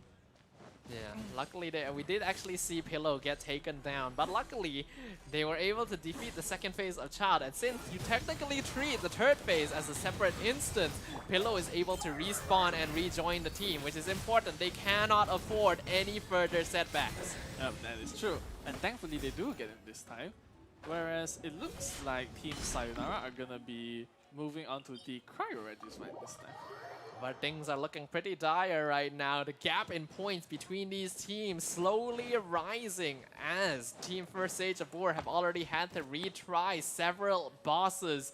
So you can tell that things are looking not so good. And in this situation, teams have no choice really but to hope that their opponent makes a mistake. But in this case, Team Sayonara just have such a strong team comp. Barbara makes sure they will never die. As opposed to First Stage of War, they're losing characters left and right. Yeah, they are losing quite more than usual, I think. It really is just Hu Tao carrying this battle, honestly. As she should be, and that's... I'm amazed, honestly. So one thing to note is that there is actually a little bit of mechanics involved with playing Hu Tao. In that, while she wants to spam her charged attack, you can actually decide how many basic attacks you want to do before using the charged attack as well. You can go for 1, 2, or 3 basic hits into the charged attack because of how well it chains together. And this all depends on how well you want to manage her stamina. I do feel like this is probably a C1 Hu Tao. So stamina issues shouldn't be too much of a problem for them, but in terms of pyro application, they may want to consider that. Yeah, they may. They should, honestly. Meanwhile, it looks like Team Sayonara will be working their way through the Electro Hypostasis, whereas the First Stage of War are heading towards Mago Kenki, I believe. Yeah, so far, honestly, they've done a pretty good job of narrowing the point gap right now. They're only about 200 points behind, though that's going to be increasing now that Team Sayonara has taken down the Electro Hypostasis. But now, this is a dangerous one right here. They ended up losing Hu Tao earlier to the Mago Kenki. Yeah, that is true, so they do have to be a bit more careful. And, oh, that was kind of weird, but I know that's happened to all of us at some point. Yeah, Ooh, careful right there. Close. But using Kaya to tank that just in case he wasn't able to time the dodge correctly is probably the way to go about it. But he can only do that so many times. Even Kaya gonna have a limited health pool.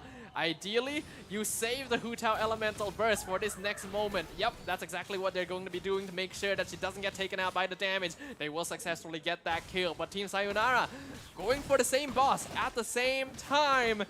And they are not at risk of death.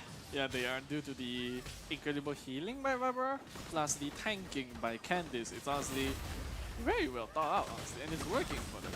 Yeah, we can see here an example of different team lineups that they've chosen in this case, where Team First Stage of War, they're going for as much damage maximization as possible, while Team Sayonara has chosen to go for consistency, making sure that they can keep their team alive in exchange for potentially having a slightly lower damage cap. And so far, that's working out quite well for them. It is, honestly. And right now, the First Stage of War, they're going to be repeating the cycle and heading up to Asimon once again. Yep, this triangle man, our good old friend Asimon. This may be the last time we actually get to see him on stream right now because 6 minutes left in this Traveler's Trial segment. 6 minutes left in our Genshin Impact SEA Carnival Grand Finals. 6 minutes is the difference to determine who our first champion will be. Yeah, that's right. And meanwhile, it looks like Team Sayonara are going to be trying to take out the Thunder Manifestation, which shouldn't be much of an issue, honestly. Yep, again, these are pretty simple bosses for Team Sayonara. They're willing to take just a little bit of additional time to take down the bosses because they know they don't actually have to swap characters, swap parties between bosses, and they can quite safely ensure that they are kept alive due to the defensive nature of both Candice and Barbara on their team. Remember, Hydro Resonance also provides extra max HP. That is true, honestly. But meanwhile, we also have the first stage of work. They're trying to work their way through the Electro Hypostasis this time. Electro Hypostasis should not be a problem at all. This is one of the easiest bosses for a Hu Tao Team Comp to take care of, but they need to speed this up. Although they were able to somewhat narrow the point lead, it is still maintaining at this stage. And, well, Team Sayonara, they're looking to be pretty comfortable right now. They are, honestly. Meanwhile, they are so comfortable that they've decided to take on the Coral Defenders, actually. These two Bishops. Yep. There's always a risk to fighting these because Cryo always has a point of concern for Barbara specifically, but in this case, the Cryo Bishop doesn't actually apply that much of the elements, so they're actually okay with standing there and tanking it. Barbara specifically here, actually 30,000 HP, so she's not actually built fully into HP here, otherwise it would actually be a little bit higher. Yeah, it's true.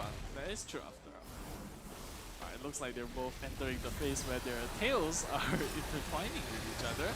Yep, Candice gonna be making use of a very structured attack to get a little bit of counter-attack damage here. Meanwhile, for Age of War, they're already resetting on their path. Now switching back to the Hydro team with Child, Barbara, and Candice to take down the Pyro Hypostasis. Yep, that is the case.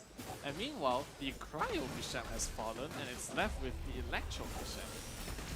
Now, so far, Julian, what are you thinking of these two teams' performances? We have just a few minutes left in our grand finals. Yeah, given the limited resources that they were forced to cope with, I think it's quite amazing, honestly. Because, like, most of these characters are characters we have, but personally for me, I tend to look down on their strength a lot, but here, anything really is possible, honestly. And even the score is quite close to each other. Yeah, we were definitely counting out the Yoimiya lineup when we saw it during the party setup screen, but it's quite smart of Team Sayonara. They constructed lineups that may not necessarily work in a situation where, say, you are playing solo, which is what we're all more used to, like, say, when we're challenging Abyss, because we thought, Candice, Barbara, not going to be able to apply a lot of Hydro if you have to constantly switch to Yoimiya to actually do damage, but in this Carnival, there's 3 players. You can leave the elemental infusion to your teammates, and that is honestly just a really smart way of constructing their team. It is, honestly. And it's great to see Candice being used right in the grand finals of all places. That's just wow. And meanwhile, it looks like both of them have decided to take out the Pyro Regify at the same time, with the first stage of war being just a bit faster. Yeah, right now we can see Amber. Honestly, I definitely did not expect to see Amber at any point during the SEA Carnival, so the fact that we're actually getting to see her in the grand finals is quite a thing. Unfortunately, not sure if it's going to be enough. Currently, 2 minutes left on the grand final stage. 2 minutes left in the Traveler's Trials, and the current point gap just about 200 points in favor of Team Sayonara. Yeah, that is the case. And speaking of Team Sayonara, they appear to be moving towards the Primo Geo Bishop this time. Yeah, Primo Geo Bishop. Unfortunately, quite an annoying boss to have to reach because it does take quite a bit of running. Are both teams actually going for the same boss at the same time? I'm not too certain here. Yeah, it does appear to be the case. Actually, that is the case. That is the case.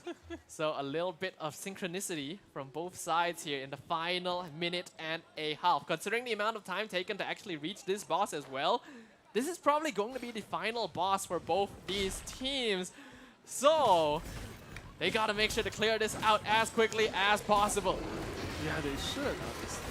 And right now, It appears that they're still grinding their way through it, but this thing is tanky, honestly. It has quite a lot of health with Primo Geovision. It's a difficult boss to have to defeat here, but considering the elements that they did receive, I perceive that on the side of Team Sayonara, that's going to be a Cryo Primo Geo Bishop. So that's actually pretty good for Yoimiya and Team Com. Whereas the first stage of war, they've got an Electro Primo Geo Bishop. Also, not too bad for them, but you can see just from the speed that they're taking it, Team Sayonara should have no problems clearing this up. First stage of war, they might have some difficulty here. They don't have a shield for this, and they're gonna lose Kaya. They are. And meanwhile, it looks like, yeah, Sayonara's definitely gonna be able to get the Primo Geovision in time. You know, I'm a bit nervous for the first stage of war. They've got 30 seconds left.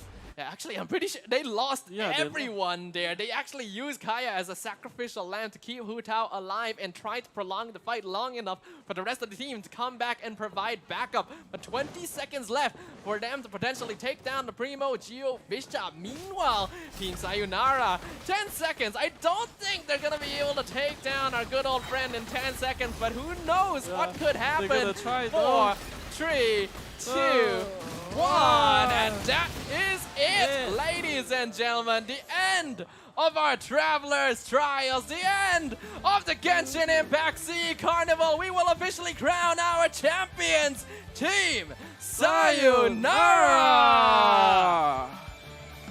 Ladies and gentlemen, make sure to put your hands together. 64 teams from all across Southeast Asia. 8 moving on to the playoff stage live at Comic Fiesta Kuala Lumpur. And now 1 final champion. GG, well played. Good game, well played indeed to Team Sayonara. They've performed marvelously, honestly. And I'm sure that the final score was quite close between them as well. So honestly, a very good showing of skill. And in fact, I can hear them cheering in the background right now because they deserve it, honestly. I wouldn't be surprised. They definitely deserve to enjoy their newfound champion title right here. Because honestly, like you said, really amazing showing, really good gameplay.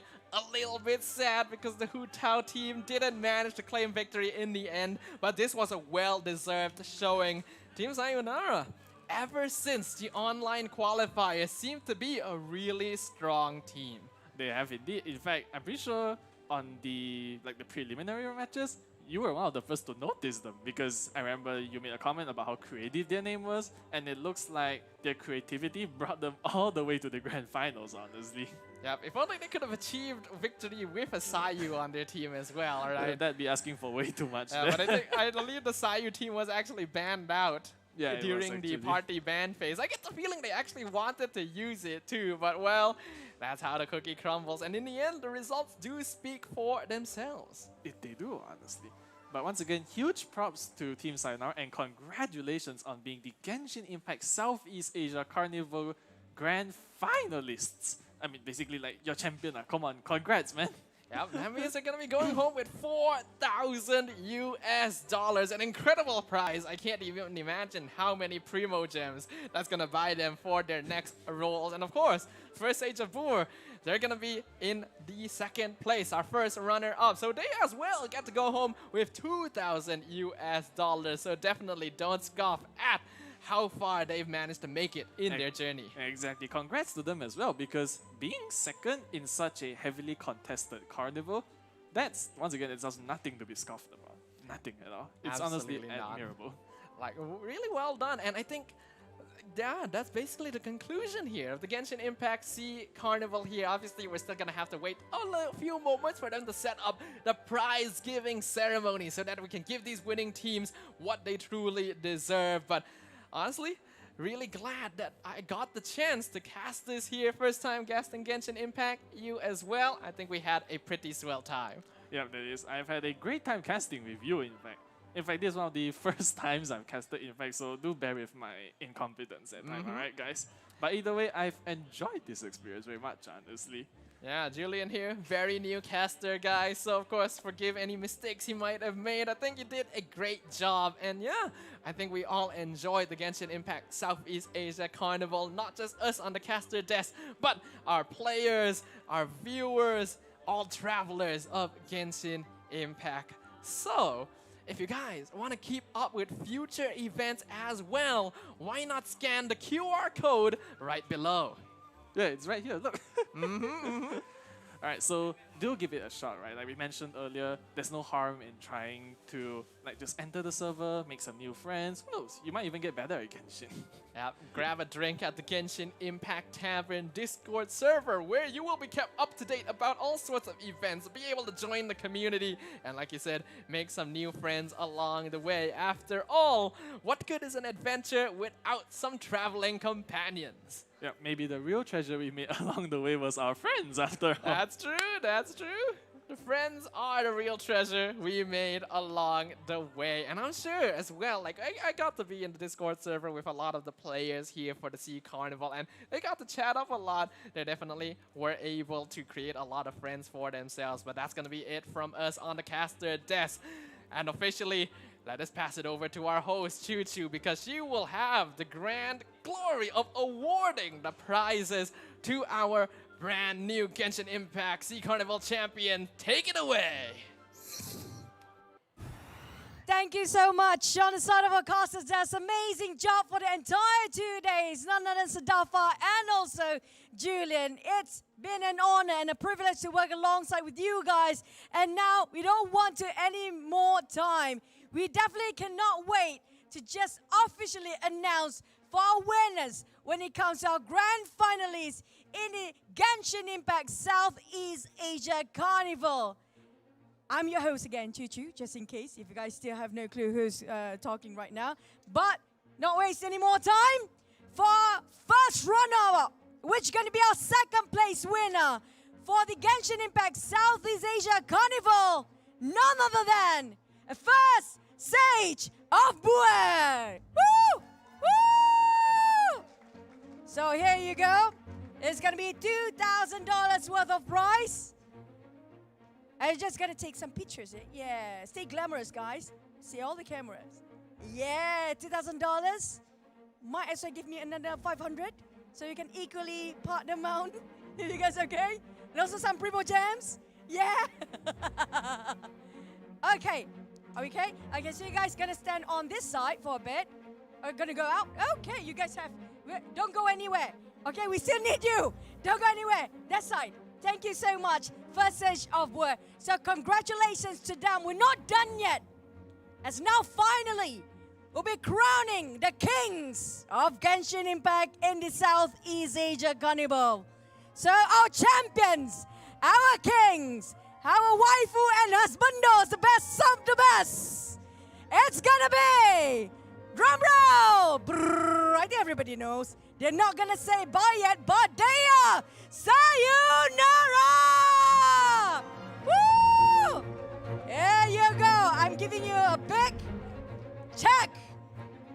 $4,000. Say hi to the camera. Not sayonara to the camera. Eh? Konnichiwa to the camera. There you go.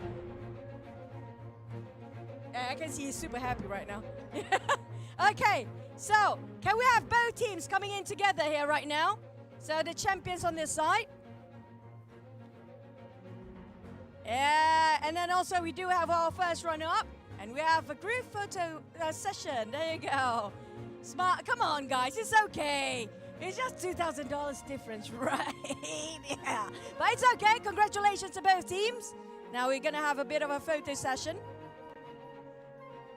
Yeah, you guys are celebrities right now. For new Genshin Impact players, do join the Discord and find them. Find them to ask for Primo Gems. Because they just won themselves some Primo Gems. Not just that, also the cash amount of thousands of dollars. And if you guys need to know any nook and cranny regarding how to play against the bosses in the trials, these are the guys that you should look out for. They are so knowledgeable. They are the champions and the runner-ups for our Genshin Impact Southeast Asia Carnival. Now, can we ask for another mic for them later? Yeah. I mean, we're going to have a bit of interview for you guys, since there's a big fat check amount of, yes, D's and 4 digits all the way. Woo! Oh, you guys got a lot of fans here, by the way. Okay, so anybody from a first run-up? Oh, yep, it's gonna be a first session. Oh no, you hold the mic first. Is it on?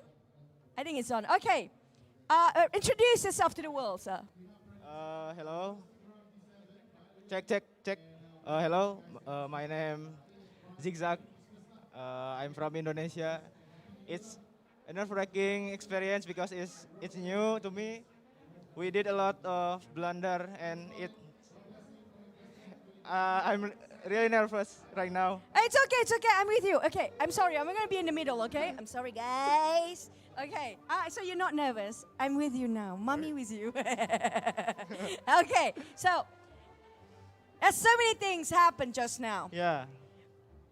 Did you guys shout to each other when things happen? Yes, we did. Who do you blame the most in your team right now? I think we blame each other. Who's the one who love to blame? We blame equally. Are you sure? Is it you? I have a feeling it's you. Yeah, maybe it's me. Because he said, everybody gonna take the blame for me as well, okay? So, at least you got a first runner-up. You so many participants, out of 64 players, down to 8, down to 2 of you guys. How does it feel like to be in the Genshin Impact Southeast Asia Carnival? It's a pretty good experience. Just Also, good? Amazing, great. Oh, come on. You got Primo Gems. Yes, it's a free trip too. Yeah, you also my friend now. You add me and you give me characters, okay? I think that's a lot. That's a lot? That's a lot to do. Wow, I'm taking your waifu, you're angry lah. Okay, do you have anything you want to say to the champions team right now? Congratulations to you guys. You guys really deserve it. And yeah, I hope we meet again next year in this exact tournament. Yeah! Any of your teammates want to say anything to your family? You're on TV! Come on! The one? You're nervous? The more reason I want you to say something. Come on. Say something to your fans. You have fans now. Introduce yourself. Bisa. Yeah. He's so scared. I think they're just still nervous. You guys still nervous about the last game, right? What was the hardest challenge for you in the last? I saw a lot of reset of the boss. Somebody dropped down and just died. What was the hardest part of this challenge for you? I thought we need to do 6 commission, and the reality is we just need to do 5. So it's better. It's better, but we jump one from the bingo. So they took our. What is that? Okay, it's okay. We have our translator here, our handsome Ken. Now, Ken, come here from IO. So here it comes. Okay, what is the biggest challenge for you? The hardest part in this carnival?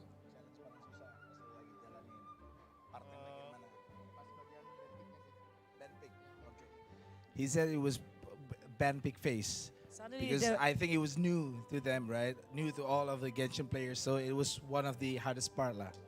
Suddenly the voice changes. Just someone so manly. Okay, I think that's it. I mean, like, thank you, Ken. I think that was the last question for. But thank you so much. You really appreciate it, bro.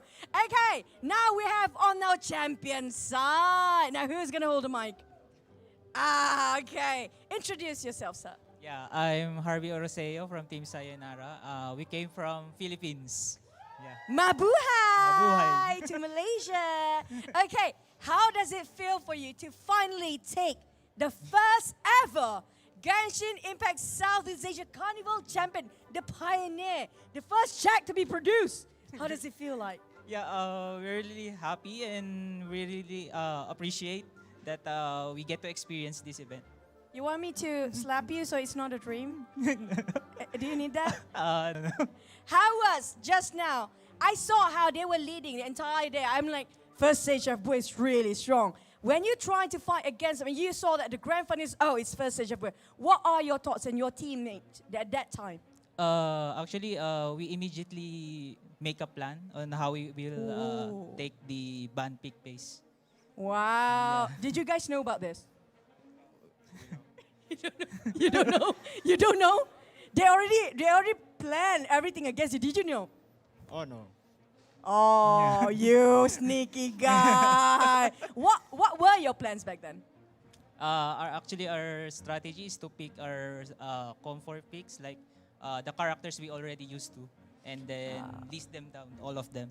Oh, so who got the most biggest character pool of all you three? Actually, me.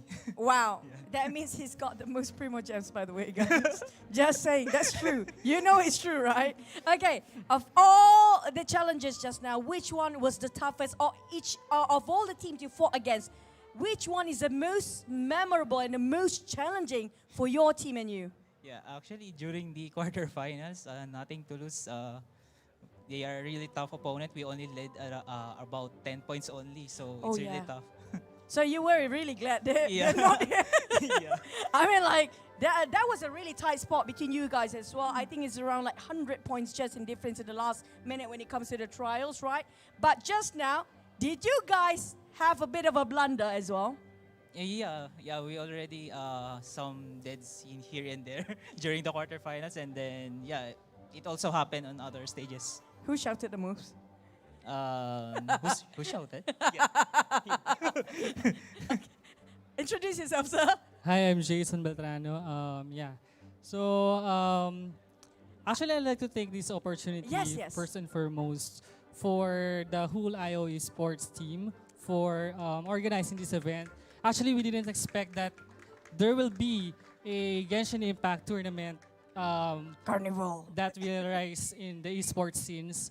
And we really appreciate your efforts, and then we know how hard it is to organize this event. And second is to all our families and relatives in the Philippines who are currently watching right now on IO Sports YouTube and Facebook.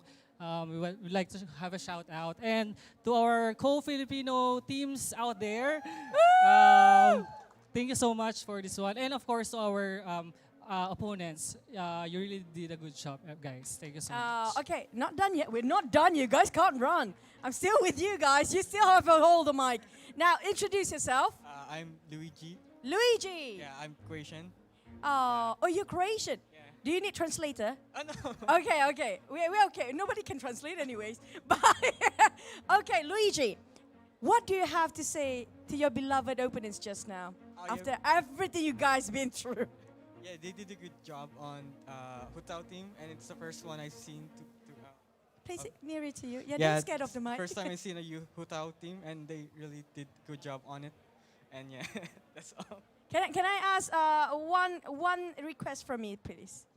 Since you guys' name is Sayonara's team, can you like Sayonara to them?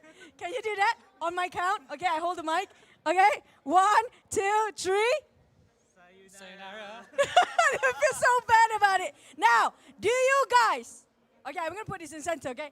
Do you guys want this to happen again next time? Oh, come on, guys. Do you want Genshin Impact Southeast Asia Carnival to happen again?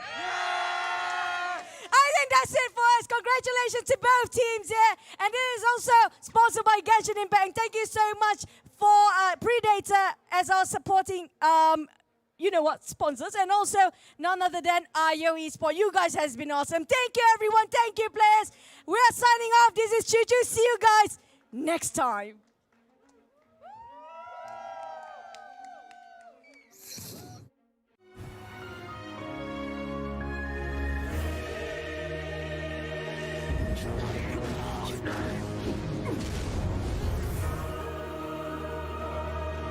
My ordnance divine.